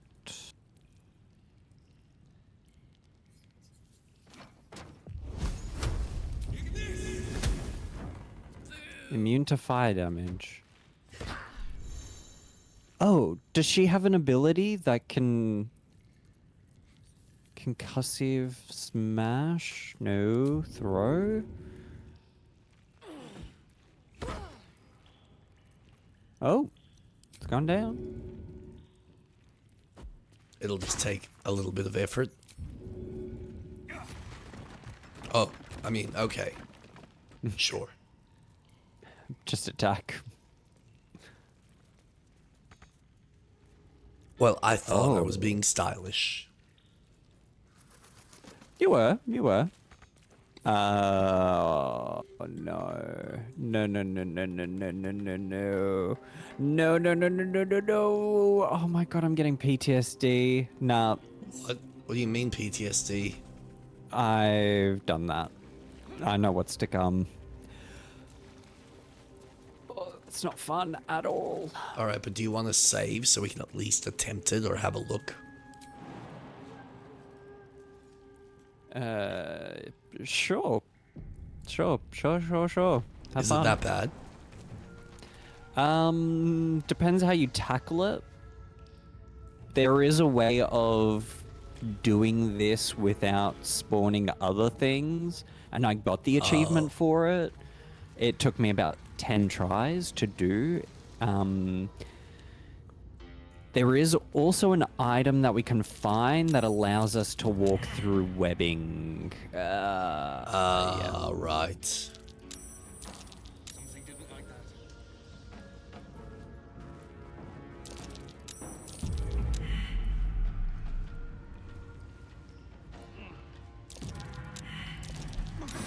Did I save? You did. Okay, good. I forgot. Oh, shit. Right.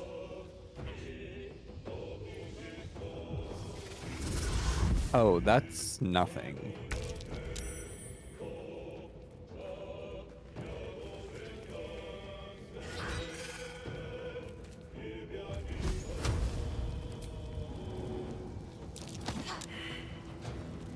My feet.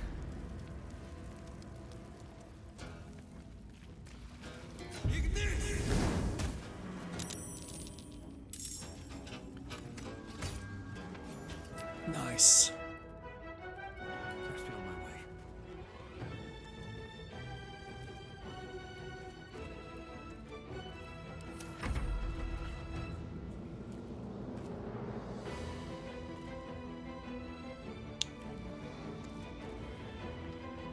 To be fair, these are lower level enemies, so we might actually have a better chance with them. Oh, for sure. It's just, what's to come. Alright.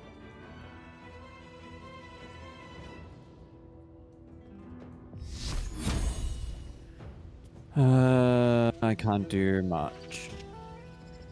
Can I...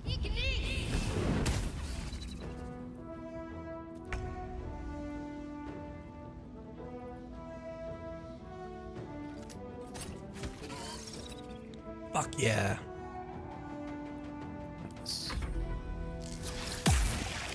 Ugh.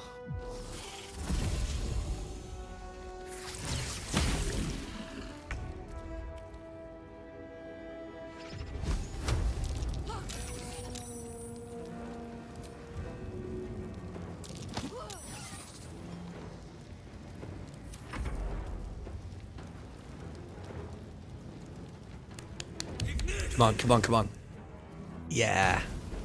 The other one was just out of sight. I know. It's all good. Nice. Okay, and then...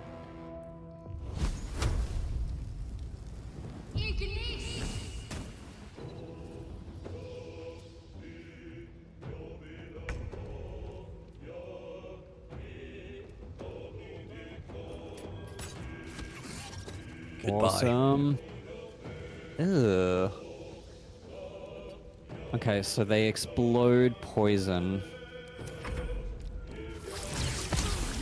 Oh, that's gonna suck. Oh, that's gonna really suck. Really, really suck.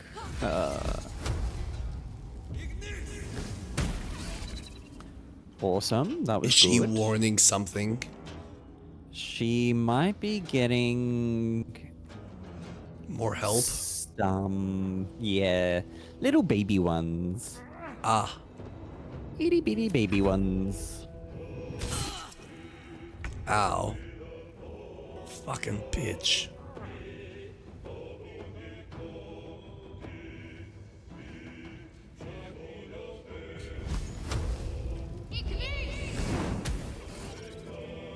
Okay, that's good. That's good.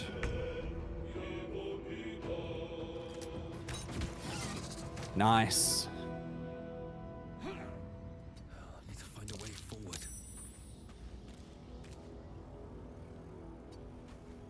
I do not recall where the boots are.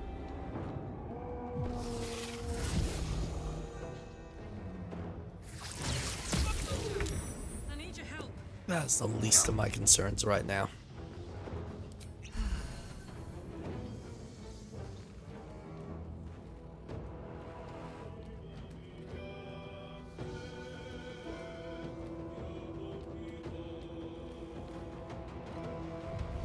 Can I see you? No. Fuck. Oh, that's how I get up. Alright.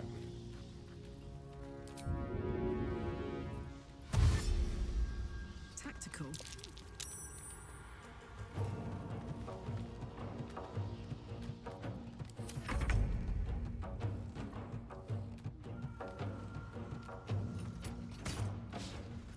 Shit. These boots have seen everything.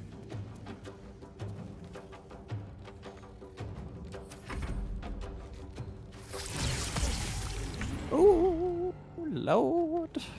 Okay. I should be able to move. Yeah. Close ranks. Damn.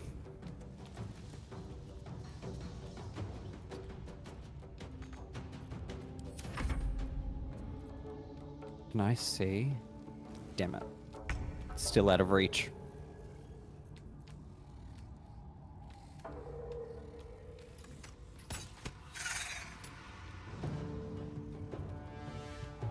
Have to keep going.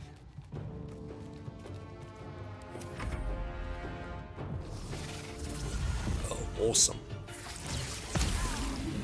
Fuck. Ow. Ow. Alright, ow, wasn't ow. expecting that.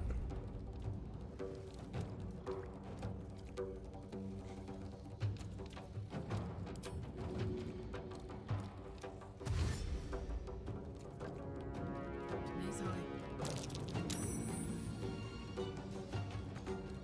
Resistance.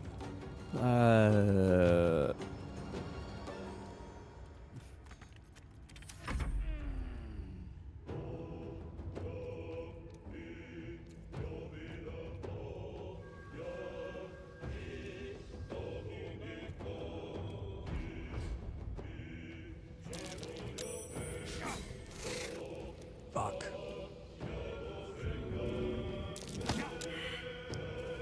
Damn it.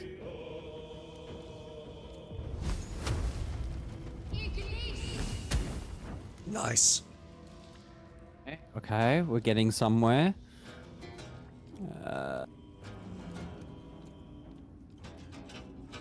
Okay.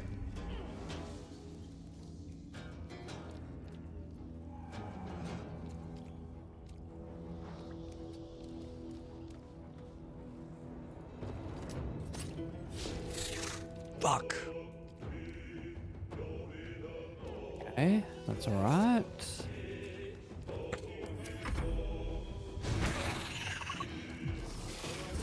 Yeah, I was fucking concerned about that. It's a good thing I've got her making a move.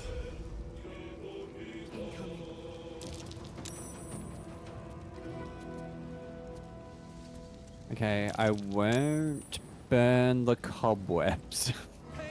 Oh, you can do that. Yeah. Yeah, don't do that, because I need access at the moment.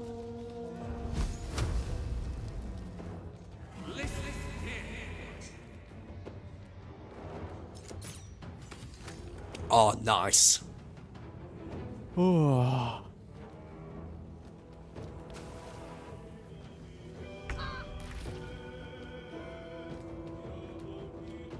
Oh, sick. Fuck, I don't think. Oh, Yes. perfect.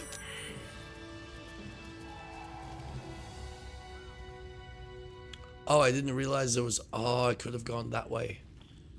Awesome. Come on, let's go. Alright, do you want to save? Let's move. Open up. Yes. Save.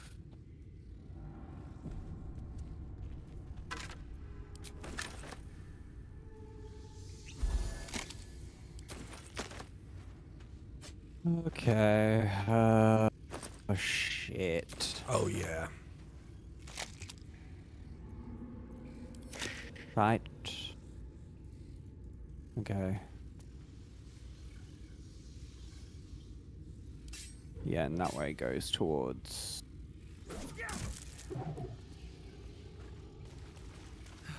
One day I'll catch a break. Ooh. We'll check this pack.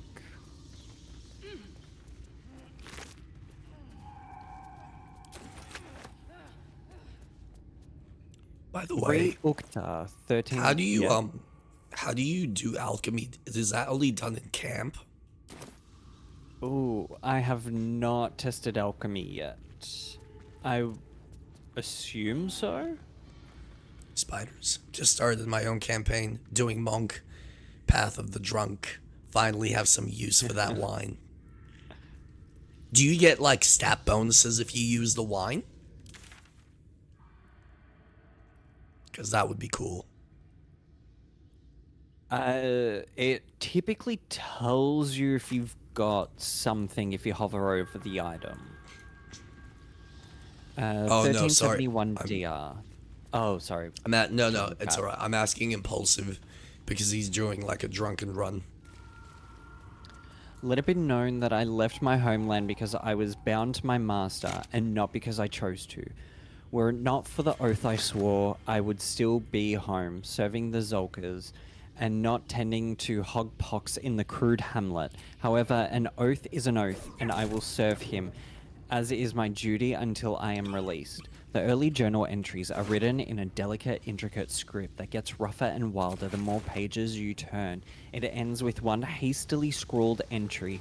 They did it. The dark Judases got the old bastard before the Zolks could. Now he's bleeding out, and once he's gone, I'll be free of this oath. I can go back. I'll return the tome of necromancy he stole. They'll forgive me then. They'll know that I'm loyal. The key gem secure in the tunnels. Once I have it, I'll slip into the cellar, take what I can carry, and then home.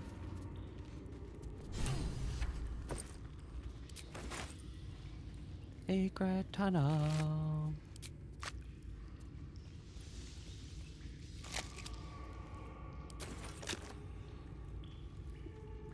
Go this way.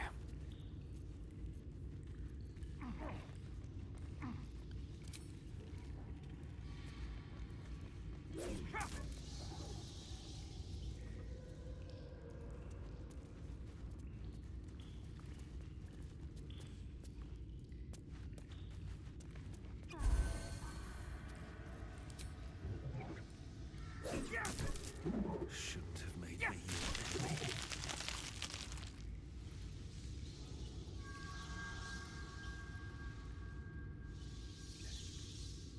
Where are you? Right. Okay. We're leading to something big. You're gonna see a rope and a bucket. That is the well. So in last play session, that's the one that I mentioned. Oh, right. So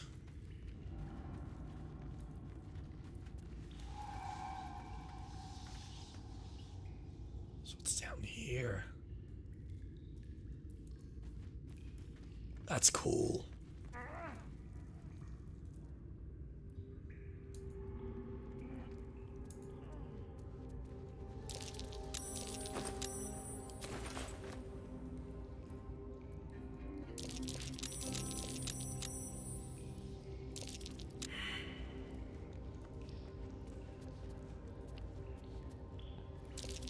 Just a little stuck.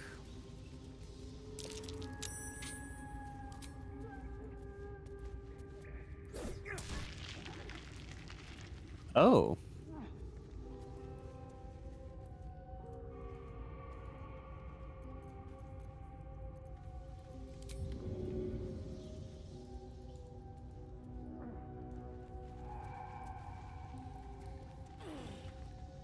Box. Steal, steal, steal, steal, steal, steal.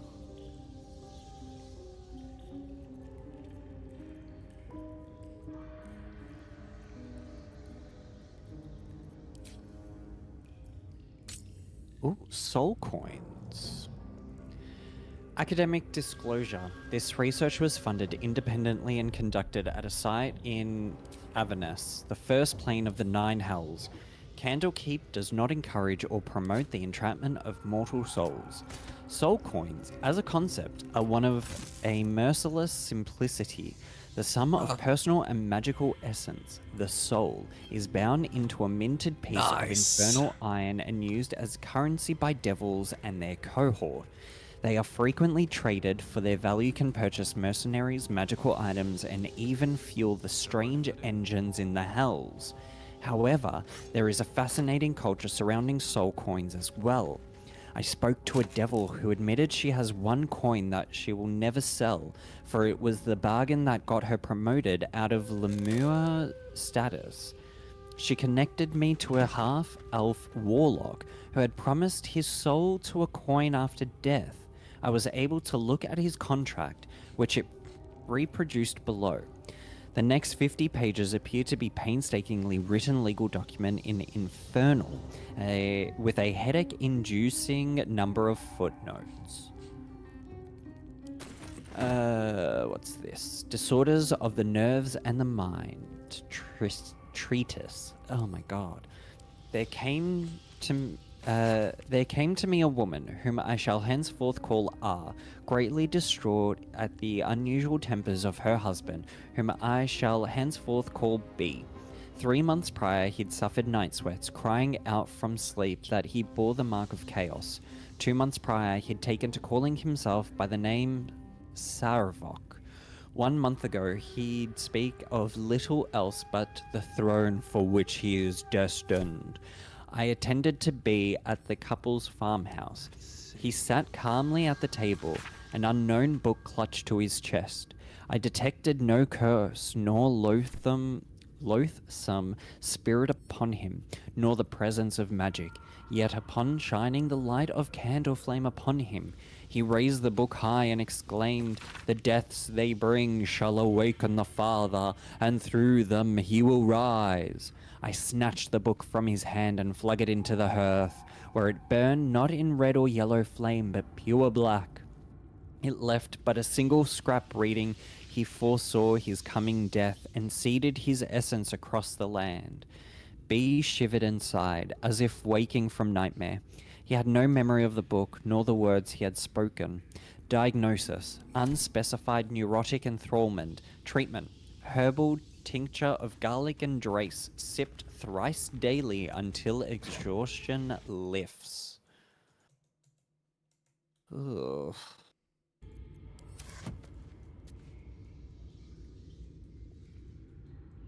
There's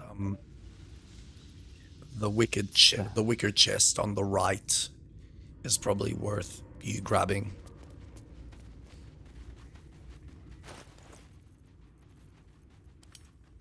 Oh, you know you can use these as well. They're a one-time use. I'm aware. Okay. I need to actually start looking at some of that stuff.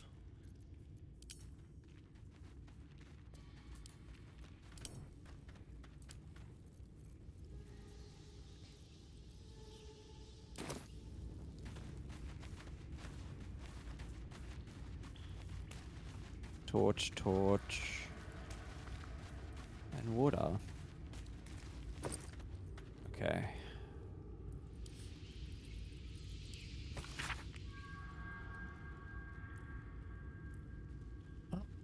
Let it be known that I left my homeland because I was bound to my master, and not because I chose to, were it not for the oath I swore I would still be home serving the Zolkins and not tending already read to that. hogpox in this crude. Did you read this? I did. Oh, awesome. Just making sure. Thank you. You're welcome.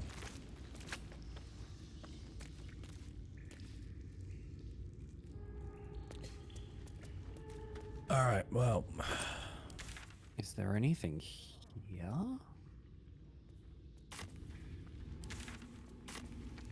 Up, up, up. Oh, okay. It's good, it's saved. A spider. Maybe save now if you want. Yeah, I have. Softer than a whisper. Did you just save? Yeah, yeah. It auto-saved. Just as we were coming into this area. Alright. Taking my time in the shadows. Light on my feet.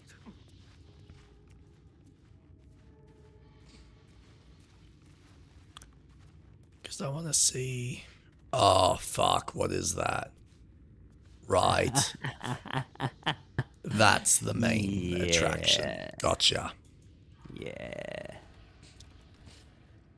Yepers. So everything else is cannon fodder. So I've done this sequence and I did it where she didn't wake up any hatchlings. It's a pain. It's a real pain. Is that those little eggs? Yeah. Okay. I think I've got something. So give me a sec.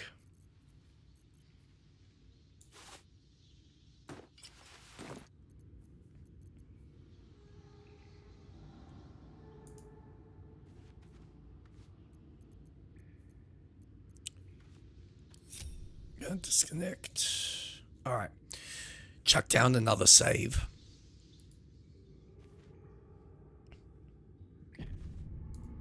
Saved.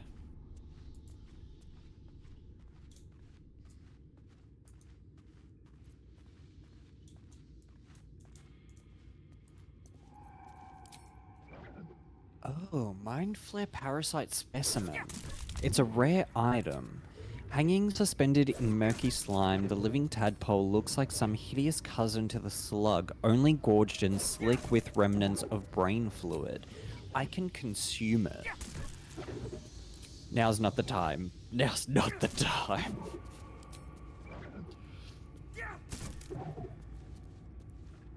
Breathe quiet. Move with care. Alright. So Did you get rid of I've all of dealt them? with... No, just currently the eggs that were farthest from her. Actually, maybe there is a way. Hold on. I'm just gonna wait till she fucks off.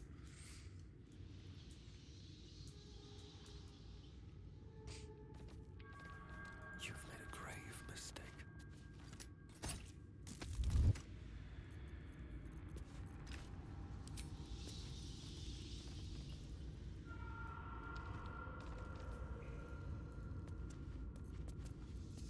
I don't need any attention right now.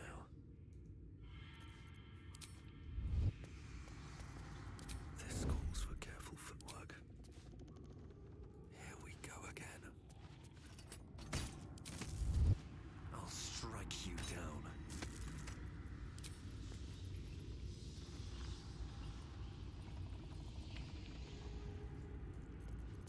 Should mind my step.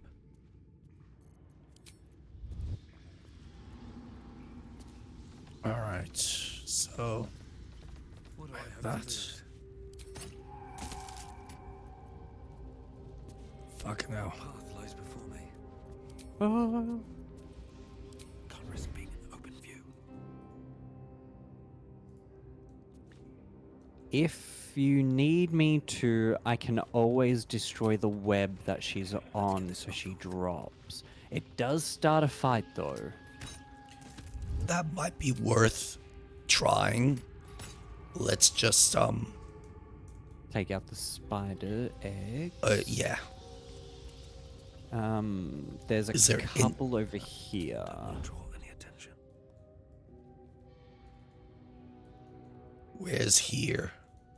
I wish I could ping. Oh, I see. Yep. Okay. Hold on. I'm just checking. Time to press ahead.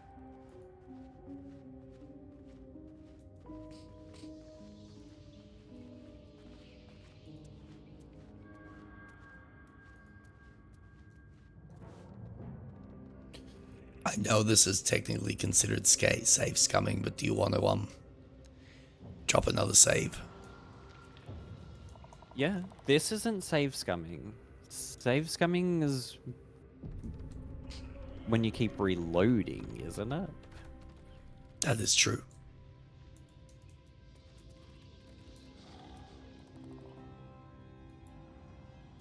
Let's go this way. I'm gonna try having an advantage. Oh. You were doing it. Sweet.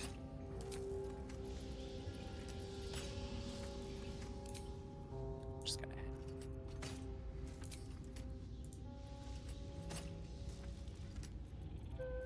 Just out of view. think that's all of them. Yep.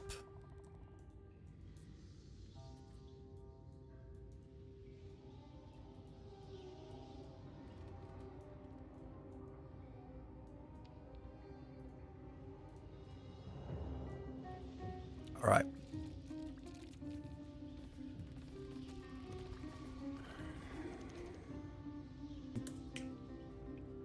Salut.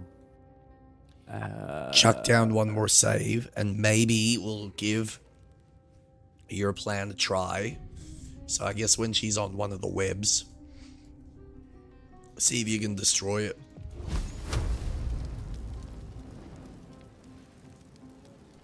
Okay, I'm gonna destroy the one that she's on now.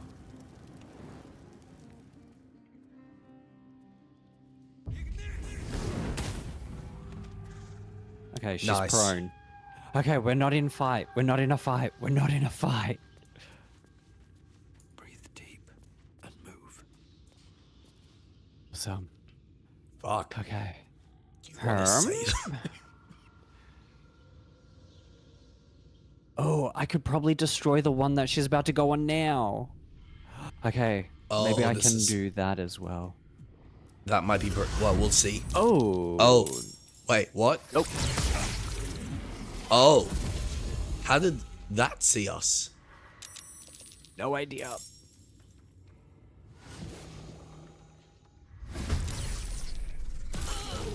Oh, that hurt. Wow. That hurt a lot. Shoot, you gotta shoot the web out. I'm trying. I'm gonna...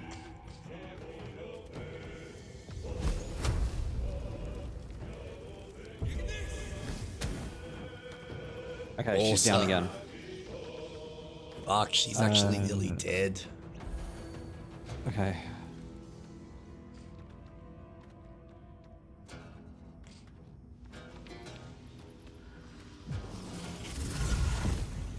We got this. Ooh. I'm gonna go... Ooh. Okay.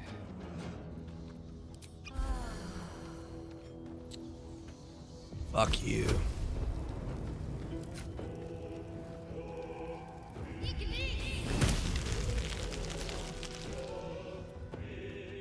Fuck, I should have waited. Alright. Let's go.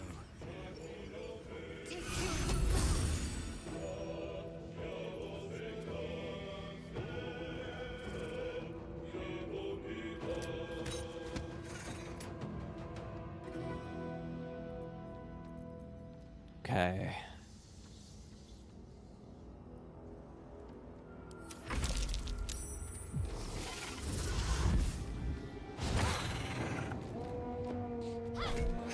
Aha.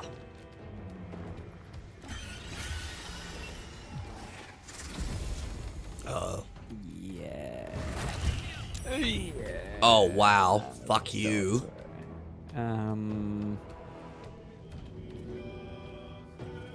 I can't shove you, but can I do?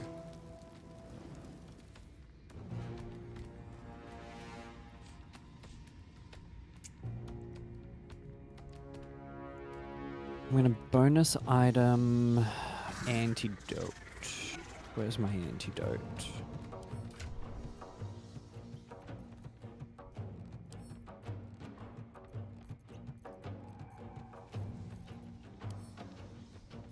Then it's a 50-50, that's a 40. You stupid, beautiful boy.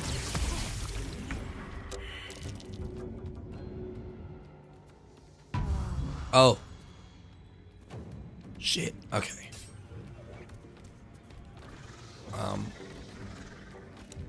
Fuck. Oh, nice. He's dead. Okay. 2 spiders down, 1 queen left.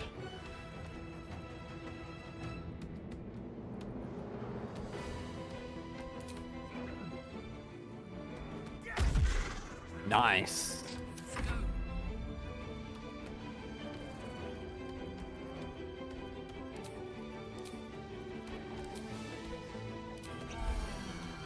Oh, Wait, fuck off.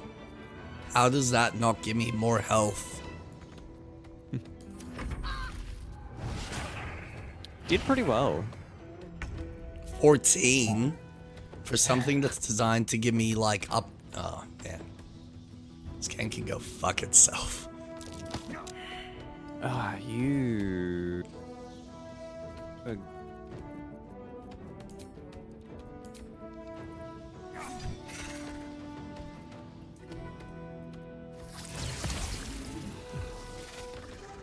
Okay, that's fine.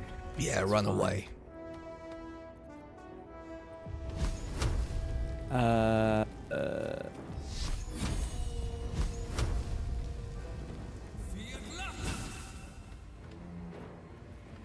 I don't know what the fuck that was, but that was a waste. Alright. I've added a shield. Protect a creature from attacks. Increase its armor class by 2. So you should have... Ah, you... Stupid.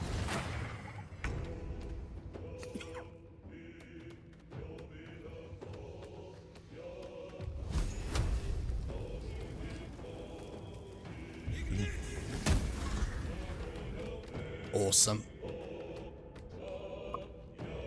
Can't throw, can I?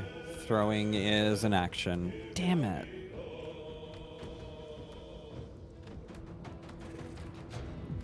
Come back up. Nice. Miss. Oh, you bitch. That's fine. And then I'm going to...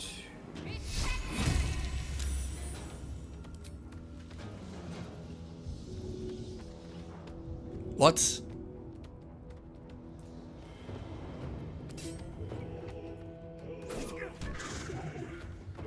Alright, fine. Fuck you.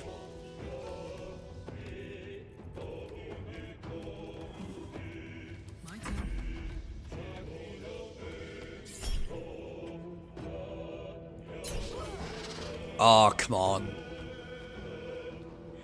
Fuck.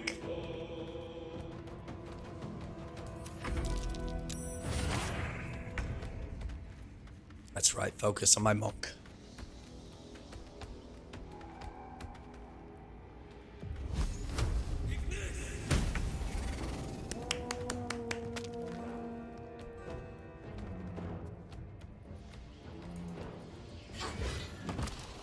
Fuck yeah. Oh, it's not dead. It's dead.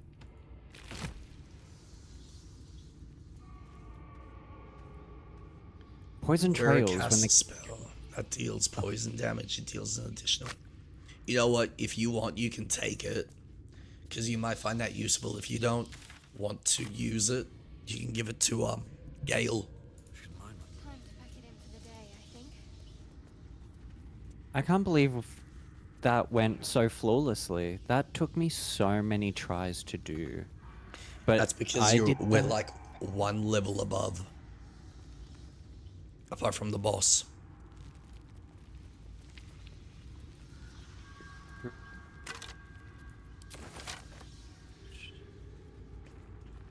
Dark Amethyst.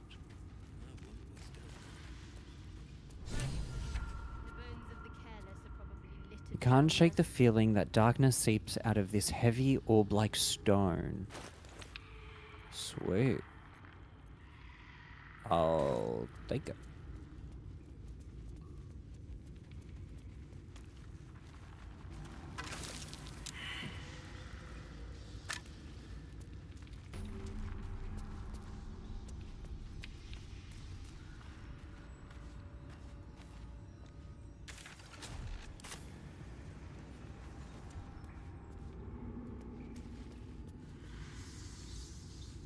Let's have a look.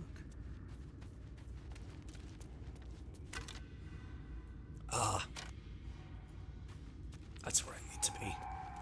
Okay, I'm gonna save. I'm gonna do Awesome. something stupid. Oh, I'm gonna die if I jump down.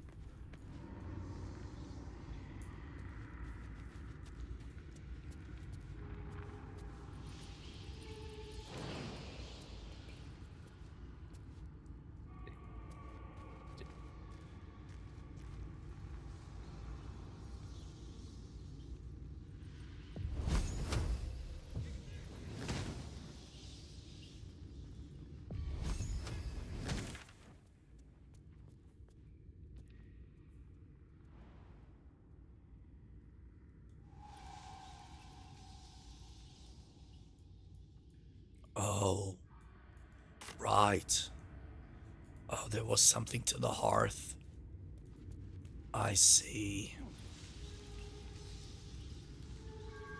Anything of use?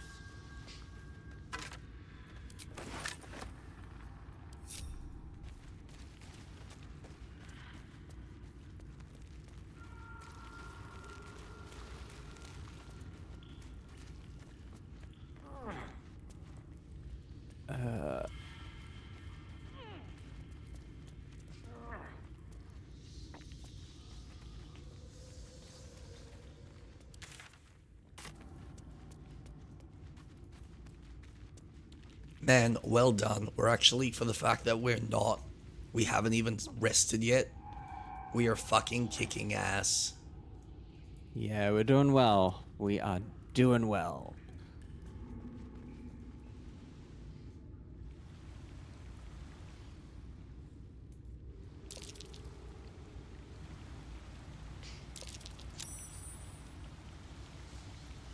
Earth.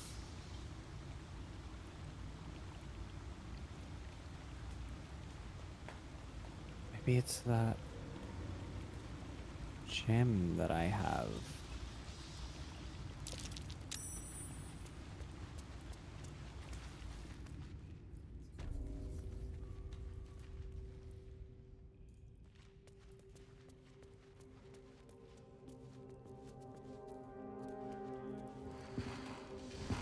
That's,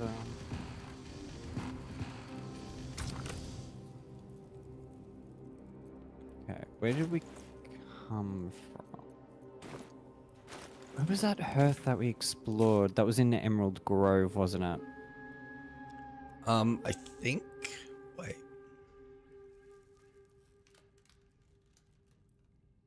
Where is it? Fuck.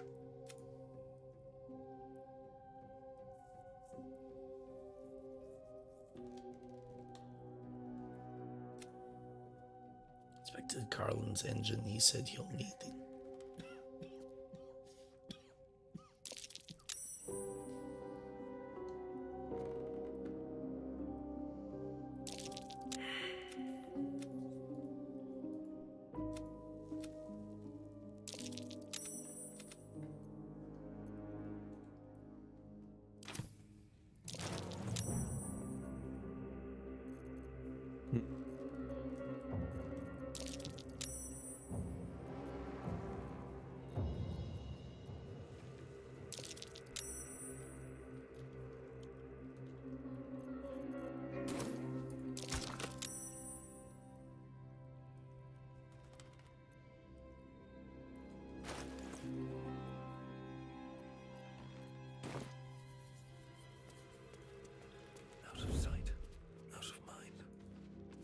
Okay. Nothing. Ooh, a short sword.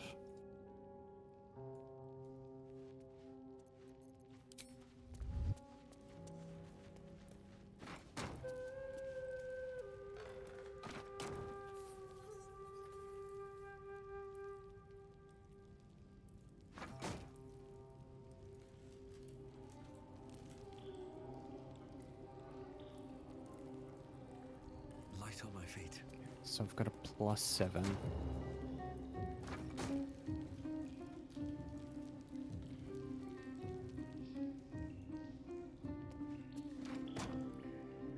Yeah. Try again.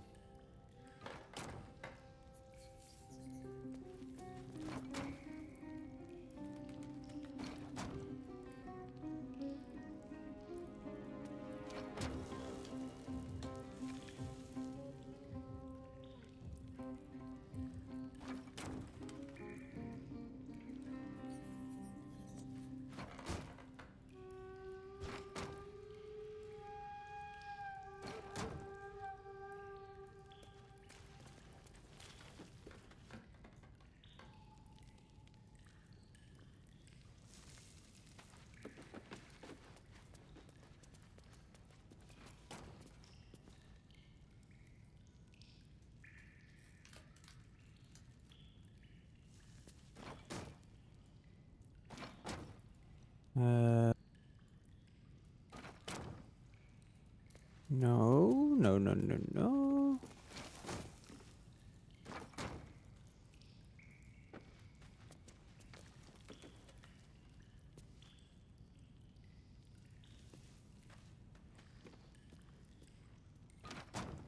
Okay.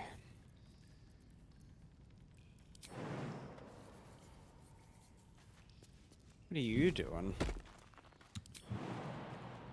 Nothing interesting. I forgot how to get there.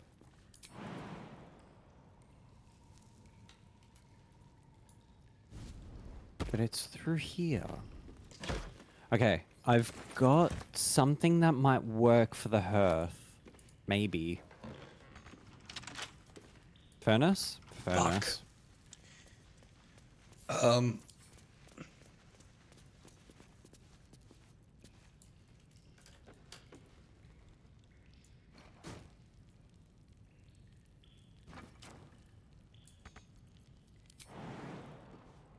Would you like me to open it?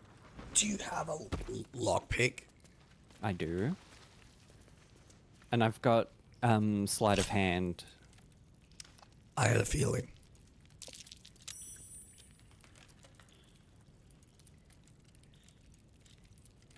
There we go. And I didn't even need to use a tool. Oh, awesome. Oh, no, Nice. That's what I needed. Alright. Oh. What's that?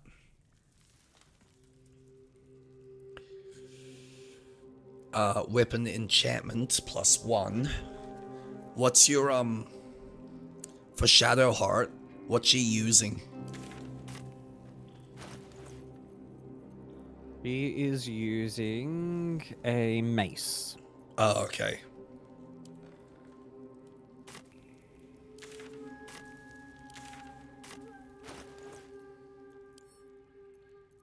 So I might send that to camp.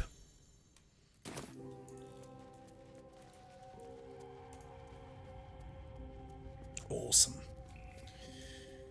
I got what we needed. What should I put in the furnace? I picked up a dark amethyst. Nothing yet. I mean, you could try. I don't know how that works.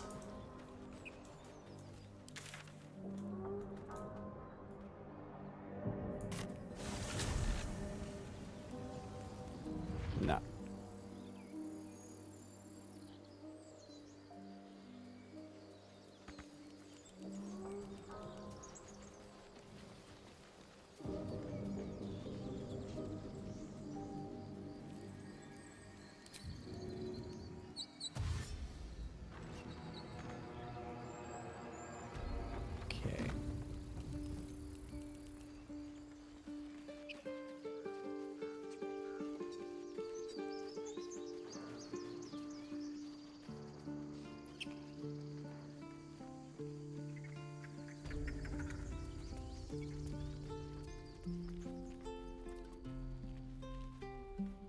Need anything else?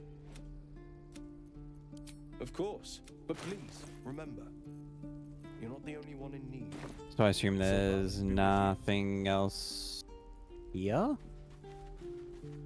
No, that's everything. Okay. I got the steel, which was the main thing I went for. Oh, perfect. Very well.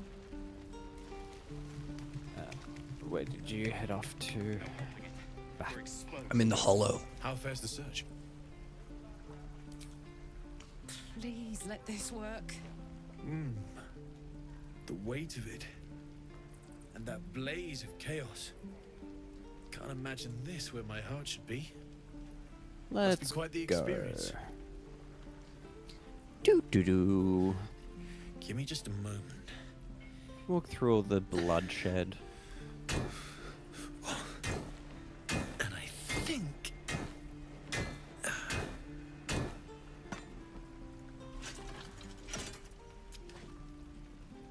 There. You'll have to install it, I'm afraid. I don't think there are thick enough gloves in all the realms to protect from that kind of heat.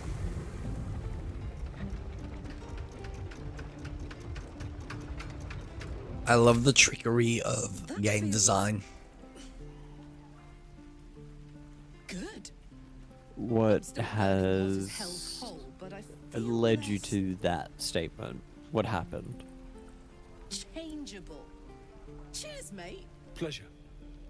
And as for the heat, I haven't got any solutions now. But I'm not giving up. Hold on. Could be if the combustion chamber had its own insulation, or if we had some kind of enchanted coolant. Find me again in Baldur's Gate. If I'm worth my salt, Oh my we'll god, figure are you something out by then. kidding Take care, me? Karlach. And hopefully the next time I see you, I'll have something promising to report. Pocket any infernal iron you find along the way, Awesome. I miss my forge. Damon's upgrade didn't cool me down, but it did juice me up. I don't think I've ever felt more powerful. You to smack then. Bring it on. I do like her. She's awesome. Yeah. She's a good addition to the team.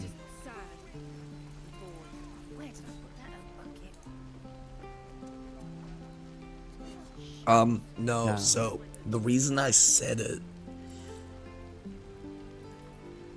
the characters created something for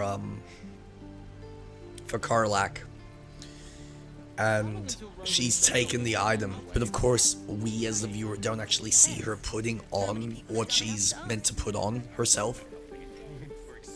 True.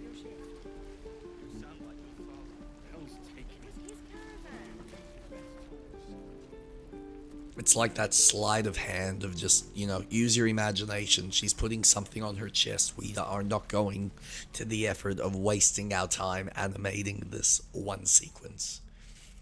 Put 2 and 2 together. Yeah. This is what's happened. It's really cool.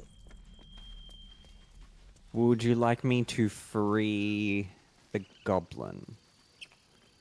Because we have a path that is clear. You know what? Sure. Let's save. Let's see how this goes. I'm going to go to the bathroom. I will be right back. Okay.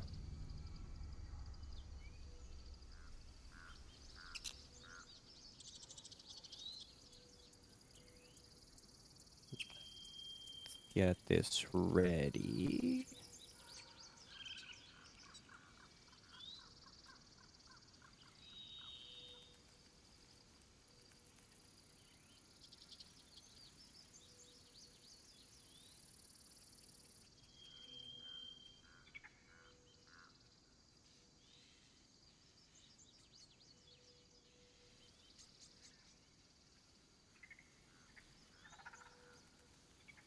Yeah.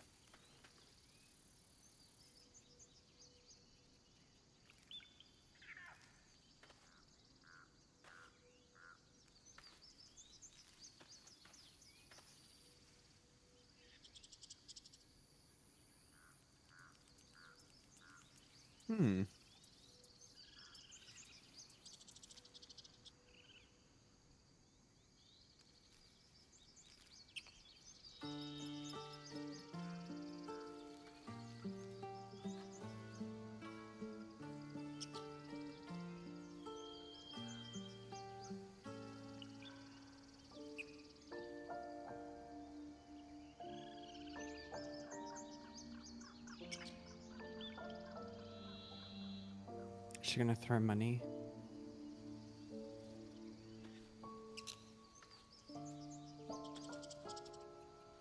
I'll take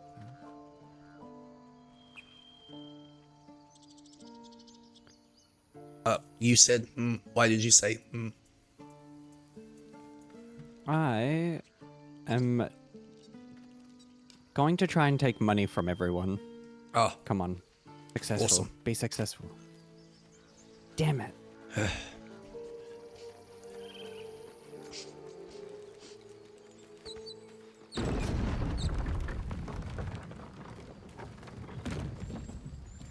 So, Kate and I have been watching a good selection of films lately, and I found a really cool new TV show that I'm like excited to finish.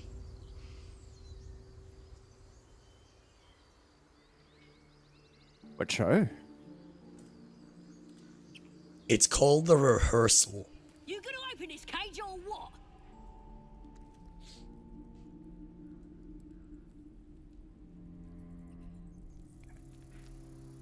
What's The Rehearsal? Yeah, have you heard of it? It's HBO.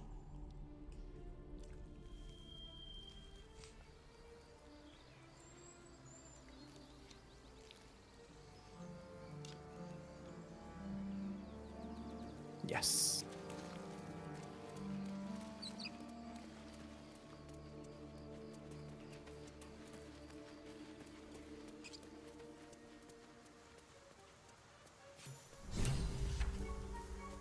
Ready to go meet my tribe? Just say the word. Follow me. I'll keep you safe. Happily. Lead the way. We're going this way.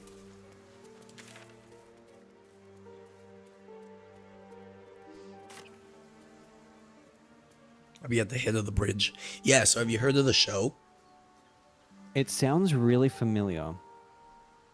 All right, now keep in mind, I've actually started from season 2 because I was listening to Colin Moriarty's mates talking about it to him and suggesting it. The show is basically a guy who actually like creates these elaborate rehearsal set pieces. So as a way of exploring and delving deeper into like studying something, he hires actors to go out of their way to learn a very specific role Thought I was never gonna get out of there. to then shove in these To be free elaborate again, gotta say. circumstances. So currently with like season 2 specifically, he's delved, I don't know how season 1 plays out, but like season 2 he's delving with he's like gotten obsessed with aviation accidents, and he's come across like this one connected thread that usually starts from the cockpit with a decision that the captain makes, but the second in command doesn't kind of take his responsibility on acting on the mistake of the captain, or pointing out that no, you're wrong and I'm going to take over because you're not seeing something that I'm seeing. So like the season starts with him going to this old what was he called? Essentially he was in charge of like the safety board for aviation, or for transportation in general. And this guy had pointed out that one of the common threads needed to start with, like, he actually suggested to Congress that they should have, as a legislation, what's it called? Actual role playing for the pilots. But it obviously just kept getting, like, dismissed. And this like main host of the show, he's like, look, I've got funding from HBO comes with some strings attached, because HBO typically are paying me to make a form of entertainment, and it's meant to be funny and it's meant to be comedic. But I find something intriguing about this whole scenario, and I want to delve deeper into it to understand it. So I want to help you. So everything starts with him essentially following this pilot, like a second, a right-hand pilot, second in command, trying to get a gauge of what his day-to-day life is and what his first initial interaction with a captain is, because he never flies with the same captain more than twice. And he specifically flies from this one specific airport.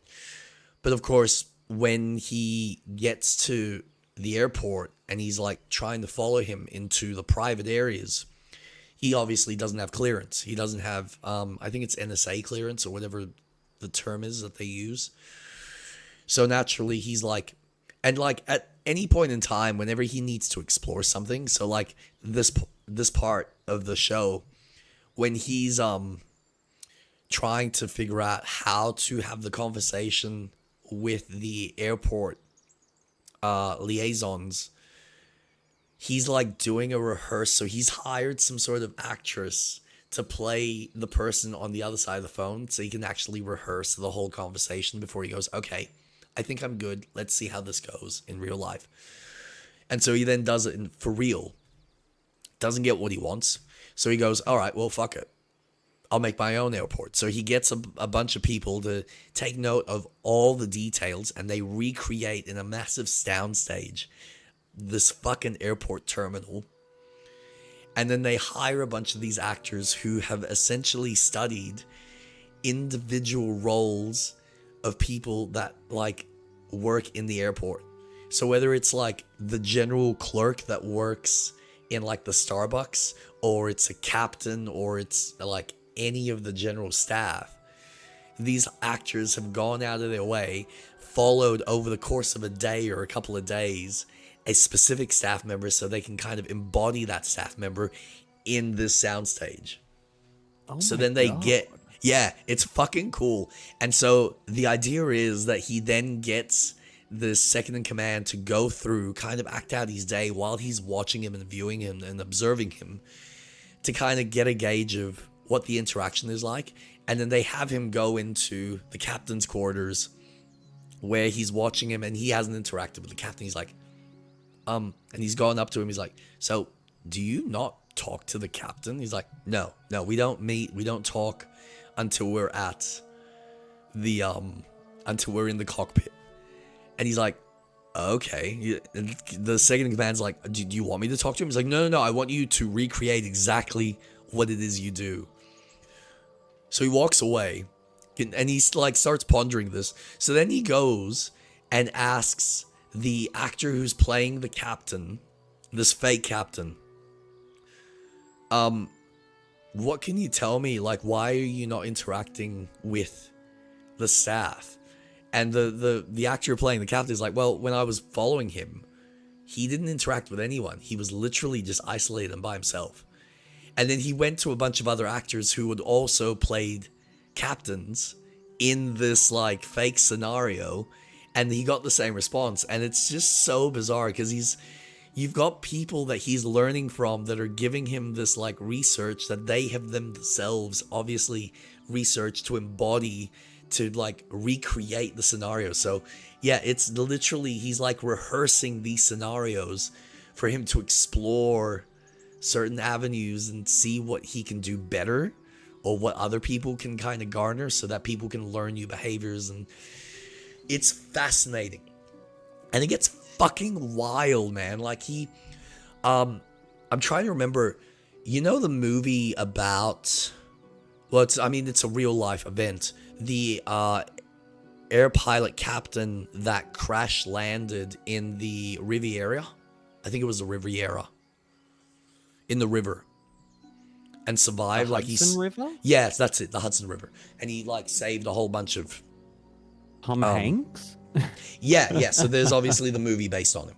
So in further episodes, for him to try and get something, like he pinpoints one, because he starts trying to figure out what's the specific characteristic that would make it useful for a captain to have in specific high stress scenarios, to make it easier for the second in command to be more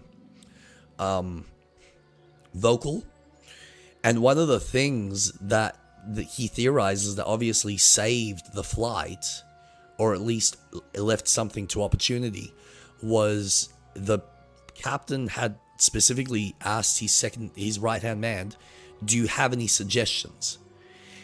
And so he then creates this whole elaborate, like, rehearsal process of using the text that this captain had created, like his memoirs.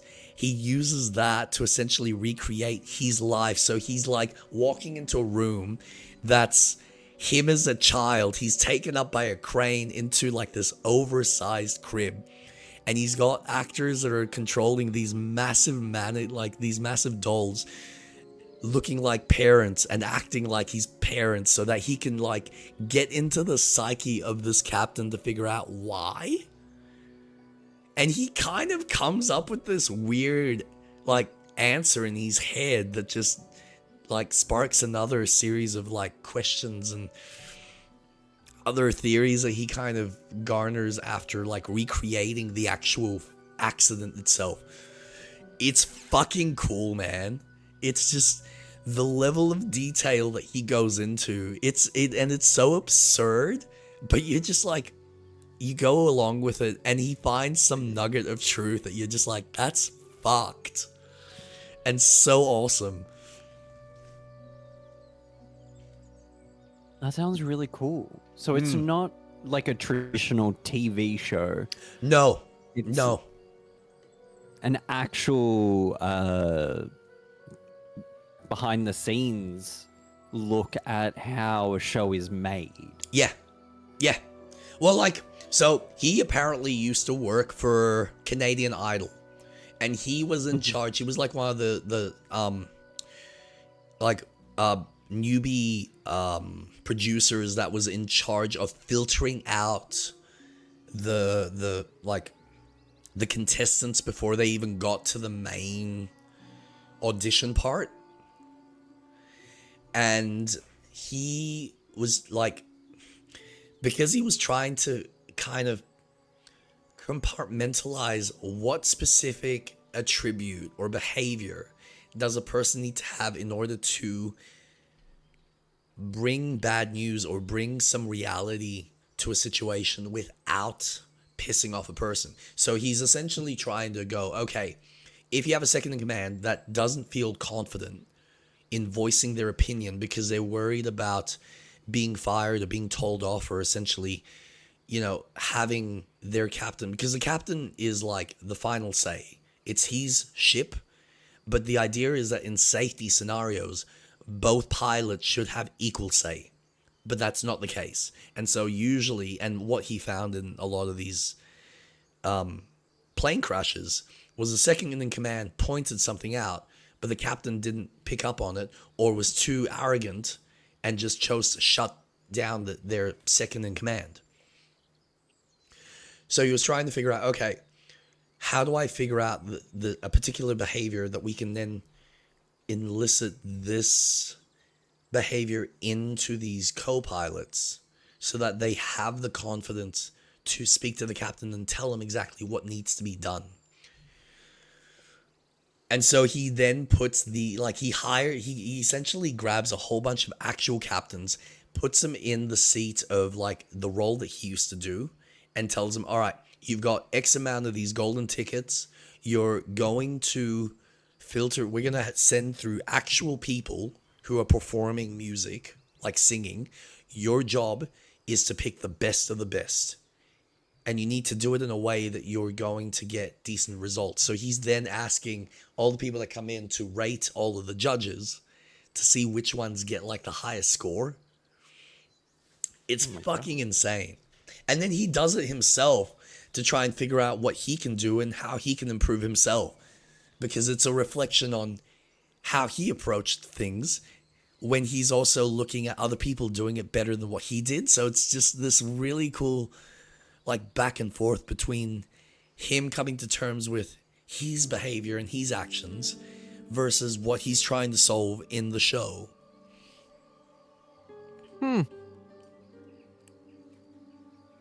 That's cool.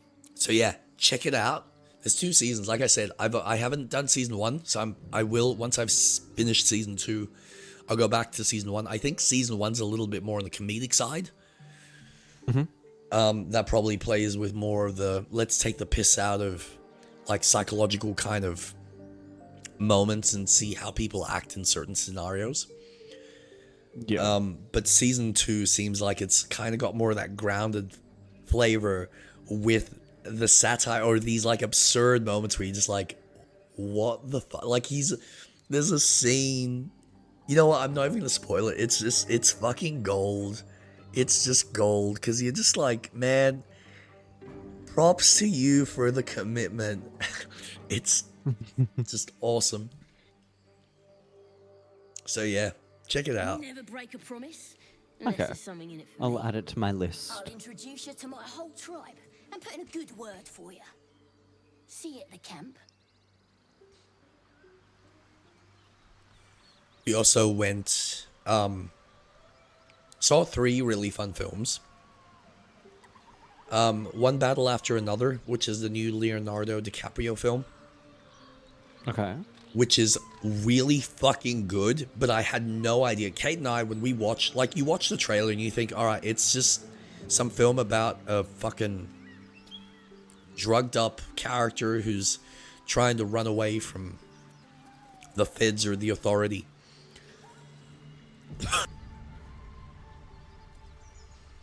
No, the show is literally about a group of anarchists that were going to the border and releasing, not slaves, god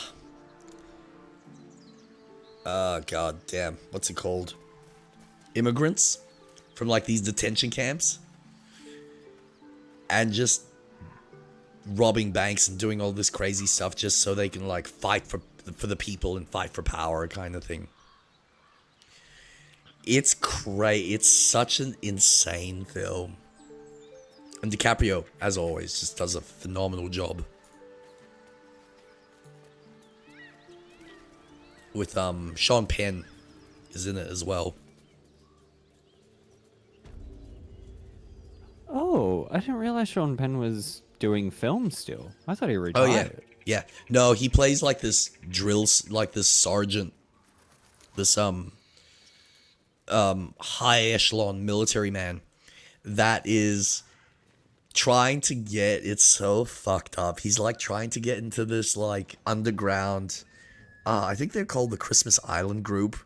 It's essentially this group of like white racist fucking elites that want to control the world, and they have like this whole underground base that one of them has built underneath this guy's mansion. It's just insane. But he wants to be a part of this like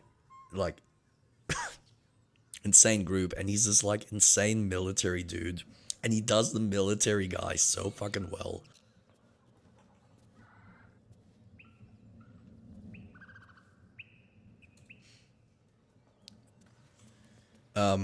Yeah, so that's a fun one. One Battle After Another. The other film, trying to remember the name. We actually watched it last night. It's Darren Aronofsky's new film that's got, is it Gerald Butler? No, not Gerald Butler. What's his name? Something, ooh, okay. If I look up Dune Part 2.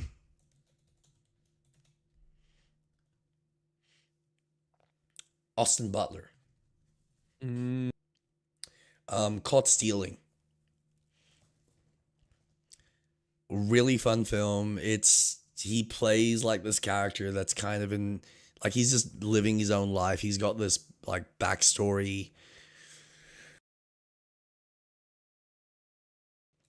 Excuse me. He's got this really tragic backstory that kind of plays out throughout the film. But he's in between this like really unfortunate circumstance where one of his mates has given him a key to a lockbox with money, and he's now involved with these two mafia groups that want the money back, because of course he's a drug dealer.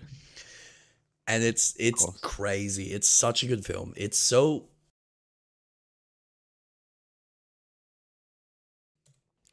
Don't mind me, I'm just dying. It's so different for as far as what Darren's used to doing. But it's gold. And the last one that we watched, which I gotta admit, fucking really impressed me.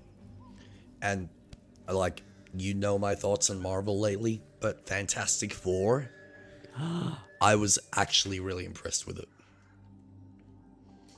Funny that you bring that up because that's what we watched recently. I loved Fantastic Four. I thought that was a really good film. I love that we didn't get a whole intro, how they got their powers. No. We're starting 4 years later. Like, we know who they are. It's right into the action. Though, wait, what? Why are we fighting? I'd love to, thanks. Okay, that was weird. So you can set turn-based mode on and off. Oh, okay. That was weird. I really enjoyed it. The fact that we ended with a story of one of the, quite literally, biggest enemies in the MC universe. Just cinematic comic book. Galactus is huge. Figuratively and physically, he is huge. So the fact that we got a story that quickly, love. I love that the exposition of, you know, their astronauts that went into space and came back with powers. Okay, into the action. Okay, I'm for the ride. Give me more. The only criticism I have of that movie, though,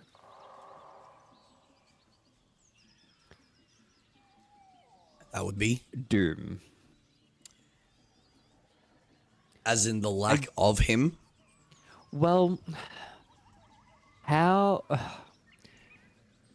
I get it. Robert Downey Jr., very expensive.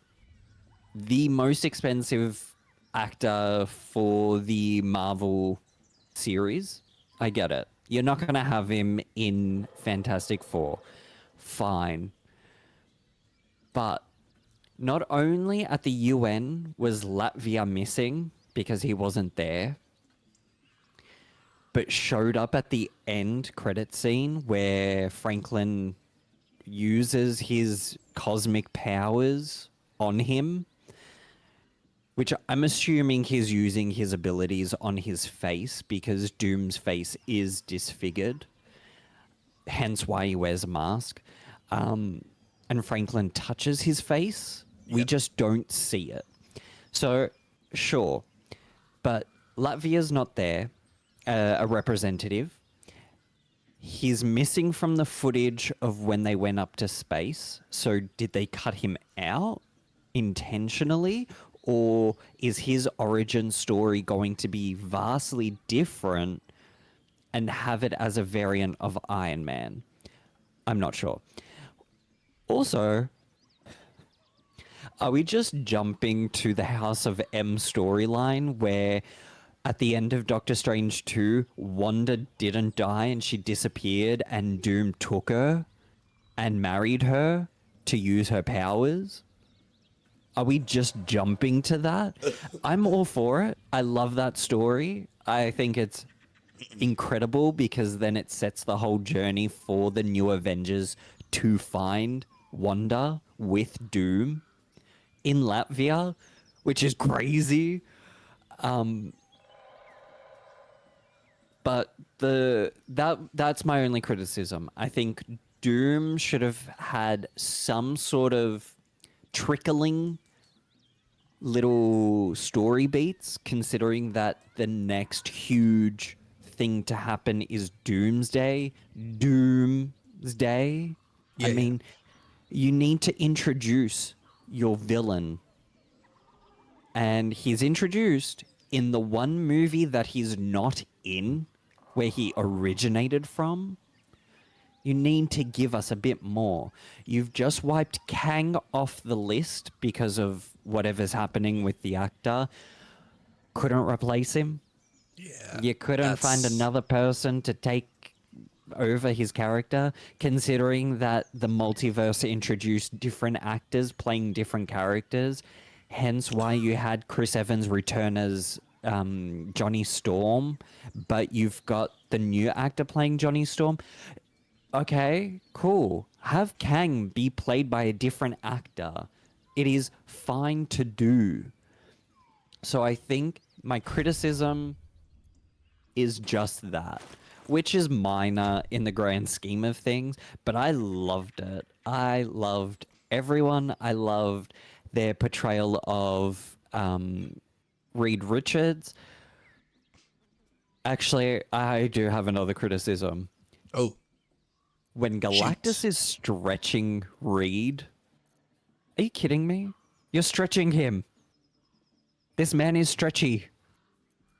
This man should be able to stretch pretty far. So I think Apparently they've dumbed not. down his powers. Yeah, but I mean, you're always gonna find some. I'm thinking of the word, like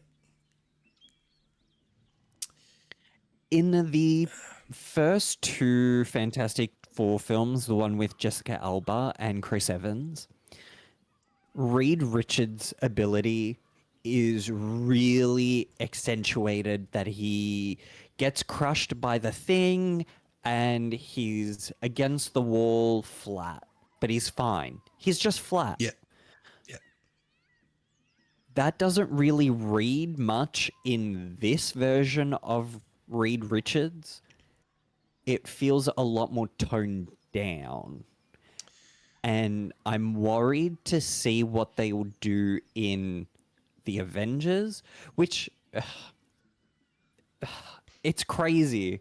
So much is happening off screen. So Sam Wilson is building his Avengers, and that's happening off screen.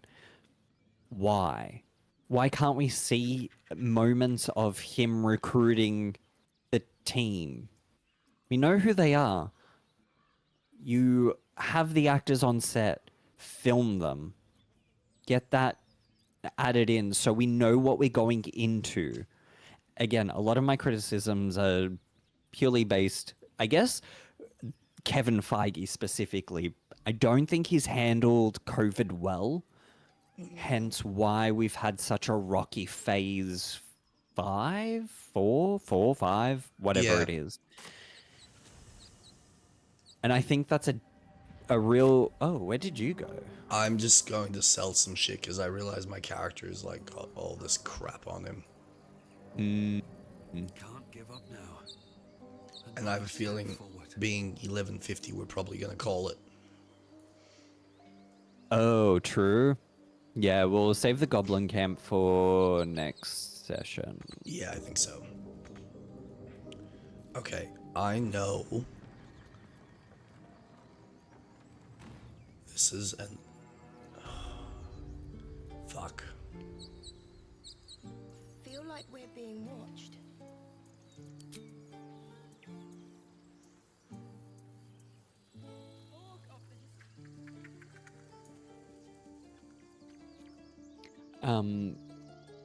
But I thought it was a really enjoyable film, and it almost took me back to pre-Endgame, where it was just such a hit.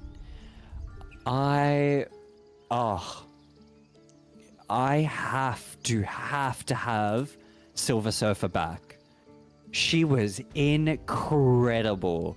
I think she was perfect. Yeah, no, I gotta admit, they did a really good job with her. I know there's some contention with the fact that it's not a guy playing it. You're not the only one. Don't care. But I think it's a really cool representation of the character, so I can't really complain.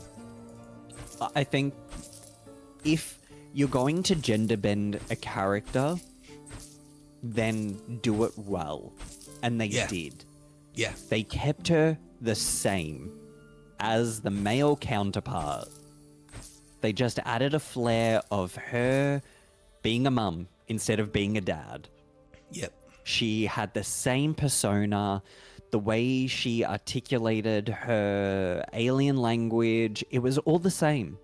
Instead, it was a lady. I thought she was fantastic. Oh, see what I did there? Sylvanas be with you. And I really hope they bring her back. I also really like the fact that they didn't defeat Galactus. I think that would have been insane if they did. And I love that it was like, no, we're just going to push him to the other side of the universe. I think that's what I really appreciated. It didn't feel like a proper resolution, but it was a, here's how we solve the problem for the time being until we can figure out a better solution later. And I thought that was refreshing, considering Marvel's always being like, oh, here's a, like, we're just going to solve this. We're just going to solve this. Like, yep. Enemy defeated. Yeah. Bad guy defeated. This is the first time where it's like, no, he's still a threat. He's just in another, like, dimension, another location. Yeah, they just teleported him to the other side of the universe. So they bought themselves more time to protect Earth. Whatever Earth that is. But I'm so disappointed that we didn't see them getting transported to the Earth, because Thunderbolts is another really good film. And the end credit scene is them seeing the Fantastic Four ship flying into their universe. But we didn't see that in the Fantastic Four. We don't know how they jump to a different dimension. So it's going to be so crazy how they're going to do that. Is obviously going to be an Endgame, because that's the next movie to come out. I'm looking forward to it. I also want to watch Marvel Zombies as a nice side adventure from it. Just because the Scarlet Witch is in it, and I love her.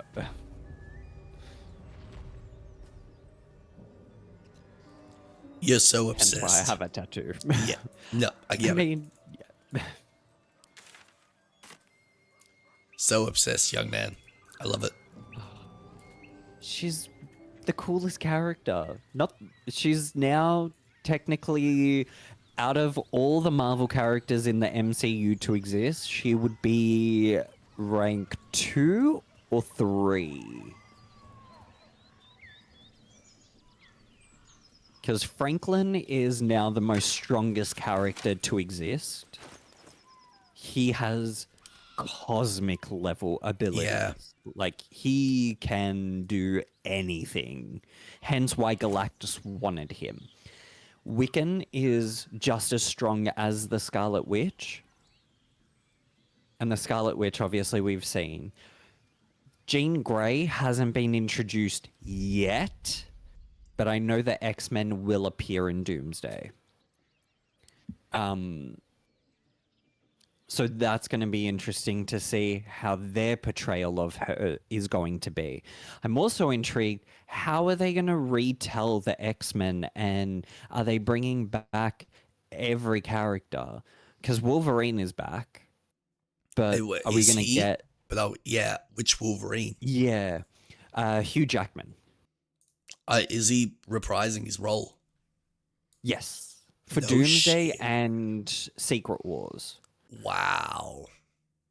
So he's slated for another, I think, 3 or 4 films to appear in, and I know 2 of them are the Avengers films. How much is he fucking getting paid? That's a nuts. lot of money. They're all getting paid a lot of money. Fuck me. That's amazing. Fucking hell. Yeah, look, I don't have much context with the comics. I was speaking to my instructor, Chris, and he was pointing out some theories that are going around about a throwaway line that either Doctor Strange says or Tony says during Endgame, and how that might be the tie back to how they bring Stark into the current timeline. It's almost like he gets rescued at some point. But I don't know. Is it when he's got the glove? I'm inevitable. Maybe. Because that is a big theory that's going around. Because Doctor Strange saw 14 million different variations of how that was going to go. Correct. So I think he knows that Stark does become Doom in a different timeline. Maybe. So I wouldn't be surprised if we see a reimagining of that fight sequence. Which I kind of hoped that he wouldn't be Iron Man and that he would just be, we're just using the same actor but for a different role. Which I kind of dig. I like that Chris Evans was Johnny Storm as well as Captain America. I think that was just really nice. And I like that.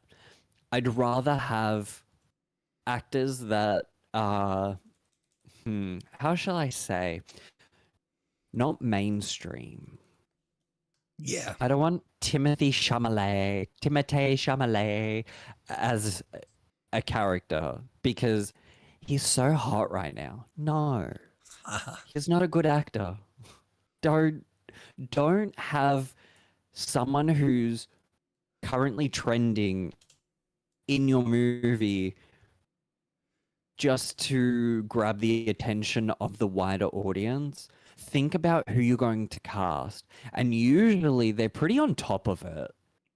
I haven't really come across an MCU character that I was like, I feel like every actor has filled that role pretty well. It's a shame that I don't think Tatiana's going to return as She-Hulk, which is a shame because I thought she was phenomenal. But Kristen Ritter's returning as Jessica Jones, and I'm honestly chuffed about that. Oh, yeah, that's awesome. That's good to hear. I'm excited for season 2 of Daredevil. Really excited. Man, he's had luck with that character, considering it started off, as a Fox TV show? Netflix, yeah. And almost became nothing, but they're pulling him back.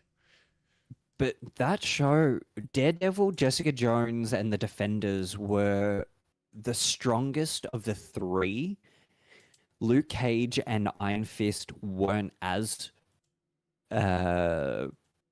strong in their approach.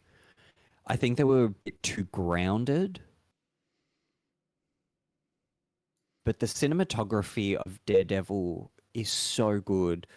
Oh, love. Same as Jessica Jones.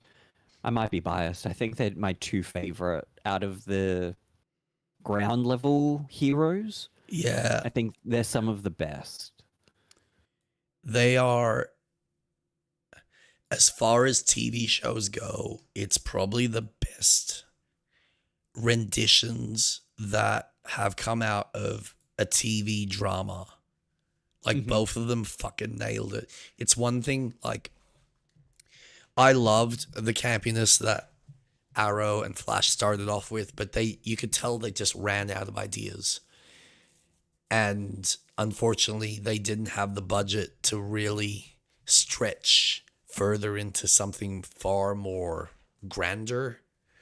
They were working towards things, but I feel like they should have just kind of leaned into bringing more characters in and bringing, like, just working towards this bigger universe. But they got so focused on this forced 5-arc structure for Green Arrow, and then Flash obviously had its weird kind of storytelling. So it just went off the rails. Whereas I think the way they structured Daredevil, Jessica Jones, I didn't watch the rest of them, but they had like a proper beginning, middle, and end. So it just felt like a completed story arc. Yep. And though you could tell, all right, it's all playing within the Hell's Kitchen kind of locale, it's still kind of nice to see just like how much more substance they had for those shows. Granted, they probably had a bigger budget afforded to them, so that probably played a big part.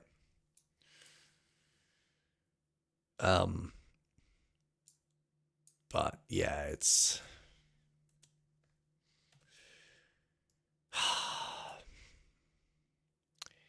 I don't want to get too excited. I'm hoping that the way they treat this now will do a lot better for building the next stage. Because honestly, you're right. Like, maybe it was COVID, maybe it was something else, but whatever they had, I think the writer's strike and all the other strikes that they had probably also played another aspect to this as well. Mm-hmm. But there was so much fluff and unnecessary. Like, there was no kind of forward momentum. You could tell it was just more for the cash grab for Disney Plus than it was for, all right, let's build the next phase and actually lead this somewhere. And I think they were trying, but clearly they were just, it just felt like they were fucking about with it. It was taking too long. It was all just... I think they were too quick. I think their contract to release stuff on Disney Plus was a detriment, because that was part of the contract with was it Bob Iger? Yeah. Who wanted so many things of Marvel on Disney Plus because they needed people on there. So they had all the exclusive shows for Marvel, the specials, the behind the scenes, and all of that. That stuff used to be posted on YouTube, like the behind the scenes stuff, but now it's all locked behind Disney Plus.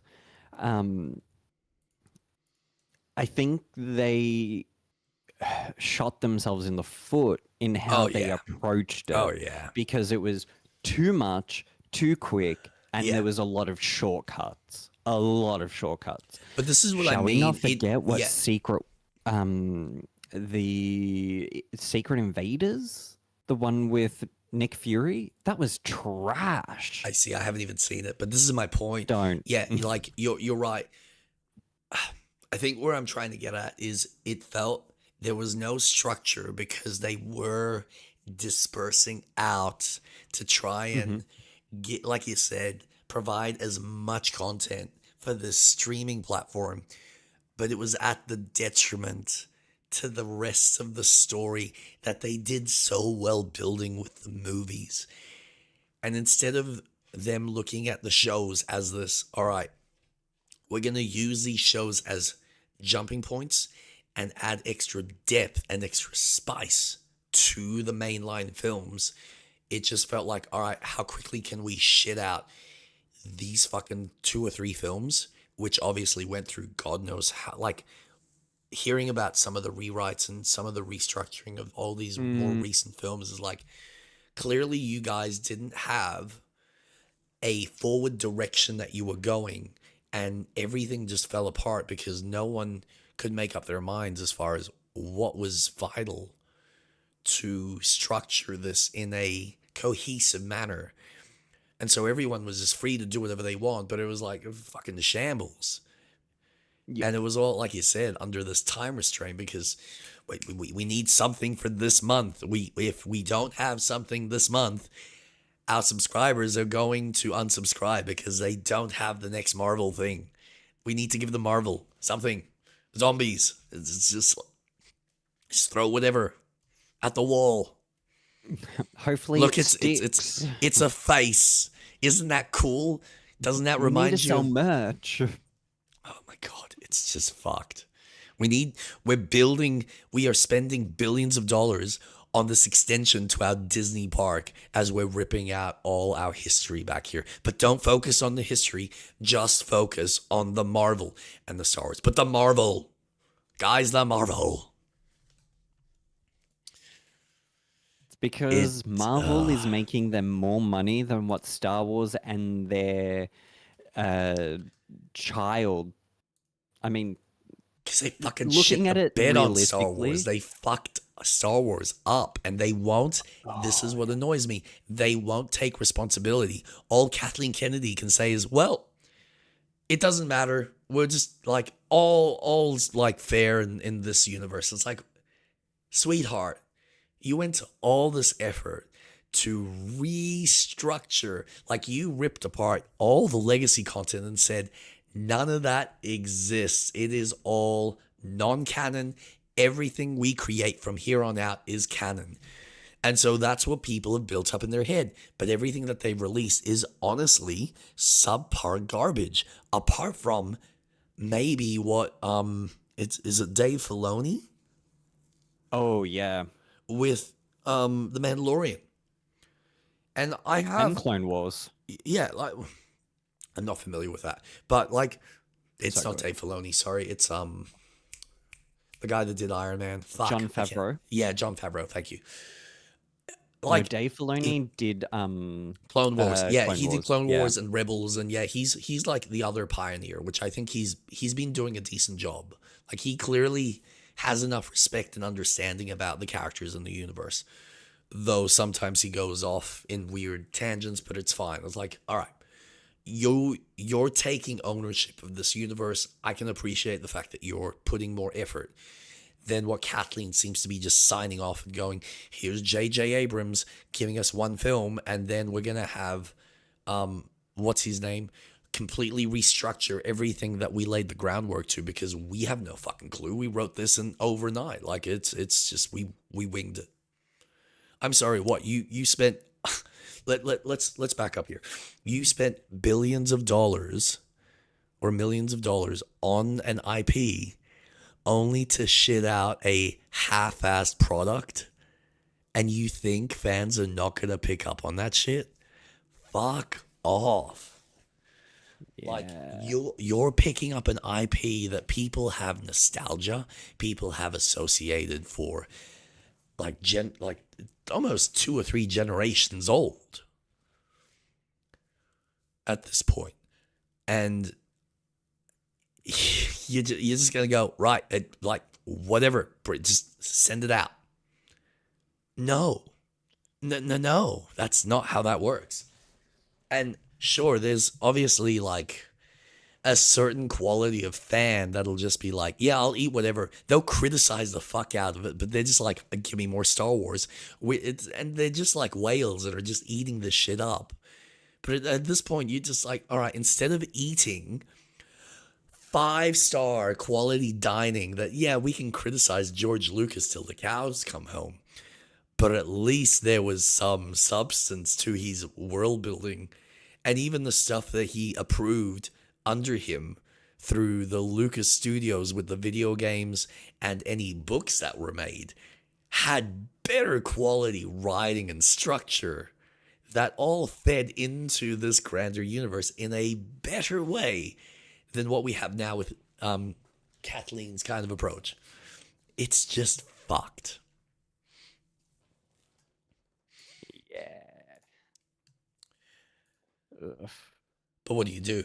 Like, at this point, it's kind of like choosing to follow a religion. You either believe it or you don't. And if you don't, then it's like, well, what's the point?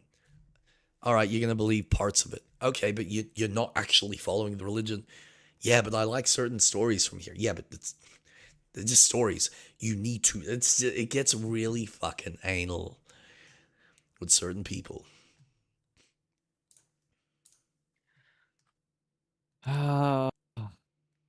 Yeah. It will be interesting to see how the next set of Star Wars goes, because they've filmed Ahsoka season 2, or they're currently filming it. Yeah. So it'll be interesting to see how, well, are we going down this new route? Are we going to rewrite what was The Force Awakens, is it? Oh, I forgot God, what it yeah. was. Whatever the last one was. Force Awakens was the first one, number 7.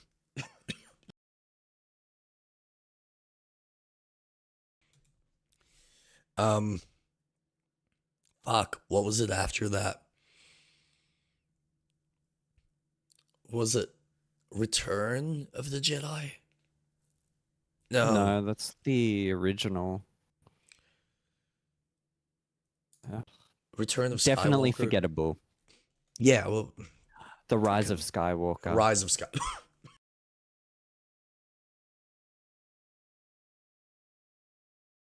Like, are they going to rewrite that story?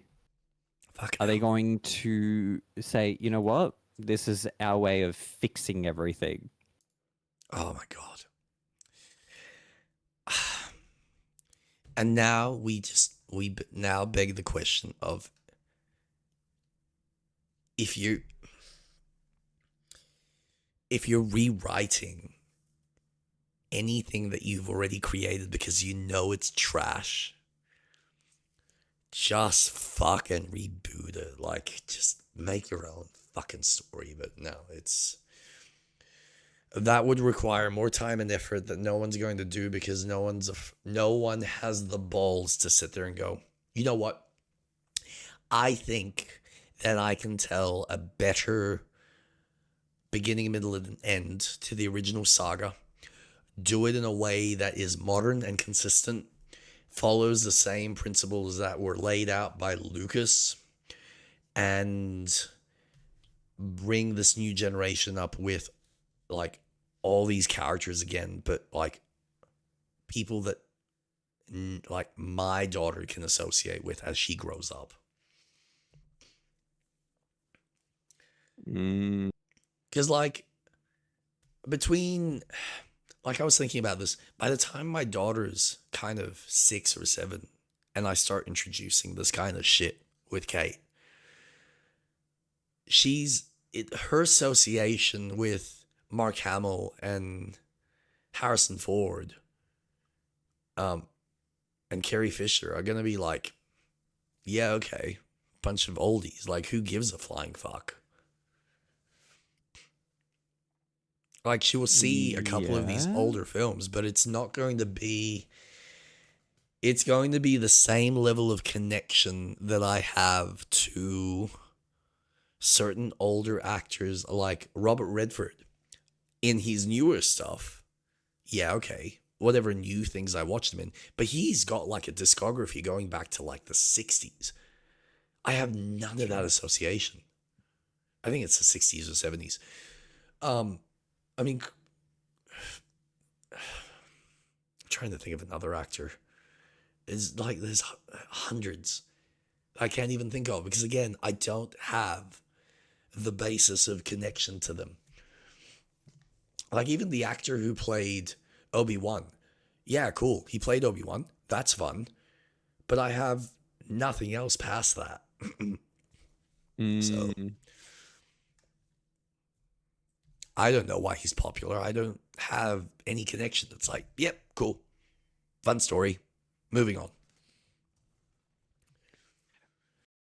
But when you were a kid, what about the old movies that you were watching?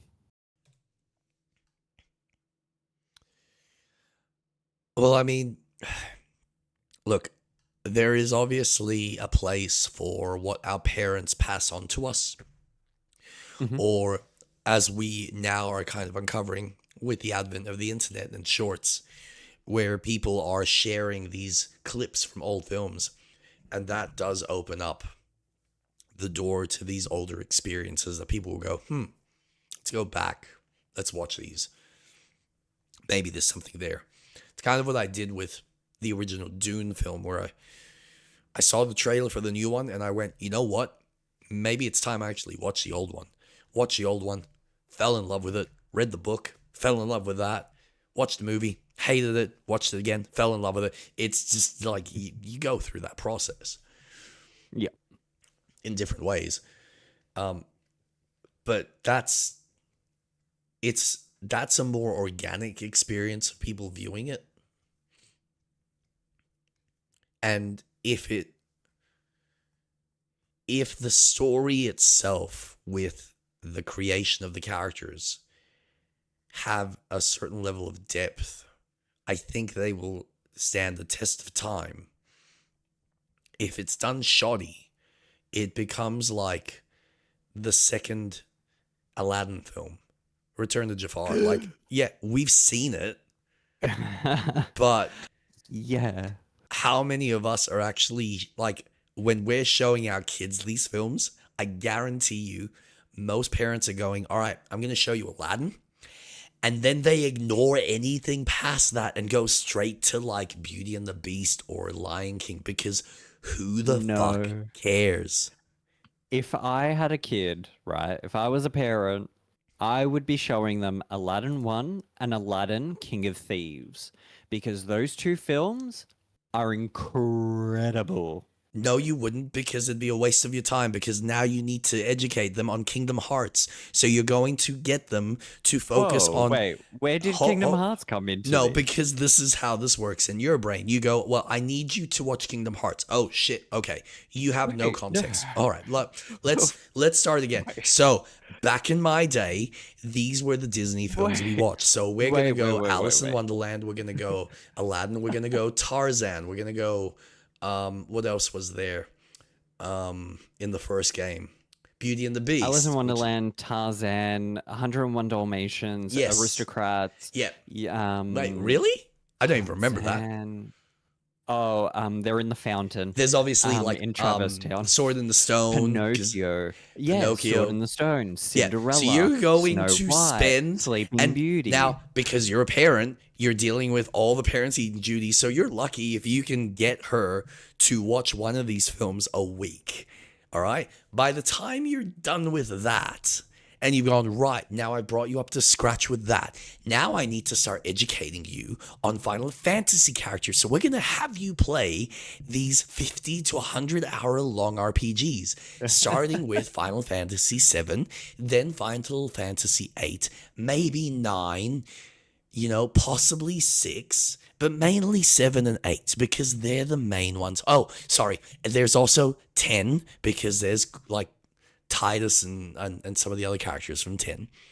Now we're going to introduce you to Kingdom Hearts 1. And she gets excited. She plays the first game and she goes through it and she goes, wow, Dad, I can relate. This is awesome. I can see all these characters. I want to play number 2. No, stop. Oh, sorry. Oh, I forgot Little Mermaid. That's in there.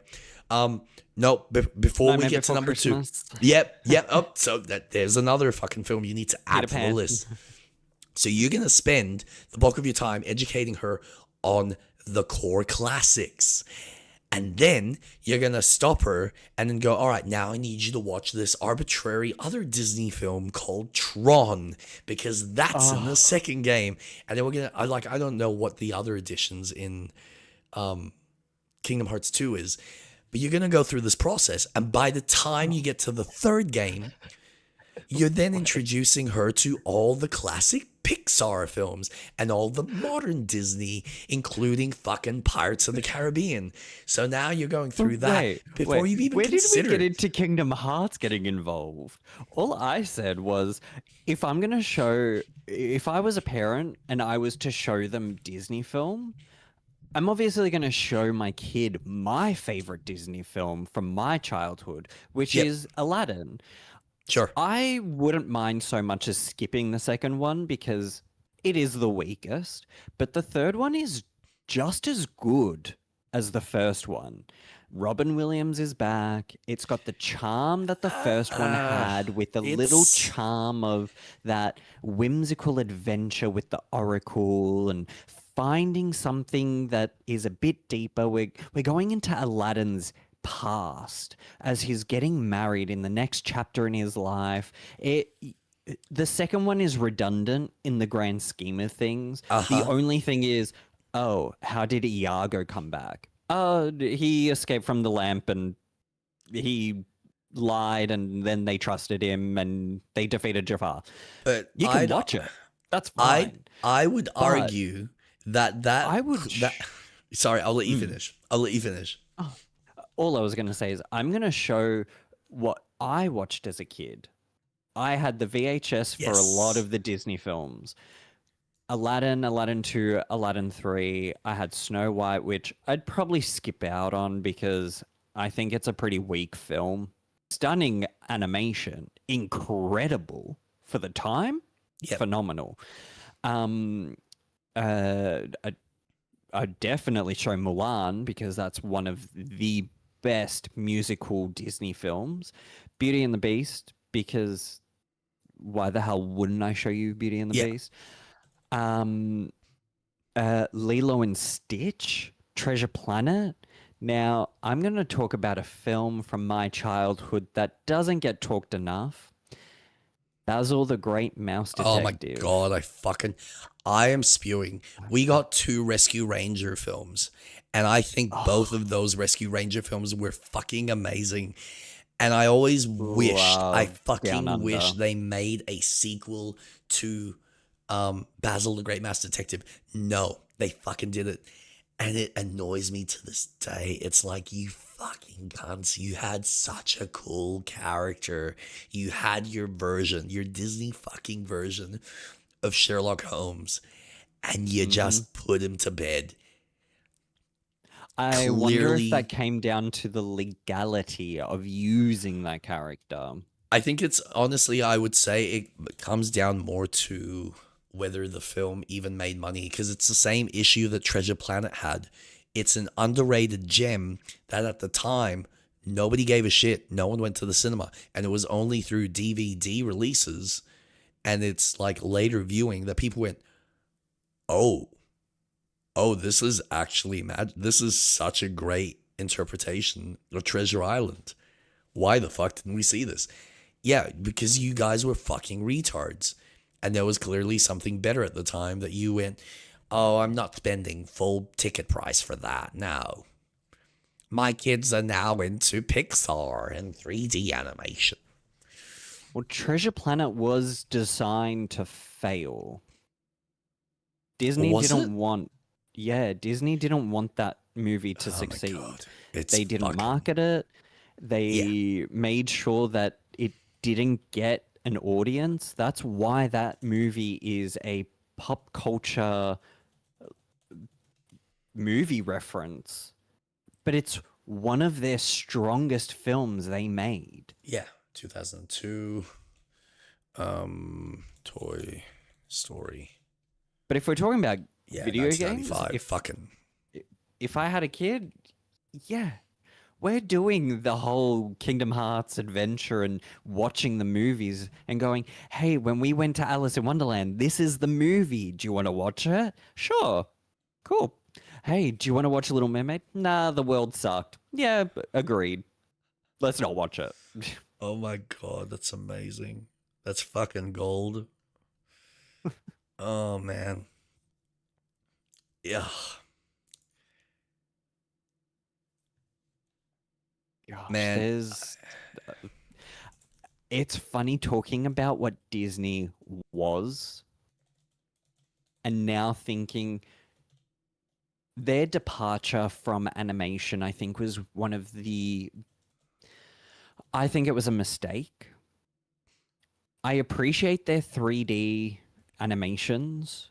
Frozen, beautiful. I love the engine they used to create the snow and everything. Sure, we got one song that was absolutely murdered and played on repeat too much, and it ruined it. But it's a great song. It's great. I would let it go, but my throat is not capable of going anywhere. It is currently trapped. Moana, same thing. The water animations, everything's beautiful in that. But The Princess and the Frog was their last hand-drawn animation. And that was just before Tangled came out. Tangled is also another good CGI, like a good 3D animation. But ever since then, and Lion King is not a live action film. Yes, it is. Jon Favreau made sure of it. No, it's a live action film now.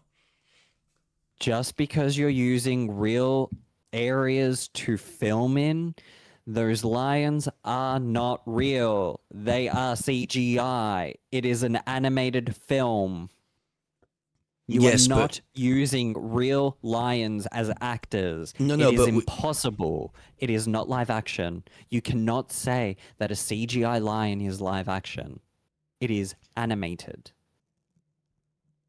We spent many months studying actual animals and watching their behaviors in their natural habitats, and our artists spent meticulous hours, days, weeks, months animating every single expression, and we, with Jon Favreau's help and guidance, created something no other studio had ever accomplished, making a documentary through the eyes or the tale of Shakespeare. Macbeth. No, Hamlet. Is it Hamlet? I thought it was. Yeah, it's Hamlet. Yeah. Oh. Yeah, I got it's my the wrong Shakespearean. The father gets killed. Hamlet is like, so the uncle takes over the king, and it's Hamlet finding out after, having this conversation with his father that his uncle had actually killed his father. Mm-hmm. And so the uncle obviously tries to organize a couple of hitmen to take out Hamlet, Guildenstern, Rosencrantz and Guildenstern. That doesn't go to plan, and then Hamlet obviously goes off and tries to kill his uncle, which he does, but in turn he also ends up killing his mother, because he's essentially trying to poison his uncle. That doesn't go to plan because the mother obviously drinks the cup, and then it's this battle to the death. He's then got this poison dagger that cuts him, but he ends up killing his uncle in the process, and then he eventually dies. So yeah, it's that story, just twisted and Disney-fied. So you learn old English literature. Yep, by studying I still stand a by lion. my comment. It's real, Robin. They're not real. They're not paid actors. They're paid voice actors. But Disney is the final say. It's like arguing that nothing in Star Wars is real. It's all, everything that was prior to Episode 3 is non-canon.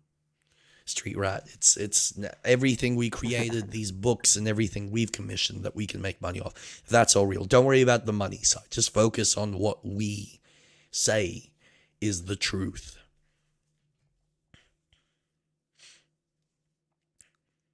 Please buy our box of cereal. We are paying a lot of money to Cornflakes for this.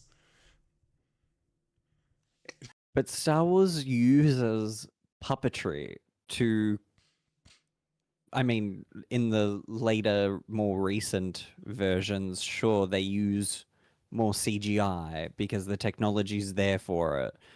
But they still use puppetry. It's still live action. You're Yeah, using real until people. I mean, yeah, sort of. Until you realize that CGI artists then go over the puppets because the puppets are really just stand-ins, so that the CGI artists go, okay, so now we have an idea of what the lighting is like on the set. So now we're gonna go over that and essentially delete the puppet and make our own version because it's gonna be far prettier and more realistic. Look at the tessellation on my face. You can see the pause and the ray tracing.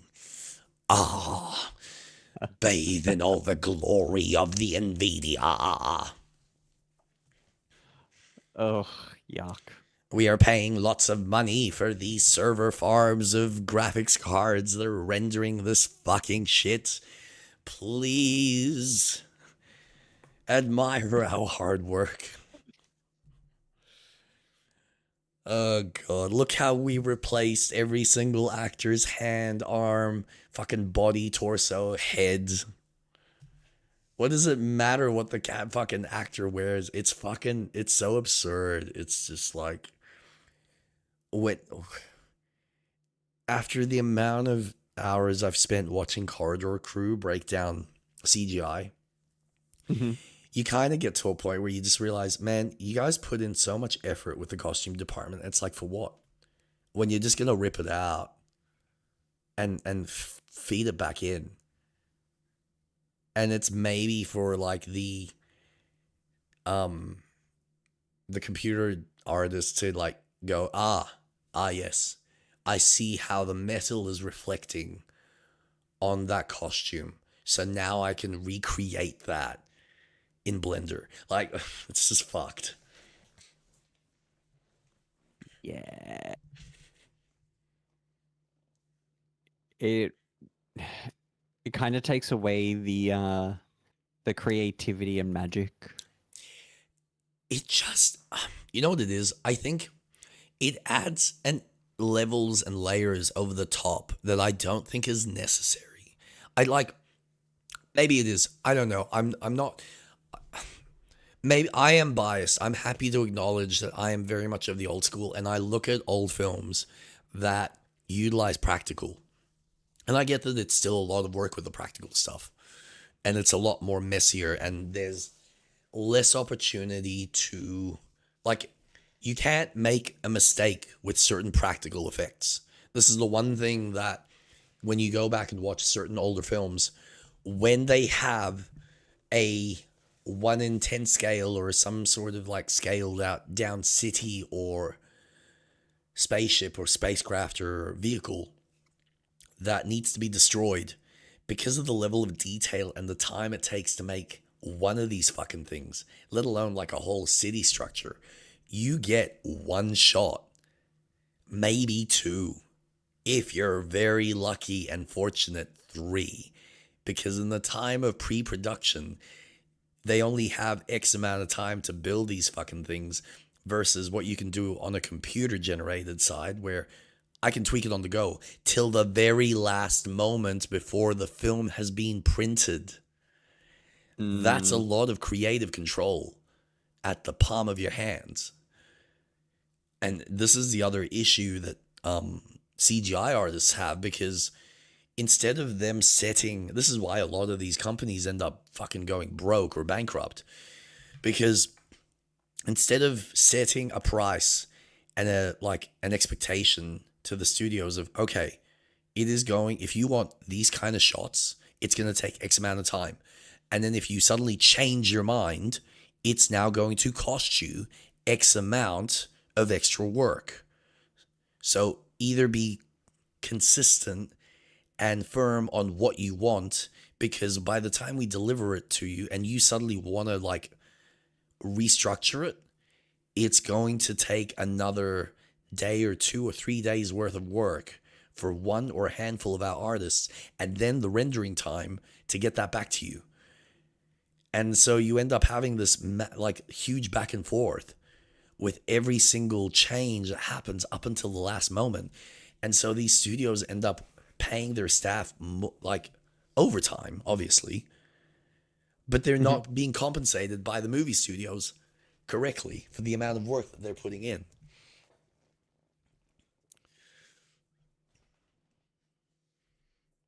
Like, the only film I can think of in recent times that I think, who starred in it? Fucking hell. What is his name? Oh, man. All right, if I look up Jurassic Park.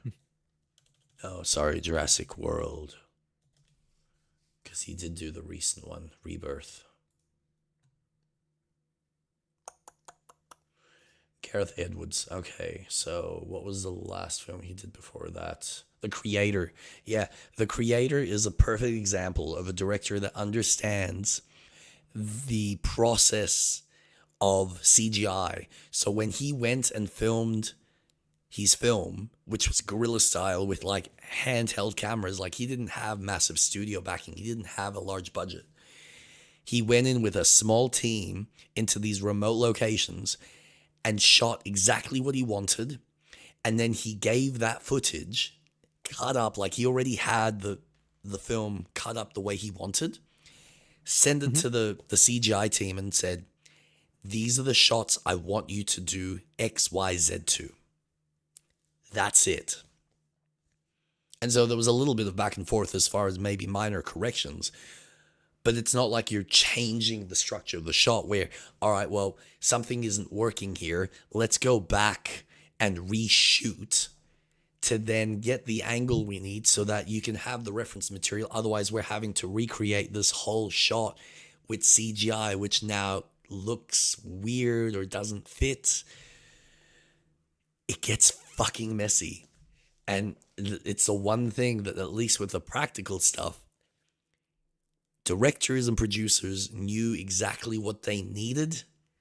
There was no ifs or buts or maybes. They had to commit, and they had to be comfortable with what they had.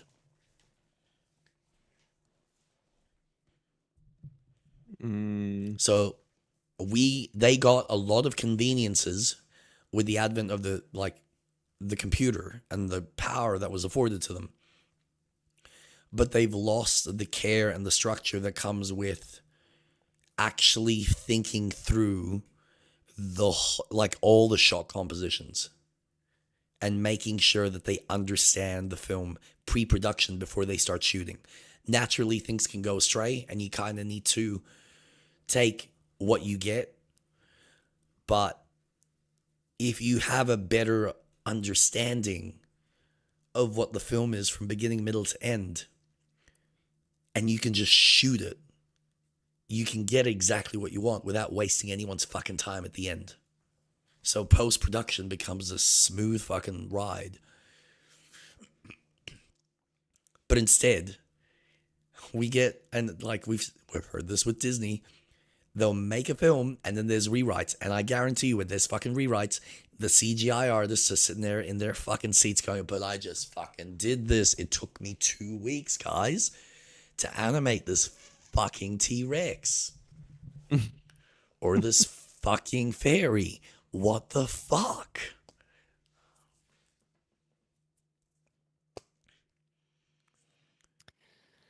What do you mean Wanda doesn't blast these guys into oblivion? What tunnel sequence? What? Why are we redoing all of this? Why does she have different color? What? But the script said, no, fuck the script. We got a new director. It's all being redone. Are we getting paid? No, because we're getting paid for this job. Okay, but that's extra work. Yeah, but we haven't finished the job. Okay.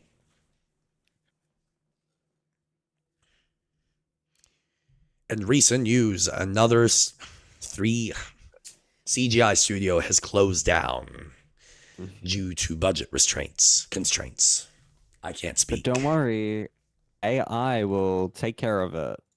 Oh, yeah, because it's doing such a fucking phenomenal. Have you seen, I'm glad you bring that up. Have you seen all the recent shit that like SAG-AFTRA is now dealing with, where this guy, I think in Germany, has created Oh, like the AI actor? Yeah, it's fucking nuts. And you watch the trailer, and I go, okay. My concern is we're focused on this one character, but who's to say that every single person that they've got throughout this whole fucking trailer that he's made is literally just as made up as the main fucking actress that he's like showcasing. It's fucked. You need to watch Simone. Simone is this amazing movie that literally goes into this specific topic about AI. It's Al Pacino playing this pretentious director that wants to make his like art house piece, but he can't get the budget. No studio wants to back him, and he's got this mate that contacts him and gives him this access to a hard drive within like this piece of software where he can essentially artificially create and like his perfect actress and then do the film on the computer. And so you're watching him in front of a PC as he's like using this AI database, this massive database off a small fucking tiny hard drive, mind you.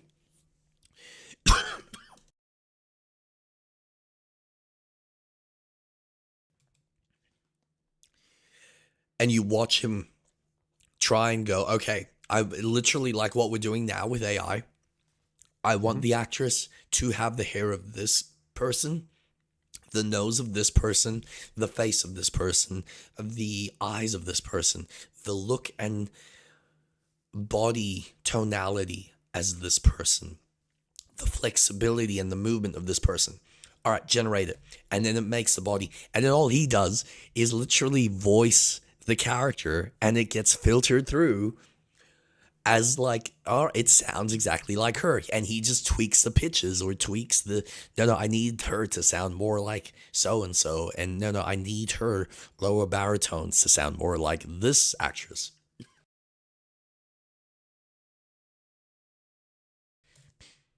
Oh. And this is a movie. Simone spelt with a 0 instead of an O. It's 2002. It's a movie from fucking 2002. And it goes into this exact thing that we're experiencing now with the use of AI. It's the perfect analogy, and it's nuts that like most people haven't even like talked about this. I haven't even seen anyone bring this up online.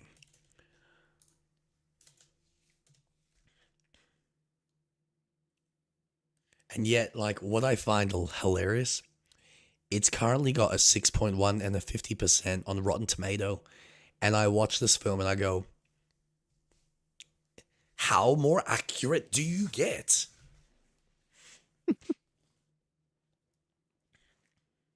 So, yeah. Check it out. It is a fun film. It was written and directed by the guy that did Gattaca. Oh my god, what so a it tells blast from you the past. Yeah, but it tells you the kind of creative Andrew and Nicole.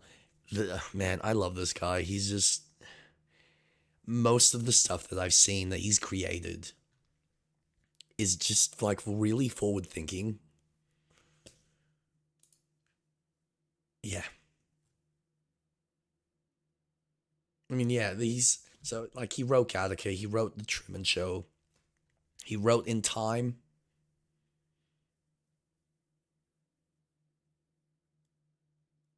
Yeah. The guy's a gun.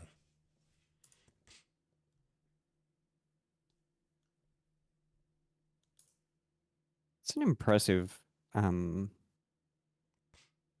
portfolio.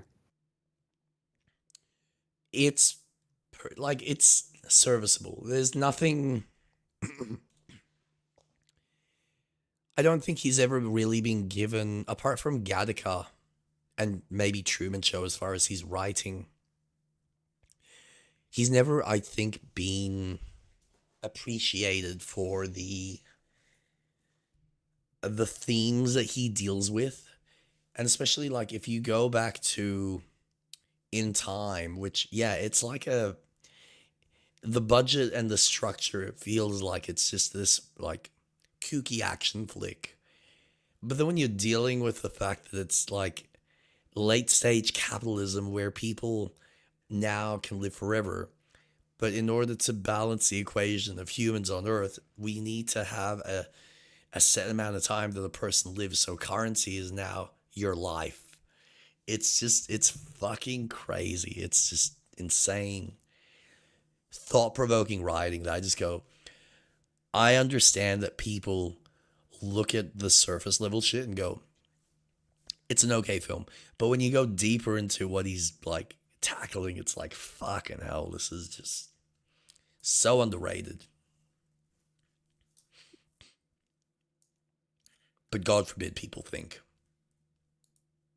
No one has time for thinking. We need another We're Star at Wars the film. Where's another Marvel film? point in society where it's brain rot. Oh, yeah, man. Especially with, like, Tumblr, YouTube shorts. Tumblr? Jeez, what a reference. Oh, sorry, not Tumblr. TikTok. That was a crazy reference. I know. I'm sorry. No, that's good. That's good. I think we're going to see more. I mean, directors have started to point it out. People are unable to sit still in a cinema because their brains are now functioning on a level of, I need the information quick and snappy. Now.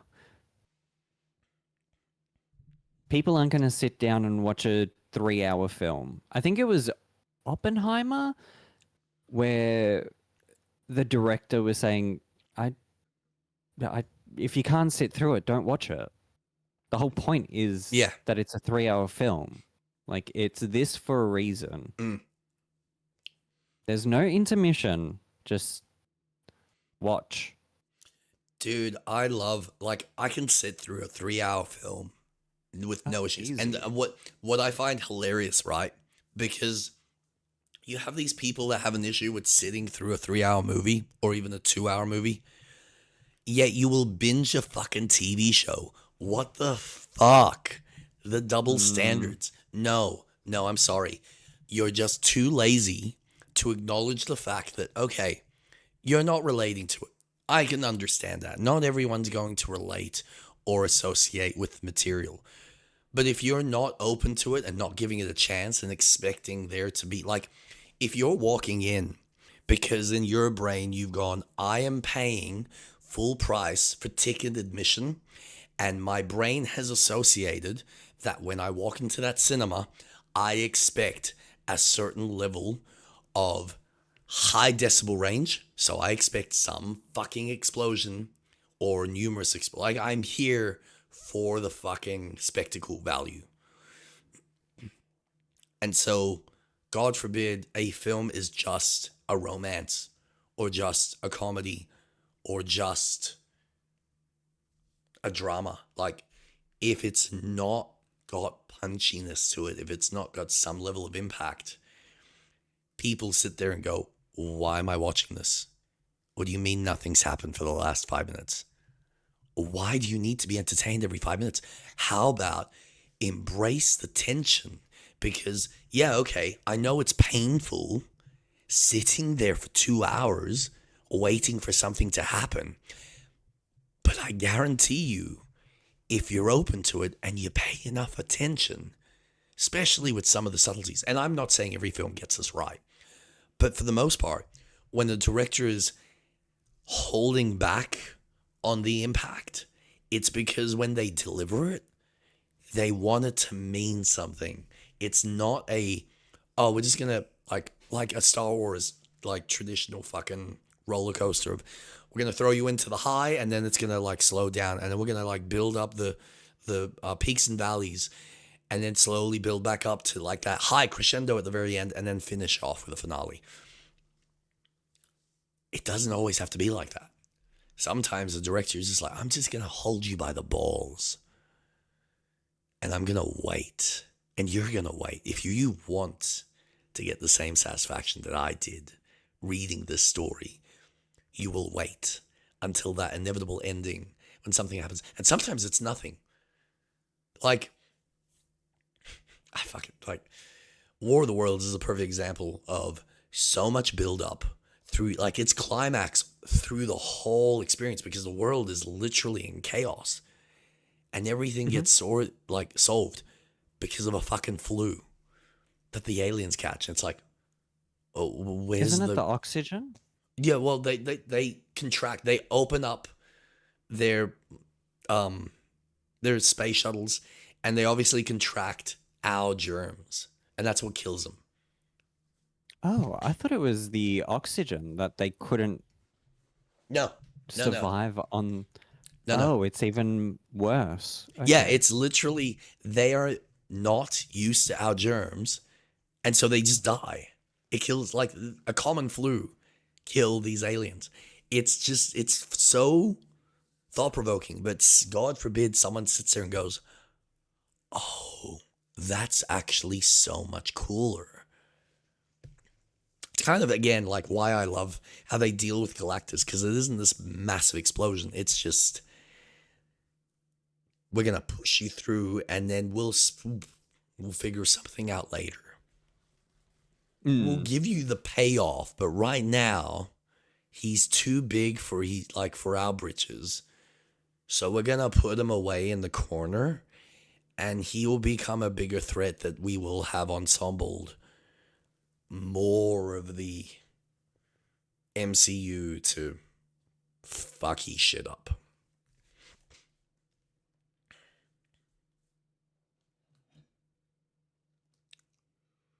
Just don't make them like they used to. No, but it makes me wonder,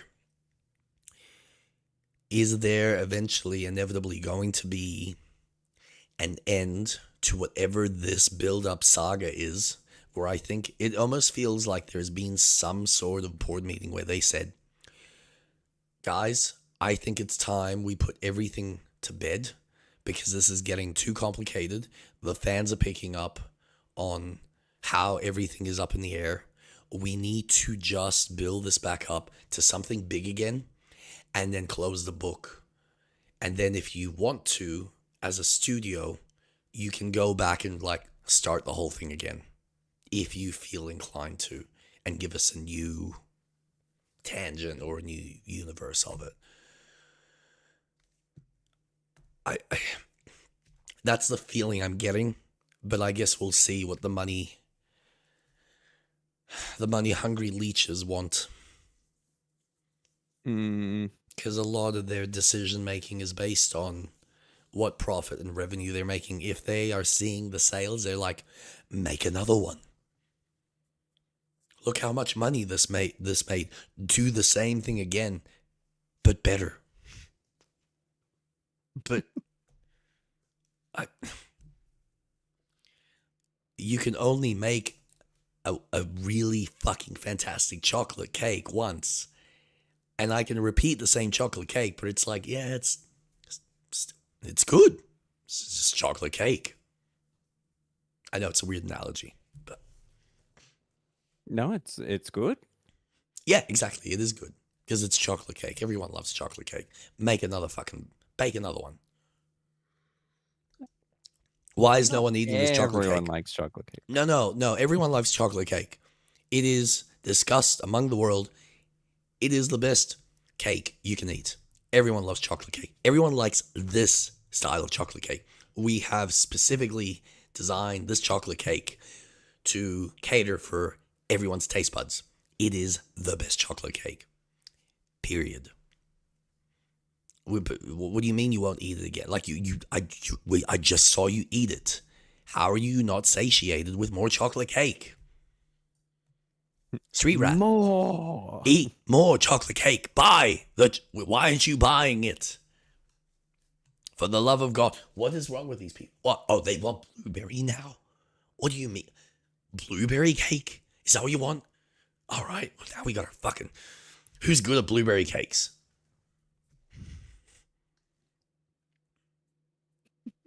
Who's good at blueberry cakes?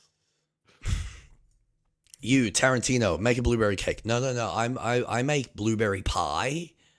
Okay, not blueberry cake. You can fucking take your cake and shove it. I'm making pies here. This is so much better. Francis Ford Coppola, make us a fucking blueberry cake. Fuck you. I'm making fucking strudels here. I'm making fancy desserts. Like, you know, there's like flavor and texture and something. Ooh. Look at the time I spent. Look at this. Macaroons. Look how long it took me to beat the eggs and get that consistency and the fluffiness.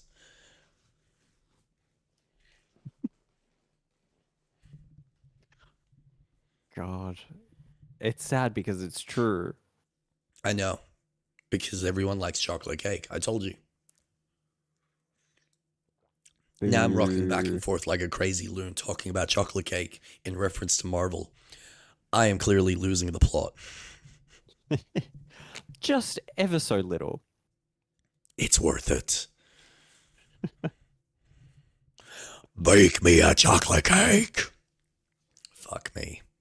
My throat is going to be buggered tomorrow. This is going to be fantastic. Yeah, that's... It's unfortunate, but that's all right. Have you watched anything else? Oh, what have we watched? I'm going through an anime called Yu Yu Hakusho. Oh my god, what the fuck? Where do you find this shit? It's on Crunchyroll. It's an old shonen show from the 80s, 90s. Oh wow, yeah, that's old animation. Fucking hell. Ah, back when animation was good. That's there. like I said it. That's like the style of animation that's used in Akira.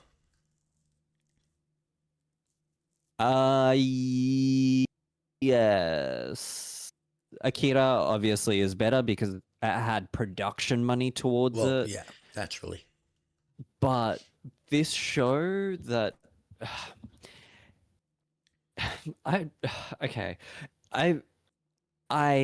like it, but it kind of led me down a false belief of what the show was going to be.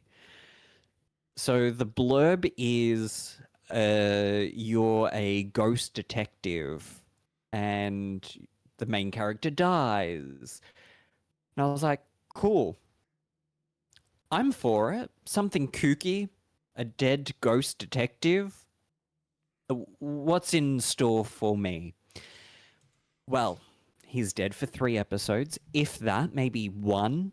He's in a coma for the rest of it. Comes back. And now they're in a world tournament. And now I'm watching Dragon Ball Z. And now I'm just watching a kid turn into a Super Saiyan. And I'm like, oh, okay. So the whole ghost detective thing doesn't exist. You've thrown that out the window. Now it's all about this guy who made a wish because he won the tournament years ago and now wants you to become the person to be stronger than him. Okay. Where's the dead part? So I'm 50 or so episodes in, and it's one of the old arcs of anime where you had like the 70 or so episodes, and that was it. Okay. So I think I'm reaching the end. Yeah. So I've put a hold on Digimon Season 3 because I just needed a break from it. Yeah, because it's shit. I get it. Yeah. Season 3 is not good. 1 and 2 are good. Season 3 kind of just really drops the ball. But I really want to finish it. and tick it off the list. Oh, I get it. You can enjoy your Kmart Pokemon to your heart's content. It's all good. Oh, I need to do the new Pokemon series eventually. I would like to do Journey Horizons, the new one that's out, because it's a new main character. It's, you know, different journey. It's exciting. Yep. So I want to at least experience that. But man, oh man, Digimon is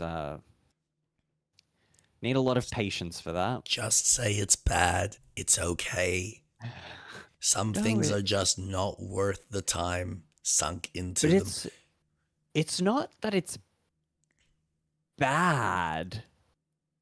It's that just you could have learned a better skill in that time frame. I understand. Yeah.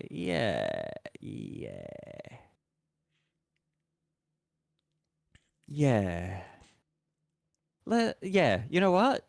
Let's do that. I could have learned a far better skill and mastered a skill. But You could have learned how to do sex conversations in French. Sex conversations? Yeah.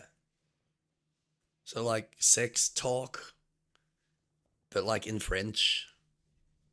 So learn a new language in the time of... Yeah, but you don't just learn the whole language. You're learning it specifically for the use of sex calls. Like that's it. So it's all just phrases and words that get horny guys to come in their pants while you get paid to do it. Because that would have at least been far more rewarding than what you got watching Digimon. You would have been paid, and then you would have had the satisfaction of listening to the guys on the other side of that answering call go, oh yeah, oh mon ami, oh yes.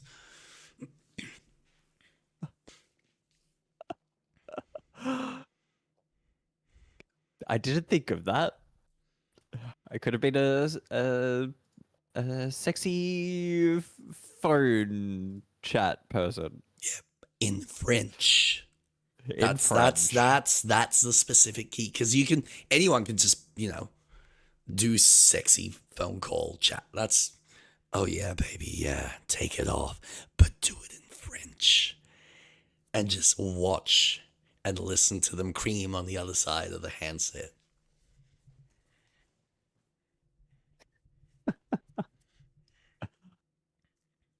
Just saying, like, But no, like I next time. I get it. Like,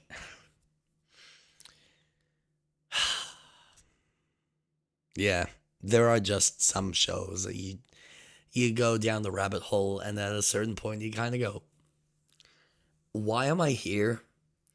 What pulled me to this? Oh yeah, because I was interested about all these other things, and this was the next thing in line. But this can't compete with any of the previous stuff that has been done better. But I'm watching it because what else am I going to watch?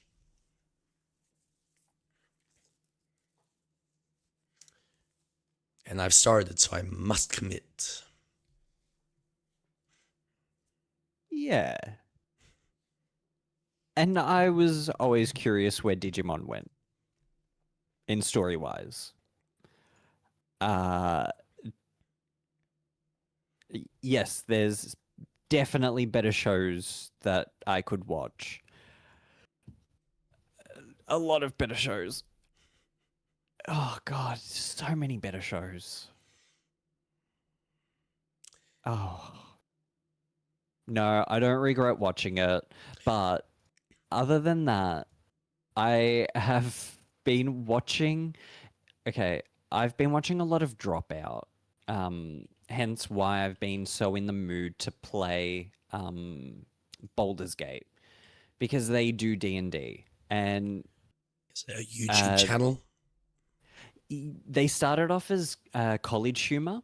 Oh, right. But Yep. then they got bought out, and then they became this improv channel, which I really enjoy. Improv. I think it's such a great art form. I know some people think it's cringy and whatnot. Whatever. It's each to their own. It can be, but it's improv's one of those things that it starts off cringy because no one feels comfortable in what they're doing. But the more you kind of own into the character that you're creating, it becomes more believable to you, thereby being more believable to the audience. And when you're able to just work off the audience or come up with ideas in your head, because you've worked this fake character for so long, you embody him because you molded him the way you want. I mean, that's kind of how Vox Machina was kind of created. It was just a D&D campaign that a bunch of actors were doing on the side, and they went, "Oh, that's not to mention 20 Critical Role." Yeah, that's and their campaign. And it's like, oh, there's actually something here. We just need to tweak it and refine it, and you have a really good show with the original actors in it. So it's just, yeah, I get it. Like, improv is cringy until it's not, because it's the process of creating something from nothing until you like find something in the ether that you can stick to, and then pull the thread and pull it more and pull it more and pull it more, and all of a sudden it's just like the ideas suddenly start to form into a solid foundation. And like, if it doesn't work, you kind of just go, oh, well, it's improv, like, fucking throw it out, try something else. But it's all about just finding that thread that pulls the group of people together that can work and bounce ideas off of each other, which is essentially, if you're a good group of people that understand each other, it's like being actual friends in real life, but you're just creating these personas of yourself. Like, improv is it's hard, but it's fucking satisfying. When you nail it, it's so rewarding. I agree. Hard agree to that. Yeah. I would love to be able to do some form of improv, especially with, I mean, this sort of, I guess, job or role. Improv is so good because it's yes-anding situations. I would love to get better at that, because I think it is really entertaining having those moments where you can just keep riffing on each other in this funny moment where not only are you enjoying it, but because of that, everyone else enjoys it. Yeah. And so Dropout, I think, does a really good job at that, because they are all really good friends with each other, and you can see that on camera when they're just having so much fun and laughing. You find that contagious and go, far out, this is awesome. I love what they're doing. They're just having fun. Yeah. So I've also been watching that. Yeah, but like, you'll find the really good ones are having fun, but in a way that if they're good at it and they understand the role of acting, they commit into the role and they don't let their ego ever get in the way of where the performance needs to go to get the character from like A to Z. So it's this thing that you're constantly like, you need to stop yourself from like checking your own subconscious brain from kind of getting in the way, and you kind of go, no, because I am this. Like, I am a rabbit with a shotgun on a cruise, and I need to deal with this megalomaniac crescent moon character that is just throwing bolts of stars at everyone, and this is what I'm doing. And you will believe that I am the vengeful rabbit out to take that crescent. So it's a level of commitment to the role. And it's just creative writing, but it's happening in front of your eyes. Yeah. It's funny, you kind of touching upon something that Jason had brought to my attention. So he actually suggested role-playing to me, but he pointed out that something like Baldur's Gate is very difficult because it's too stringent in its rule set to really accommodate or allow for proper role-playing. Like, it's not like that. There's one thing to be said about a lot of these survival games, because you can literally go, okay, I'm a fresh slate. We know the confines and the bounds of this world, but we can role play in this world and be antagonistic or be supportive or just play off of each other and tell this weird kooky story as we go through. And if you have enough people joining in, then you can play off of that. So having even some of these like PvPv servers adds to that even more so. But Baldur's Gate is, or even any of these D&D games is a really good foundation of understanding character archetypes. Yeah. And the kind of committed, like, you don't like the orc character, right? Like, that's a perfect example of a character that you just don't connect with. But that's an archetype that someone could easily express and be that anal and be that expressive in a way that just makes you feel like it's condescending. That adds a level of tension that's needed to the growth of the party or the growth of the group.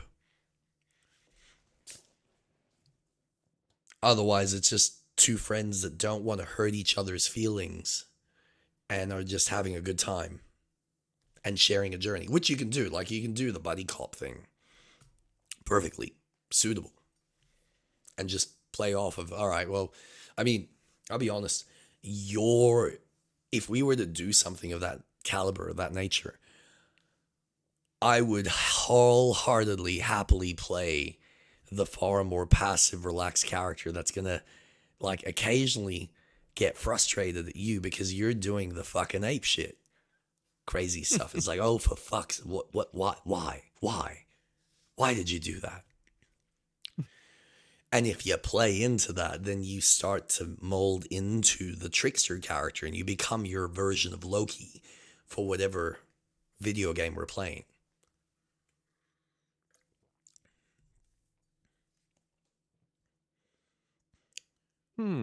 So think about that when you're approaching, because like right now, this is the other fun aspect. So this is something for you to consider. We're playing this game and we're both being considerate of what questions the other, like, you're being considerate of what I feel is the best choice to pick for us. And I'm doing the same, as opposed to, no, you may be viewing my experience, but I'm the one playing this character and I'm going to pick my choice, versus you're playing your character and you're looking at the questions and going, nah, fuck you, I want to be a dick. So play to those strengths. Don't worry, just filter through the question and just go, that's what I'm going to read. That's who I'm playing. That's the kind of persona that I'm going to bring to the table. And if it doesn't work, then we like reload the save. That's fine. It's like, okay, fuck, that didn't work. But that gives the banter of street, what the fuck are you doing? Like, we're supposed to be friendly. Nah, fuck it. Well, this is a fucking goblin. Let's break her out. Are you insane? They're goblins. Yeah, let's break her out. They might have treasure. So it's just, you can play deeper. This is a great building block to something that if you want to explore, I'm more than happy to get on board. Because we've done, like, honestly, playing Tomb Raider to this day is still the experience where I go, I want to rip your fucking head off. Because every time you're supposed to be supporting me, you gracefully throw me into the ditch. And I go, but that's just you. And I know it annoys someone like Nick, because Nick has a certain personality, but I'm the wiser one. And I go, young man, what are you doing? You're screwing everything up. Yeah, because it's fun. Well, let's see how fun it gets when oh, fuck, no, I can't even hit you. Stop moving. Come here. So, yeah, I'm actually glad you brought that up.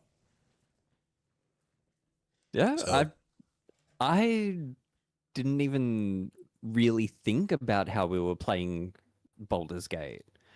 Because you're right, I have been playing it with the mindset of, okay, our choices are ours, rather than, well, I'm a bard with a real ego. I've got high charisma. I can intimidate. I can persuade. I've got sleight of hand. I can be a real cheeky bastard if I want to be. But I haven't been utilizing that character arc as much. No, as much as you could. Correct. And I think that might be a good way of starting our next session where, okay, let's actually start playing to the strengths of the character and what they can do. Yep. Like the talking to whatever her face was, the druid. Me talking to her and making those decisions of, okay, well, we can have her on our side.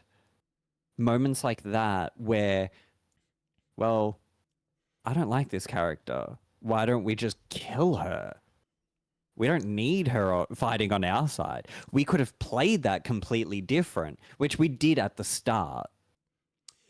I'm now wondering, is there a feature that you can turn off the automatic story beat moments? So, like, if you instigate a conversation, unless I'm in the room with you, I do not hear that conversation. Yes. There is. Correct, yes. It's so you can listen mode. Okay. So you can deactivate it so you can be part of conversations that I won't even see or engage with unless I choose. Yeah. I think the next session we turn that off, because then if I'm going to engage, I'm actually going to engage because I want to be part of that conversation. And then I can give you in an organic way my input, but you're still going to do whatever the fuck you want. And vice versa. Because whoever got to that NPC, they're the one that's talking. And then if, like, I see that a quest is complete, I can turn around and say, so what happened? They were happy with our performance. It's fine. Okay, is there more to that? Nothing that you need to be concerned about. What? So it now brings potential for, if you do something that I don't approve of and it comes back to bite us in the ass, I can turn around in an organic way and say, this was that bad decision you made like 10 episodes ago, isn't it? Yeah. Yes. And I go, you realize you're a fuckwit. And you go, it felt like a good idea at the time. And then we roll with that. So it's now it becomes this, like, I don't know. And the audience doesn't know. And I find out organically, and I can react organically, or you can react organically. I like it. Awesome. I like that idea. Yeah, I think next session, I think that's what we should do. Trust me, I'm not gonna lie. There's a part of me that is like very, and it's something that I've had to accept. Like I'm playing this with you, and every session my brain goes, "Fuck, I want to play this, and I want to play it my way, and I want to try out all these other things." But I guess that's the brilliance of this game, where I could play my ideal perfect run, which is how my brain operates. But that's not what we're doing this for. We're doing this to organically fuck with each other and experience this together and see if we can get to the end successfully and to see what happens. And even though we're still working together on a common goal, we just play to our character. We play to what we organically like in our kind of version of this NPC we've created. Well, NPC, the player character. Food for thought.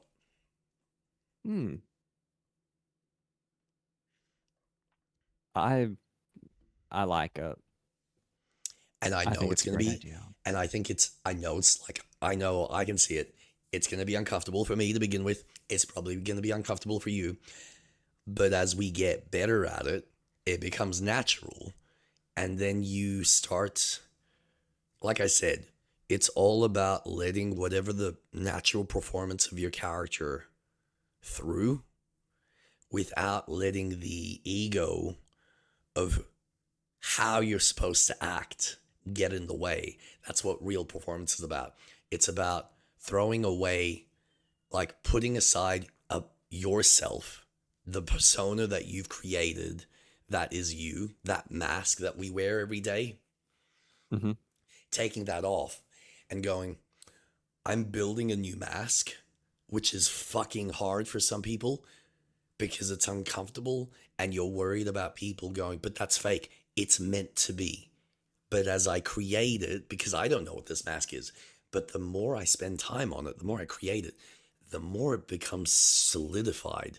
And it now becomes a new persona that eventually you can't distinguish. You just associate. You know that this is me, but this is who I'm playing right now.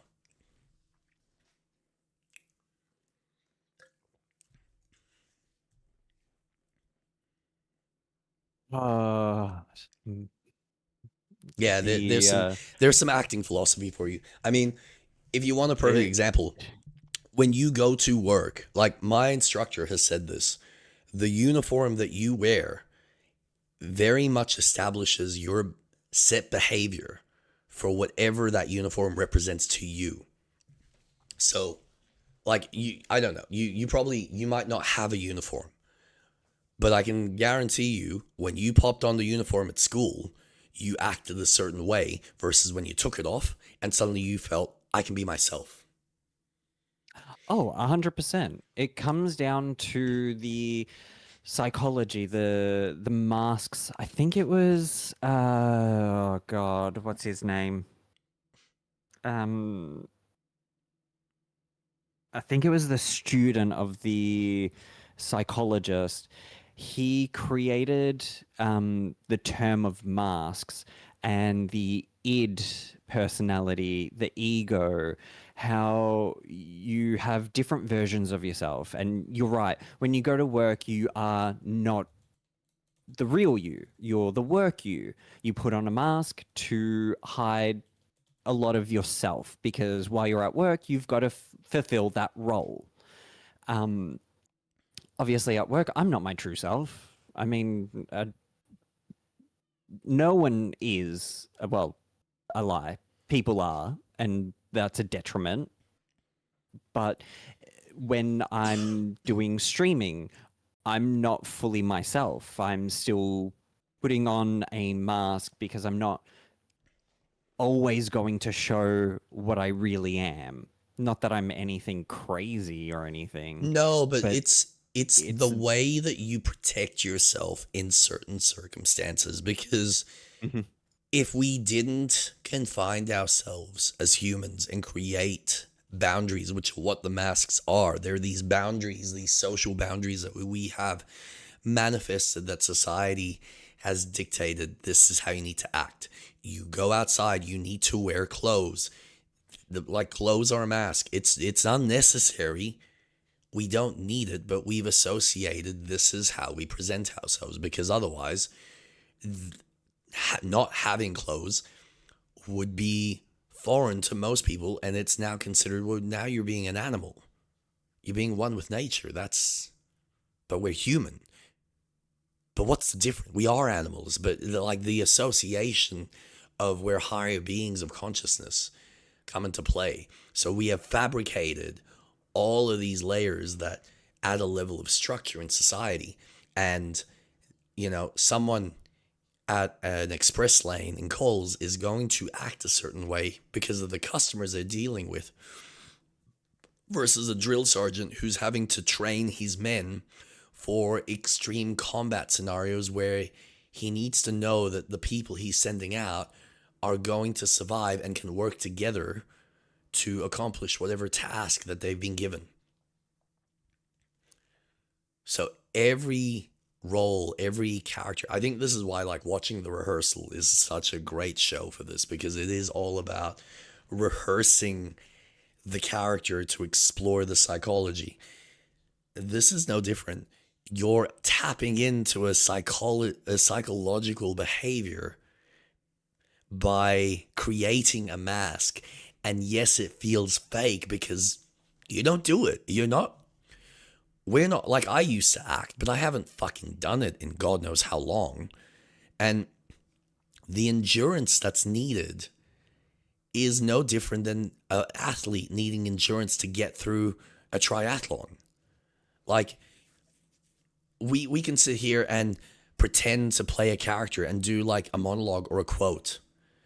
Now try and hold that same persona with the same mannerisms and the same motivations over the course of days or weeks, like an actor does for the shoot, so that it's so embodied in you that when you walk in front of the camera, you just go, that's who I am.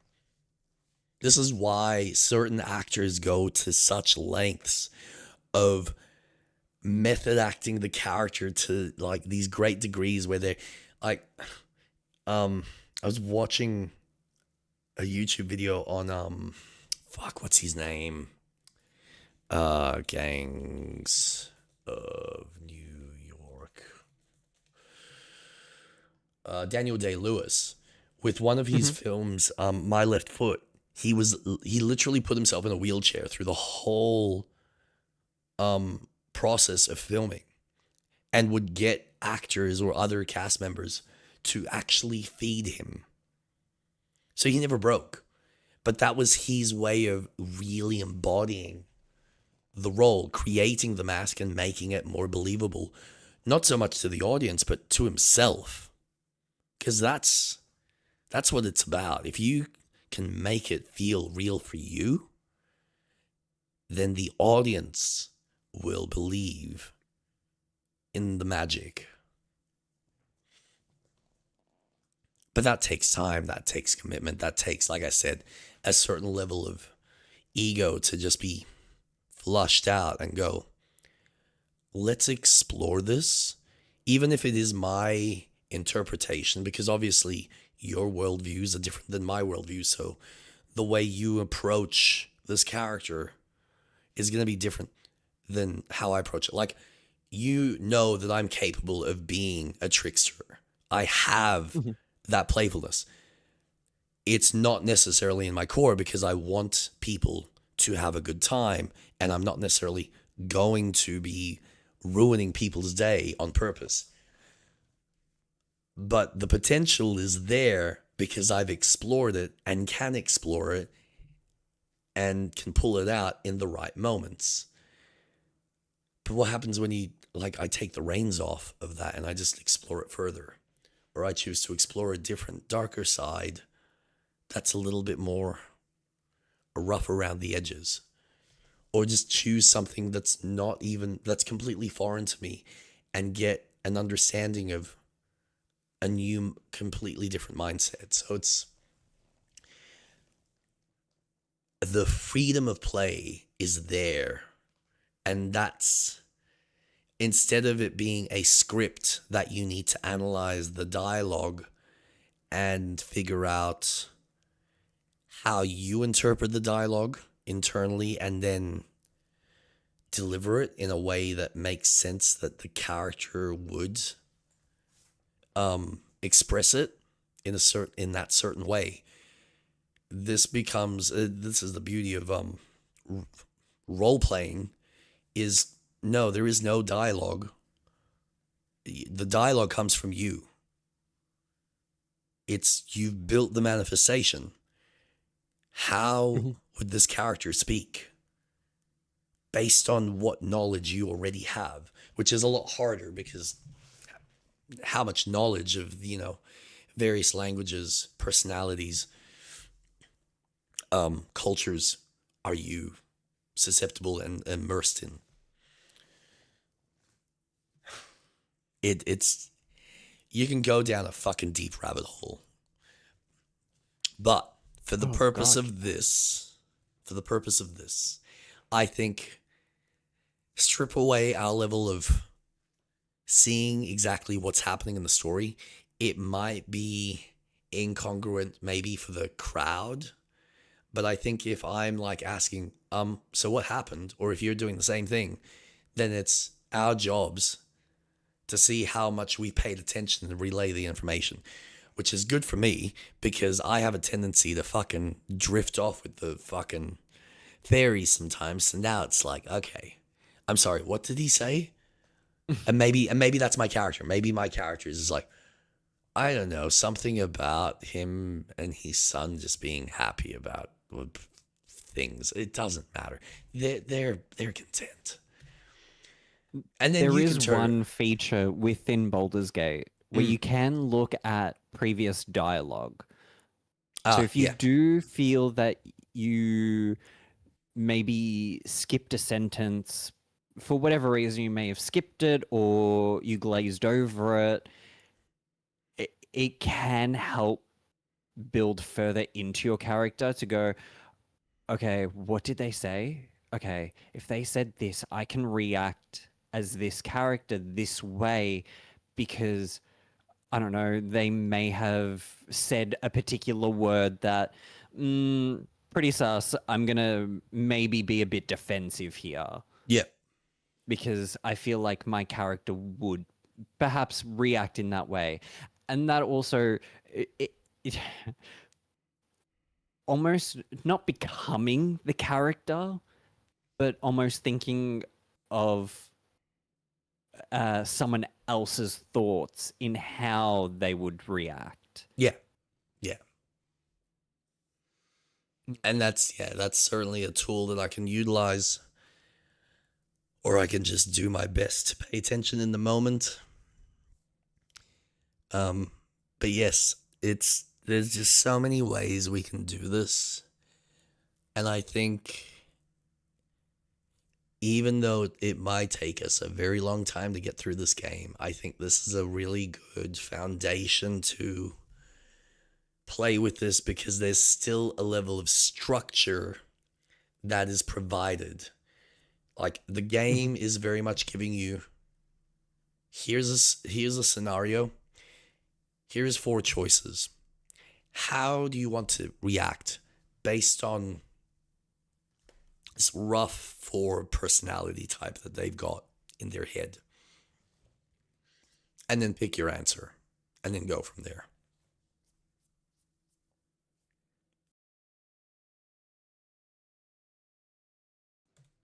But yeah, something to look forward to for next week.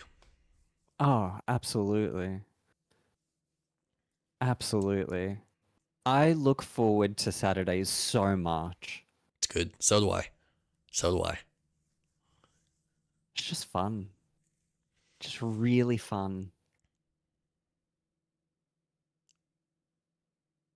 Oh. I get really almost childlike with how excited. It's like, yeah, I'm gonna play video games. This is gonna be awesome. and I'm playing it with my best friend.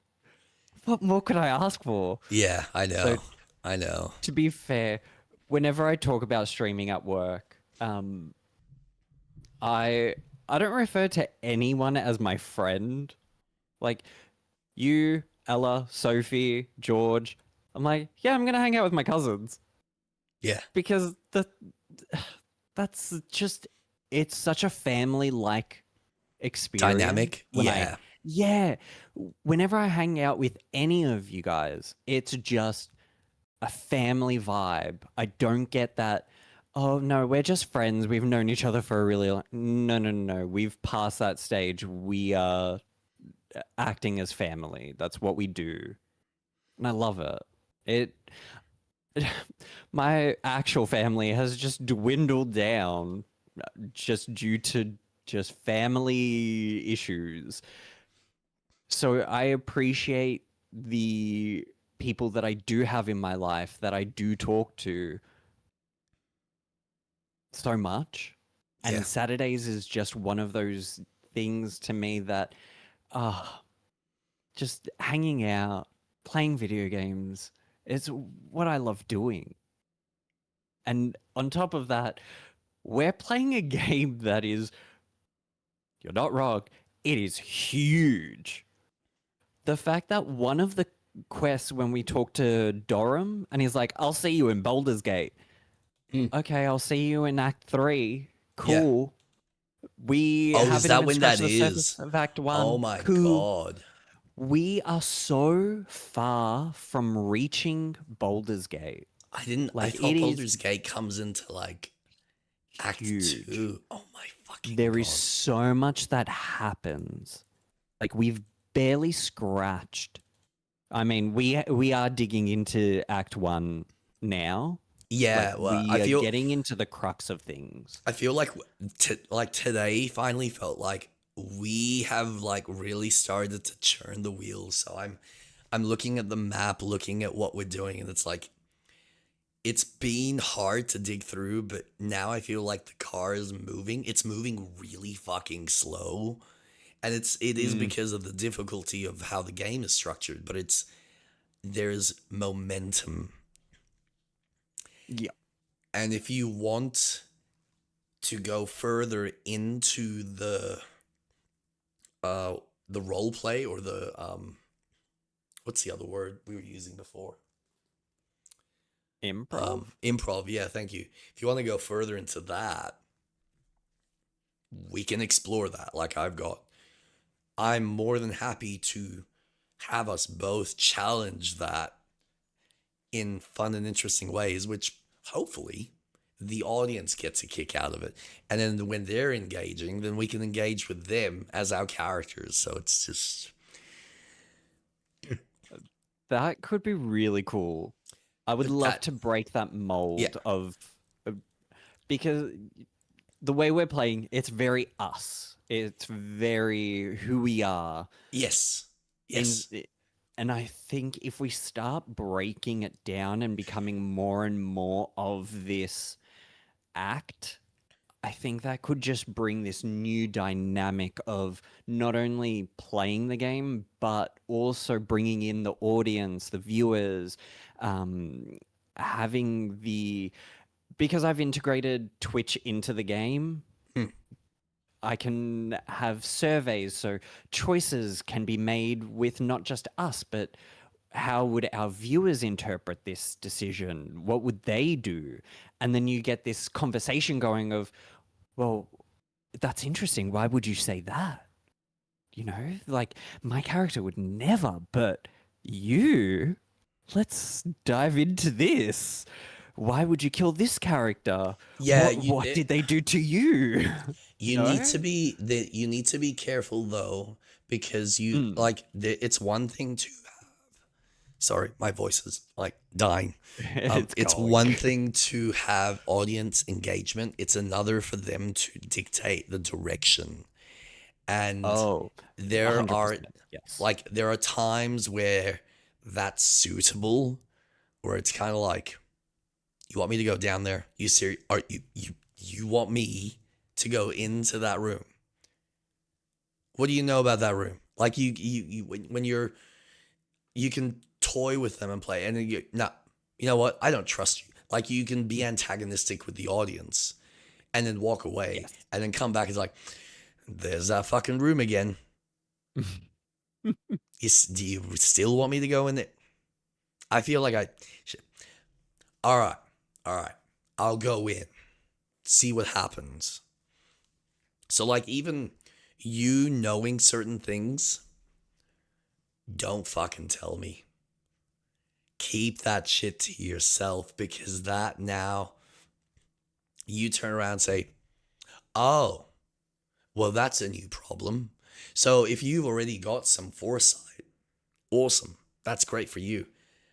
I don't need to know the specifics. I will let you know what we're doing now is pretty much where I'm up to from my first time playing Baldur's Gate. Okay, so from we're here on basically, out, it's all fresh. nothing I know. Awesome. I have no idea of what's to come.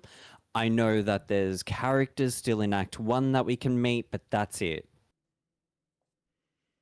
So I'm very much now in the, what do we do? Do we go in this cave? Do we go down this path? Do we talk to this person? I don't know. I'm in the mindset of, okay, now I'm exploring the game fresh again. Yeah. And it's best to be experienced. I shouldn't have said what was in Act 3. No, sorry. look, it's no. It's fine. Like this is what I was saying. We can play it how we choose to play it, or we can play in a not necessarily random, but something that is giving both of us a sense of freshness and randomness, even though you're familiar. Like, we could play a game that I've played hundreds of times. And for me, because I've done it, I could be the character that's like, oh, here we go again.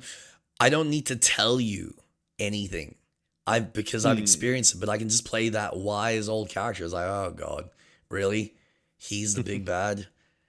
The guy with the fucking massive tentacle on his head. Like,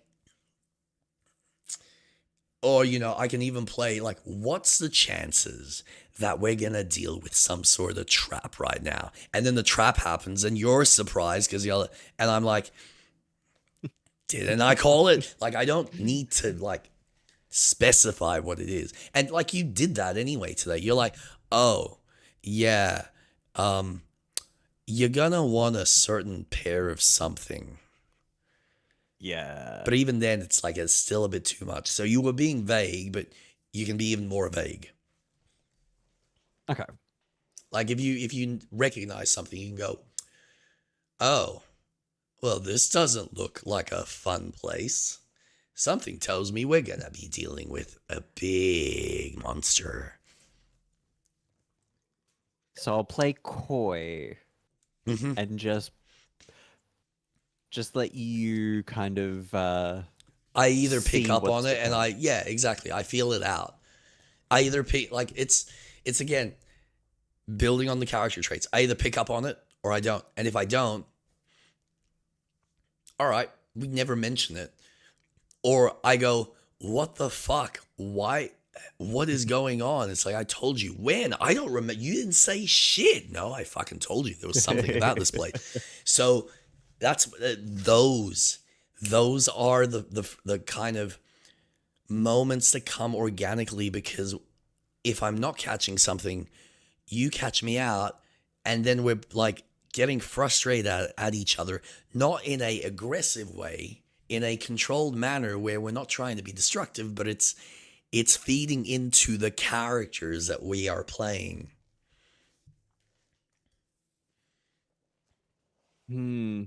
Okay. I am going to do some homework. I think we are going to eventually lead very much into the, I guess, improv of it. Yeah. Well, it's and I want to do some almost like start working on character work and start honing in on that skill of almost not becoming the character, but having that sense of, well, I'm a bard, I'm going to be charismatic, so I need to work on that skill in real life. So then when I do play this character, I can kind of lean into it a little bit, where maybe I'm a little bit smug in this situation because, oh, you know, Jake, come on, like, uh, I've got the confidence that I can talk our way out of this situation. You stand Oh, back. do you? Oh, do you? All right. A monk ain't gonna deal with this situation. Here you go. You can take the stage. And that's that's kind of that building off of each other. And then when you fuck up, I go, well, how did that go for you? And you go, shut up, not well. We need to deal with this. I'm like, I'm aware.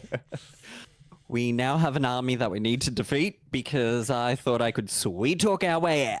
Well, I mean, it's like you did this the other few nights ago where I just walked into the goblin camp and you're like, well, you're a fucking idiot. Like, you can't just go head first into a scenario and hope to God. And I turn around and say, but you weren't there to back me up, asshole.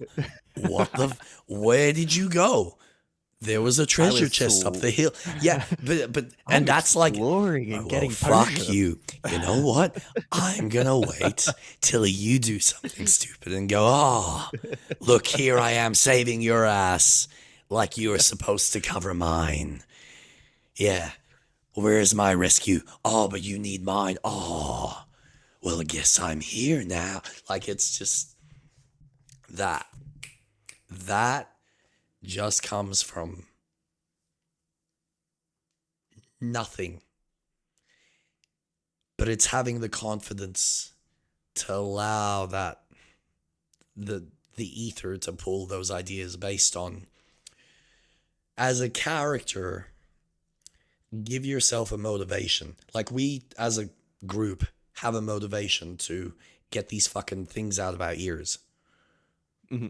What's your way of doing it? What levels of profanity or insanity, like you prodding out your eye? Yeah, I believe that for your character, because I go, yeah, you're that desperate and you don't care. You're just like, fuck it, I'll sacrifice an eye. Please get this fucking thing out of my ear. Whereas I would probably look at that from me and go, no, we're not going to do that.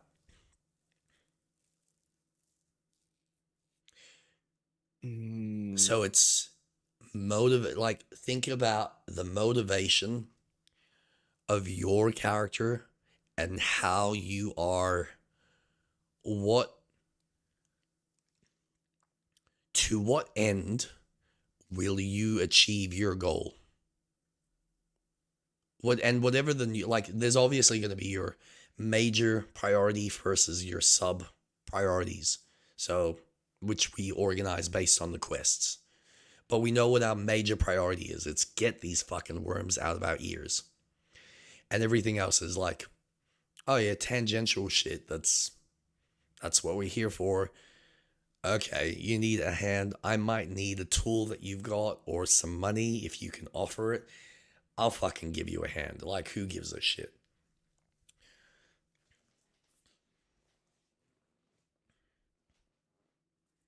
I mean, if you choose you don't want to help, that's fine. That's entirely up to you. We're probably not going to get the experience points, so we might be underleveled. But maybe you'll find another way. Like, that's the freedom we have. Or maybe I come across the quest giver and go, oh no, I'll give you a hand. And you go, what the fuck? Why? He's an idiot. So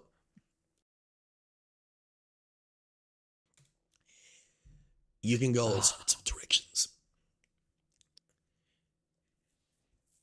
But yeah, just think about, and you can make it and tailor make it, at least for the time being, to what you're kind of more comfortable as. and then just poke at the seams and see what sticks. And then if it feels right, like I said, pull that strand and keep pulling it, because there's going to be something there. If there isn't, okay, let it go and find the next strand.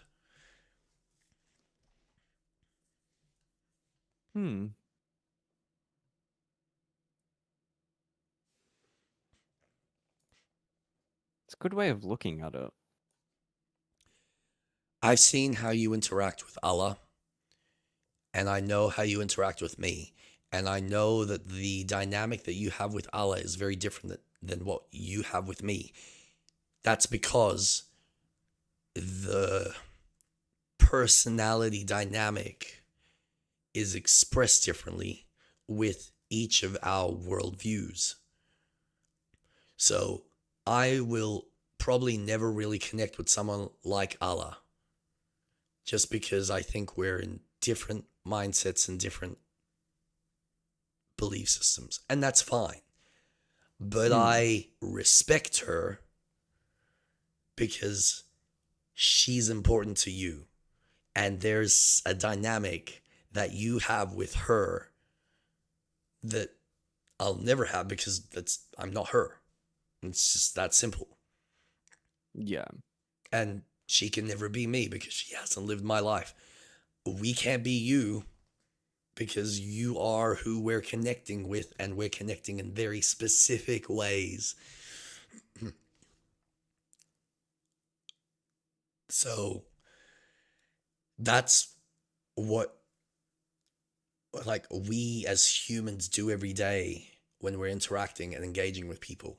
And it's up to us and our personality, should we choose to open ourselves up even a little, just to get the information we need from someone. Because again, it's all rooted in motivation.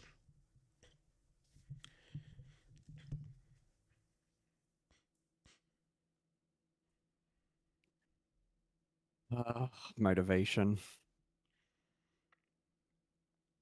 It's like, honestly, it's the biggest, it's like the foundation to any acting. Learn the script, but understand what the character's motivation is through the script. When you understand the motivation, then you can understand or add layers of depth over the top.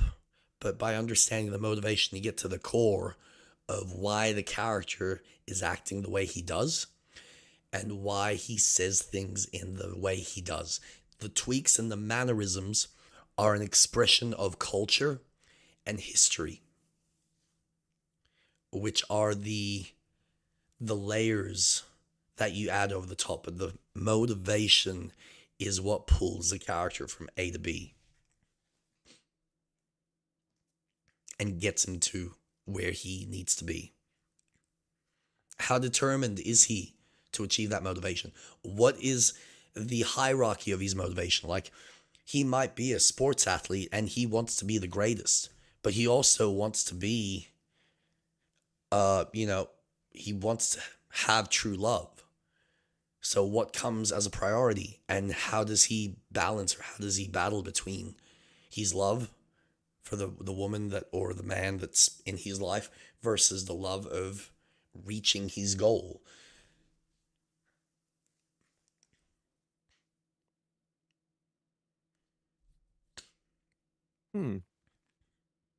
But yeah, everything. If you watch any movie, or even like the anime that you're watching, pay attention and recognize what each character's motivation is. Oh, well, I'm watching an anime. They'll tell me their motivation. Yeah, They'll I mean, spend 3 episodes on it. Yeah. But it's a very fair point. I mean, yeah, Japanese are very much about hitting you over the head sometimes with motivations. But you watch any film and it's, all right, what's the motivate? Like, we were talking about Fantastic Four. we have motivations for all of the main four characters. You have Reeves, who's motivated on being the best scientist, but now his wife has thrown a spanner in the works because they're going to have a kid. So now his motivation and his focus has changed on building everything for this kid, taking everything into consideration. But he's doing it in the way he knows. And so his wife is trying to connect with him and go, but I need you to love this kid, and I want you to do it in a way that you yourself, like, why aren't you building the crib yourself? Why are you getting a machine to do it? Where's your connection to the kid? Her motivation is trying to connect Reeves on a deeper level to the kid, whereas he's just focused on the practicality and the physicality side of, all right, we need this, I need to add all these safety things. And then you've got Johnny, who's trying to show his relevance of, look, I'm capable and I've got something here that I think is worth investigating. How can I get daddy figure to recognize what I've discovered and what its relevance is? While you've got Uncle Ben, or the Thing. Is his name Ben? It's not Ben, is it? It is. Oh my Yeah. God, that's fucking It is awesome. Uncle Ben. Oh my God, fucking 2 Uncle Bens. But it's like, it's Uncle Ben in the sideline, just kind of being the support for all the characters and kind of going, Reeves, get your fucking head in the gear.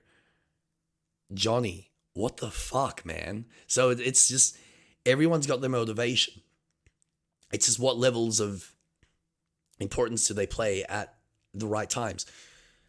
So Ben is just, all right, I'm just here to keep the family safe, because he's a family man. Like, he's lost his family and this is now his new family. So he wants everything to be safe and secure. And he's looking at his family because he pays very close attention, like the wife does, and goes, you're not looking at the subtleties. Or, Johnny, you need to grow up a bit. Like, it's just, he's being the father figure for both. Mm.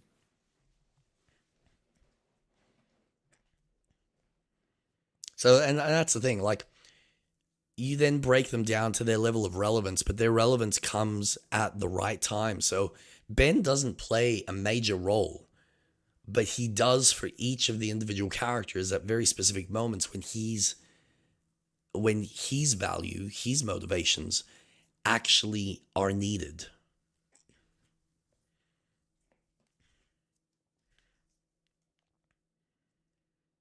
And that's also how you can tell when the director understands what the motivations are to begin with, so you actually have a consistent story and you have interesting characters that bounce off of each other, and whether the actors themselves can relate to the motivations.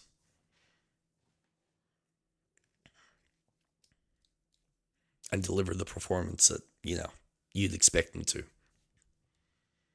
Because otherwise, it's just, you're reading dialogue. There's nothing to it.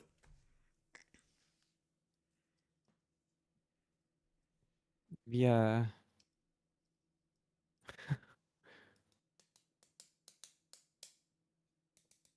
Looks like my homework has already started. Look, it doesn't have to be, don't overthink it. Oh no, it's more of a skill. It's not something that I am thinking of. Oh, I'm going to change my whole. I mean, I'd love to change my whole personality, but it's more so how. No, you don't. Trust me. It sounds like it's fun. It's not. And there's a usefulness, but there's the problem that people face when they're changing a personality is they're not actually getting to the root of the core behavior for that personality. So they're looking at themselves in the mirror. This is where a lot of men, right, in our current modern society are dealing with this problem, because they're looking at the world today.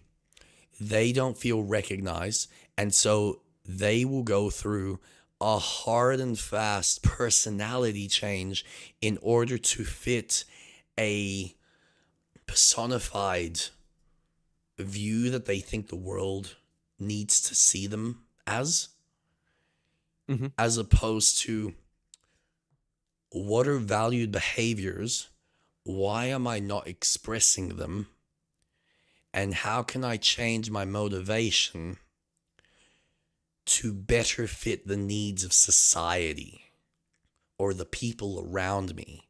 Because everything realistically, like, people want to think big picture because, again, ego. I want to be remembered. Everyone does. Everyone wants to be remembered in some fashion. The reality is not everyone's going to get to that echelon, and it's really only very unique, specific people that will give up everything for that one single motivation. How far are you willing to go to achieve that goal, and who will you put behind you in order to achieve it? Or what will you destroy in order to achieve it? Because there's concessions. But people focus on the personality as opposed to the root behavior and the root motivations.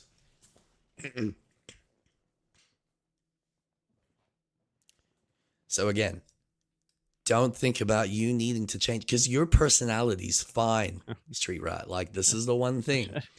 You don't give yourself enough credit. Neither do I. I get it. Everyone deals with this, especially people who, like, I've been bullied my whole life, so I've had to fight for some level of credibility. The moment I put that subconscious need of credibility aside and went, why do I give a fuck about credibility? Like, I'll just be the best I can and provide what is important or what the motivation is needed for this point in time. So I'm with Kate. My motivation with Kate is to be the best partner and the best husband that I can be for her and give her the things she needs, while also providing some level of care for myself by being motivated on what do I want in life? What do I want to achieve? And so you start organizing your motivations in a healthy manner, as opposed to, no, if for Kate to respect me, I need to act in XYZ. That don't work, because that just falls apart. People see through that. I mean, this is what always falls apart. I hate bringing him back, but fucking James, man. I had so much respect for the guy at the time, until I realized that he was fabricating a personality because he didn't want to show his true self. Yeah. That's all it was, because it's scarier to deal with yourself than actually just embrace it and go, no, this is me. I'm shallow. And then determine whether those behaviors are really, those motivations are really that important. If they are that important to you, okay, play to those strengths. But of course they won't, because they know that if I show that actual side of me, people don't want to be around me. So they fabricate a behavior, because it's the only way that I can have the love and affection that I actually want without putting in the proper the proper care in place, or the proper changes in place. So okay. When I say I want to change my personality, I don't want to rewrite. It's good. More growth wise, changing it. It's, you know, when you're a kid and you see a really cool adult and you're like, I can't wait to be an adult.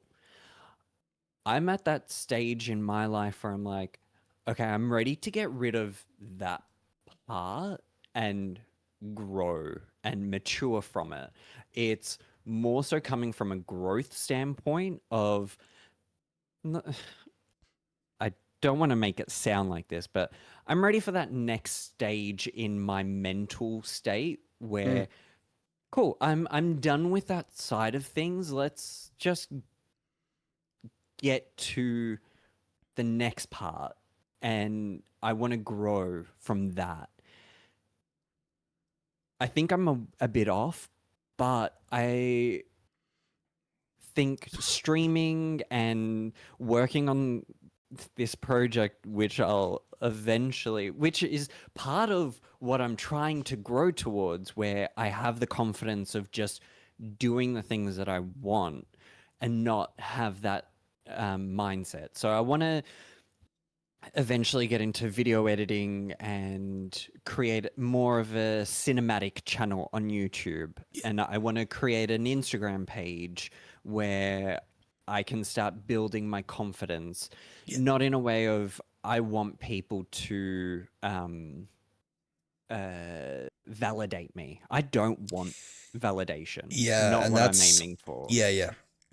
It's I want to feel confident in how I perceive myself.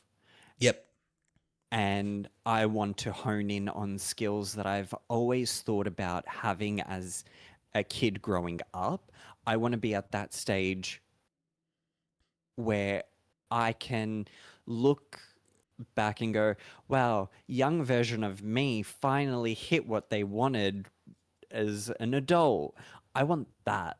That's the self-improvement I want. That's the skills I want. And I think improv and having a new mindset of playing Baldur's Gate, which will reflect in other games that I stream, in a way where I can then build upon this self-perception I have of myself, where I can get rid of that and be happy.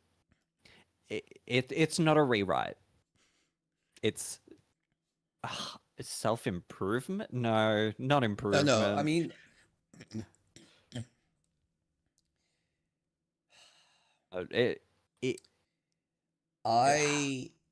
look, I can relate probably in a very different way because I've always been so focused on perfecting myself as opposed to accepting this is who I am at present. Yep. And what new things can I now pull from the universe that's either directly in front of me or is further out of my reach that now requires me to travel in order to learn something different about me. So there was something I was reading that kind of expressed the fact that when you put yourself in uncomfortable situations, that's when the real you kind of comes out. And it's through the trial and tribulation of learning that new skill or learning that new thing that you start to find your version of comfort. And then how far do you go with it to perfect it or get as close to perfection? Because no one's ever going to get perfect. If you do, it's like a 99. It's like the same amount of perfection that soaps have on bacteria. You don't want to be perfect because then what have you got to strive for? Whereas you're working towards some level of perfection, whether it's in yourself, whether it's in a craft, whether it's at work, whether it's socially with your friends or your loved ones. And there's various levels and it changes, like the board that you're playing on the rules change. So you have to adapt. You have to be mindful of what the new rules are, what the placement of the pieces are. All of that comes into play. So think like if you've got a goal for yourself because you've envisioned in your head, this is what I want to achieve. Have that be somewhat specific, but not so concrete, because it needs to have enough flexibility so that as you're taking this journey, new things will come in the way. And if you need to be smart enough to recognize, okay, that's an opportunity. Is that coming closer to what I want, or is that going to deviate me? And if it's going to deviate me, is it deviating me into something I might actually be interested in? Because you don't want to limit yourself to, this is what I need to achieve. You can, that's fine. But sometimes success happens through enough flexibility in your mind where you go, I'm aiming for that. But hold on. That might be an interesting way to, that might be worth exploring. Let's see what I find. And then all of a sudden you're off in a different tangent that you didn't even think, and you've almost indirectly achieved the success you wanted, but in a very different direction.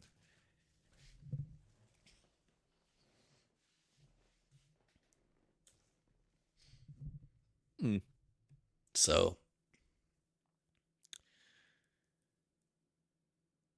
every one of us is looking for something, some sort of meaning. Unfortunately, some of us lose it, or are concerned that we're never going to have it, or are so destroyed by life because life is tough, life is challenging, life is what it is. There's nothing necessarily easy about it, but it's there to test our grit, and it itself gives us the feedback. Sometimes it's not the feedback we want, but it's a form of feedback. And then it's up to us to choose how we act upon that feedback. So there's nothing wrong with recognition. Recognition is a form of feedback. It's about recognizing that sometimes people's perception of the recognition that they're giving you is still rooted in their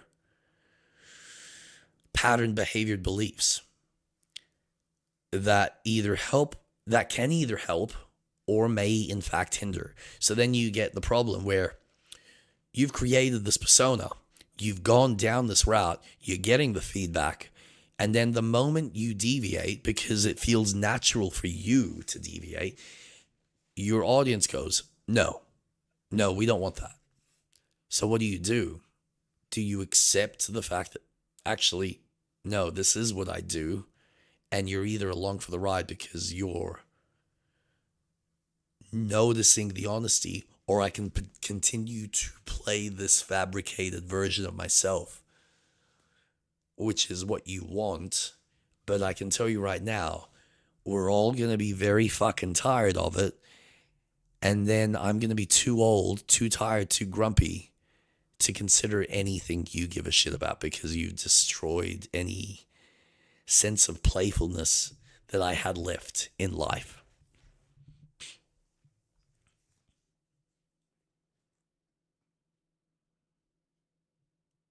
I don't want to be someone different. I don't want to. I hate lying. It's not something I want to do. It's. Keep in mind, as humans, we lie to ourselves every day. So, it's fine. We're all liars. We just tell ourselves very different lies so we can wake up and get out of bed. Yeah. And move on with our day.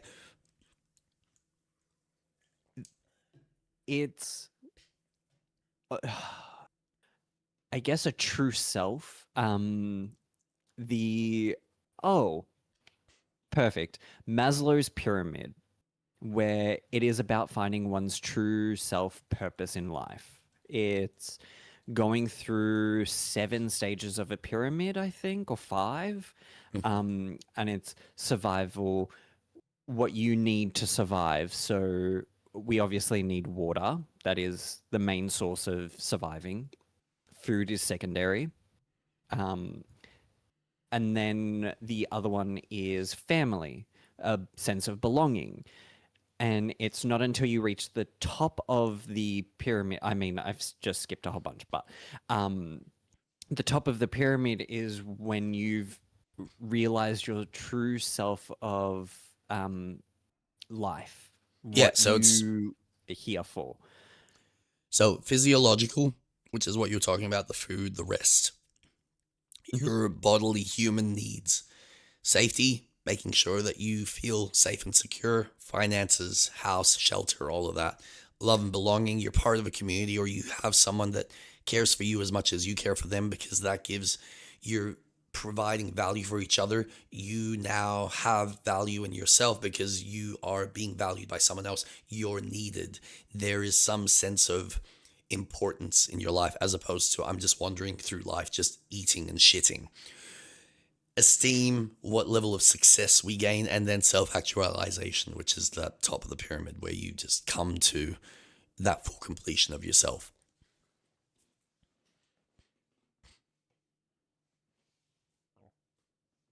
Exactly. Yeah. Did you bring it up? Yes. Ah, perfect. It's I think that has been such a core learning for me this year, because I watched a YouTuber who's playing Minecraft and he made a game based off of it on the Oh, server that neat. he plays with his friends. And he's mature aged, he's a father, he's got kids, a wife. I think he's in his 40s. So not that I'm in my 40s or anything, but having someone at that stage of life who's looking at life that way really made me look at, okay, where am I? It's brought up a really good point of, you know, what is the purpose? And that purpose has turned into, well, there's a lot that I want to self-improve.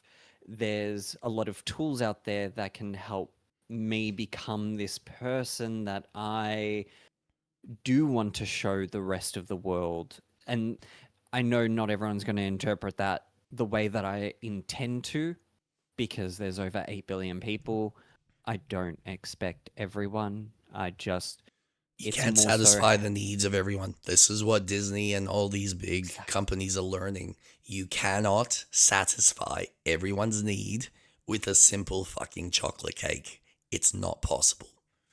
And if you Correct. do, it's going to be the blandest fucking chocolate cake, and there's going to be nothing unique, because some people like thicker kinds of cake. Some people like more icing. Some people like a richer chocolate. Some people want fucking tiramisu in the chocolate. I don't fucking know. And what about my strawberry? Where the fuck's my strawberry? So, yeah, go on. It, and you're right. Lying is something that we do so often to ourselves. I don't particularly like lying in general. I think it's a bad trait. Do I lie sometimes if it means that it is for the benefit of the situation? Yes, but then, so that's a conundrum. And this is what's fascinating. You feel that lying is bad. Why do you feel lying is bad? Well, because society, that was obviously passed on to you by your family and your teachers and various peers who reinforced all of that, taught you that lying is bad. They built up a level of shame for having, or is it shame? No. What's the other one? It's like 2. Anyway, it provided a negative feeling for you. So the association that you have subconsciously is lying is bad. However, and this is where our brains can compartmentalize, in certain situations, I have to lie because either it's going to A, protect the one I love, or B, protect me. So again, if you're looking at that hierarchy and you've got someone holding a gun to your head, needing a specific tool that maybe you have but is needed for someone else, now you're going down this ladder to safety, or even physiological, or maybe it's something to do with love and belonging, as opposed to, so this ladder changes based on situations. It's not like you go, okay, I'm at stage 1, then 2, then 3, and now I'm at 4, and I stay there. No, this is in constant flux with whatever's happening through your life. And this is the problem, that people get fixated. And we live in a Western society, so we have a lot of luxuries that third world countries are still trying to figure out the first 2 or even the first 3. We live in a Western society where typically those first 3 are covered, and we have time to work on esteem towards self-actualization.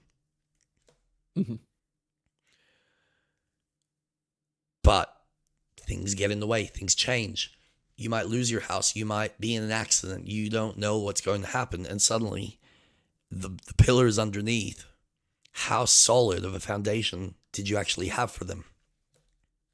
Because now you might have to go back to sorting them out.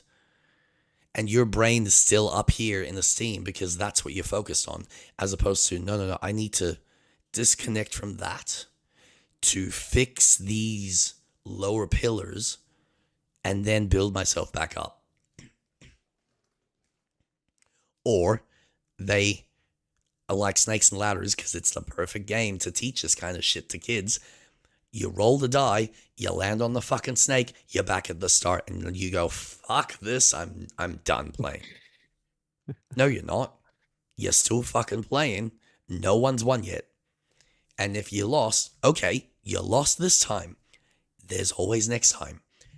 That's what games are teaching us. No one focuses on that, of course, because we just want stimuli.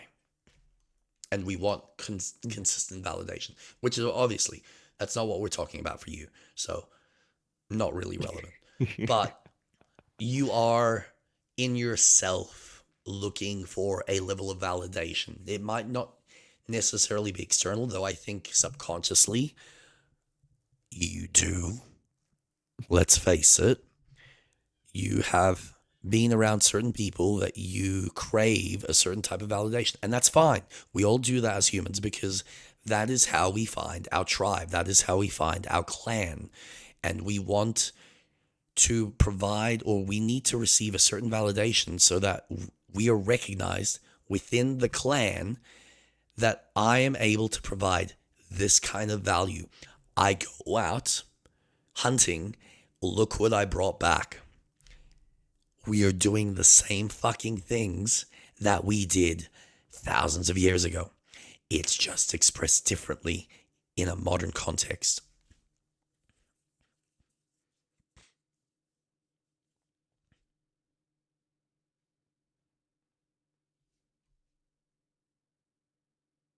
That is...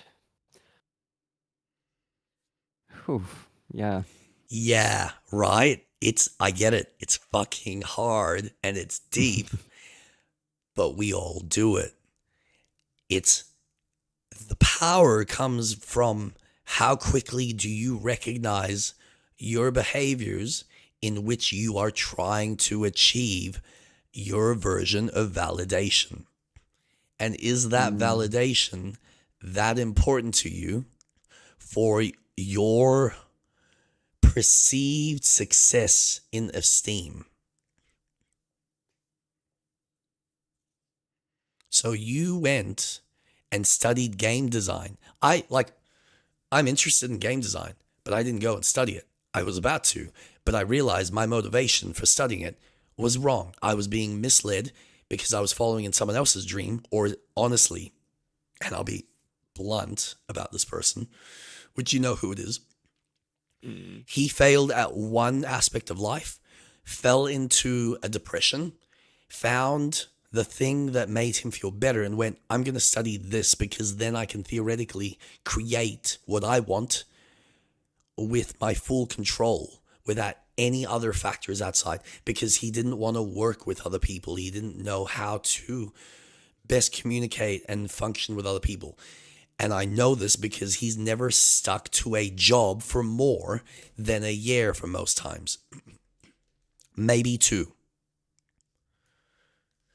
So his motivations were self-fulfilling, but he never owned up to what his level of success or his esteem and his ego was holding him back on. You have a lot more ability, and you keep a job, you keep a stable income, you recognize the importance of, I don't like my job, neither do I. It's not what I enjoy. So I've been spending my whole life trying to figure out exactly what I want to do. You've been doing the same thing. We probably landed on the same kind of dream. We're probably going to express it in very different ways. Maybe it'll be similar. I don't fucking know.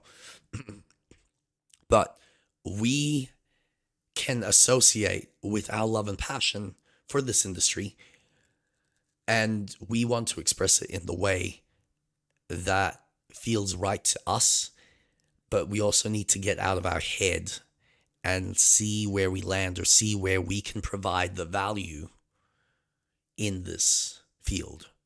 Because I need to be realistic about the fact that YouTube, Twitch, Kick, all of these sites have billions of people that are all trying to get the same level of attention and same level of sponsorship. Mm-hmm. You will come to that realization yourself if you haven't already. Oh, yeah, definitely.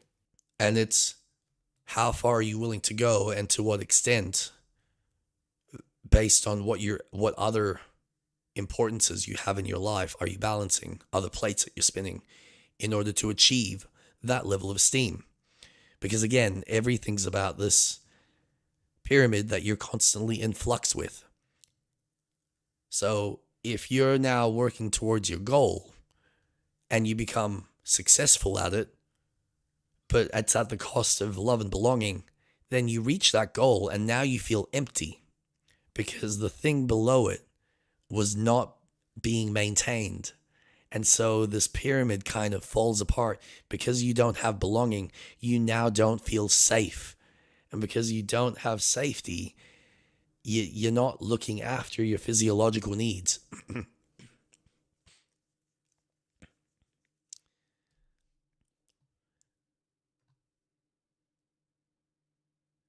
But the whole purpose is to find that. Yes. We are all working towards a very similar goal. But it's about having the foresight and the balance of, or the even just the simple understanding of your true personality, because that's the other thing. Unless you're willing to really, and this is why like changing behavior is such a tricky thing, because unless you're willing to go so deep in ripping everything that your belief systems are structured on, which all spans back to your childhood, and some of it has been updated and rewritten, but a lot of it still comes back to those formative first 7 years. If certain things haven't been updated or certain things haven't been addressed from then, your struggles to the top are much harder depending on what obstacles are placed in front of you. So you either need to figure out how to navigate and balance your true self, which there is a version of you that's your true self, that you are coming closer and closer to that self-actualization and that realization without jeopardizing the rest of what you've built up, which is tricky.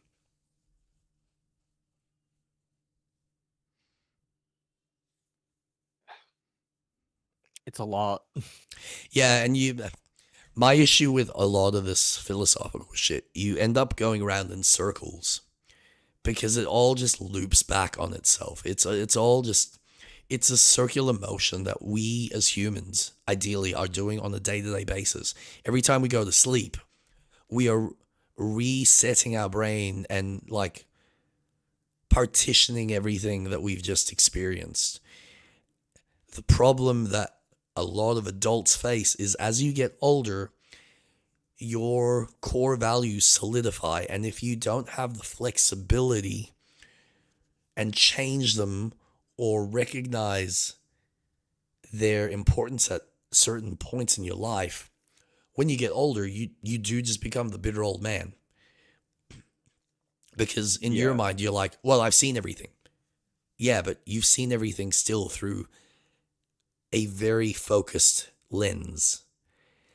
And you don't want to acknowledge that because that would actually require you to really pull apart some true realities about yourself that you are not actually, that you've never really confronted.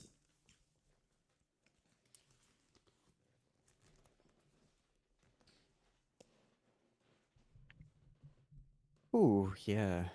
But I believe in you. I know you're capable of it. Sometimes you get a little bit afraid. Sometimes you get flustered or you're too concerned about maybe hurting certain people. Or sometimes you get too hot-headed and presume that this is what I need to be and I just need to be myself. And sometimes you need to pull back on that. That's kind of the flux that you're discovering, and the more aware you are, and again, it all comes back to those masks. Unfortunately, and this comes back to the navigation, you can either just be the mask that you are, and if you're developed enough and somehow have figured out the perfect mask that fits into place for, a group of people, fantastic. You've landed on gold. Well done. Some people, unfortunately, haven't because of life circumstances, or they're too stubborn and don't want any flexibility in how that mask is viewed.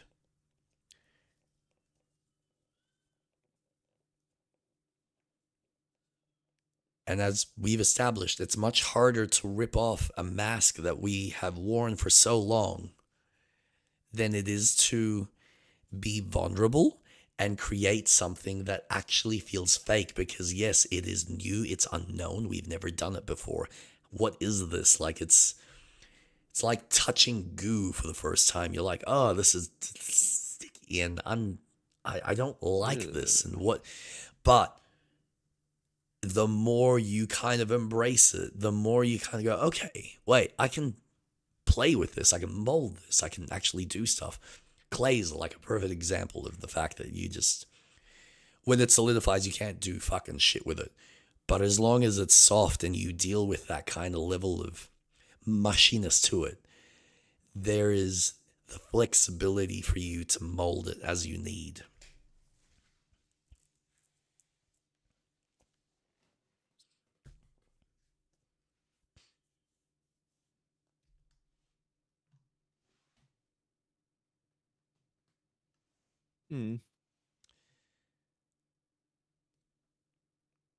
Let's call it there, shall we? I feel like I've overloaded you. My brain. It's good though.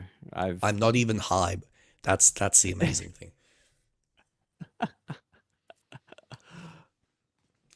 Yeah, doing this sober, jeez.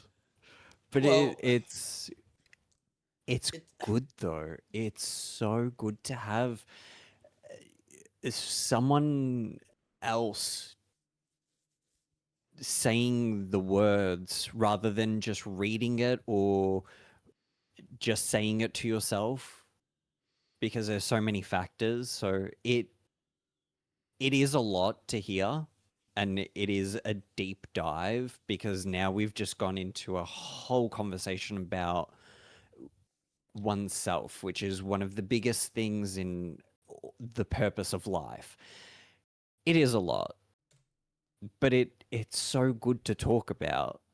And gosh, vulnerability, like I think that is such a huge aspect of day-to-day life, that we should be vulnerable. So even though you have overloaded my brain with thinking of, how to be careful about all of this and aspects and all of it, I think it's great.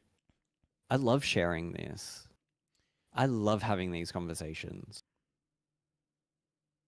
I don't think people are fortunate enough to have them as frequently or at all. Oh, yeah. No, this has been nice. Also, it is daylight saving, so it did jump to 3:30. Yes, it did. I did notice. I'm like, how is it so fucking late? Yeah, okay. That makes sense. So it's forward in time. Yep. All right. We will call it there. I think the only thing I'll say is just think of Indiana when he's standing on the edge of the ravine and he's reading the passage about the leap of faith. And it's that unknown, taking that step into the darkness that we're all afraid of. But it's only, and like Alan Wake even explored this, it's only when you step into the darkness that you can actually see the light.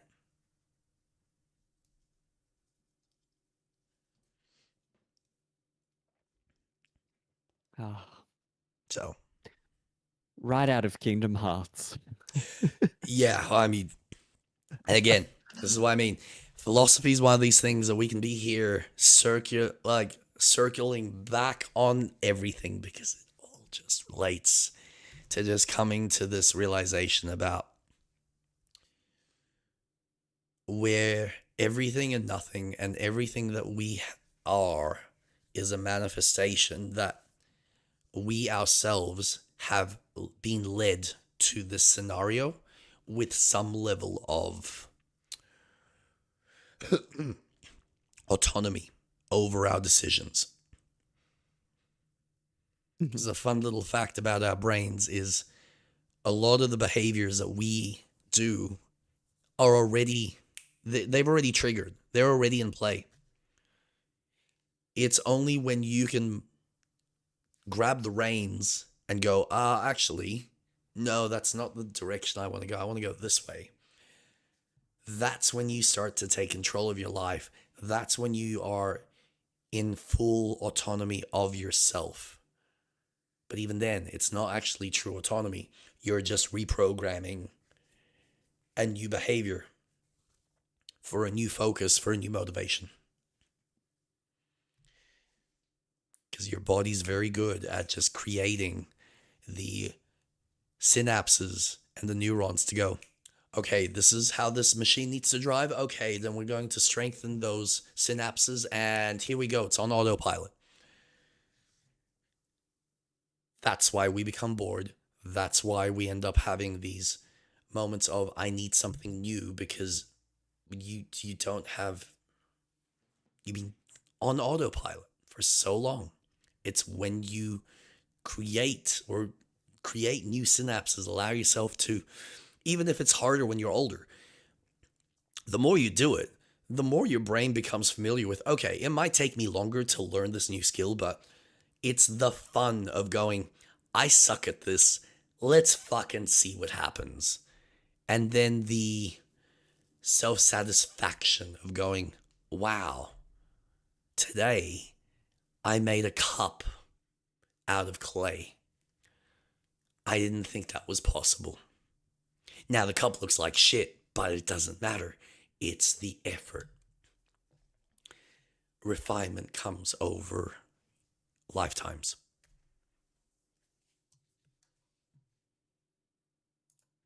But we'll leave it there. Until next week. Yes. So, where can we find you?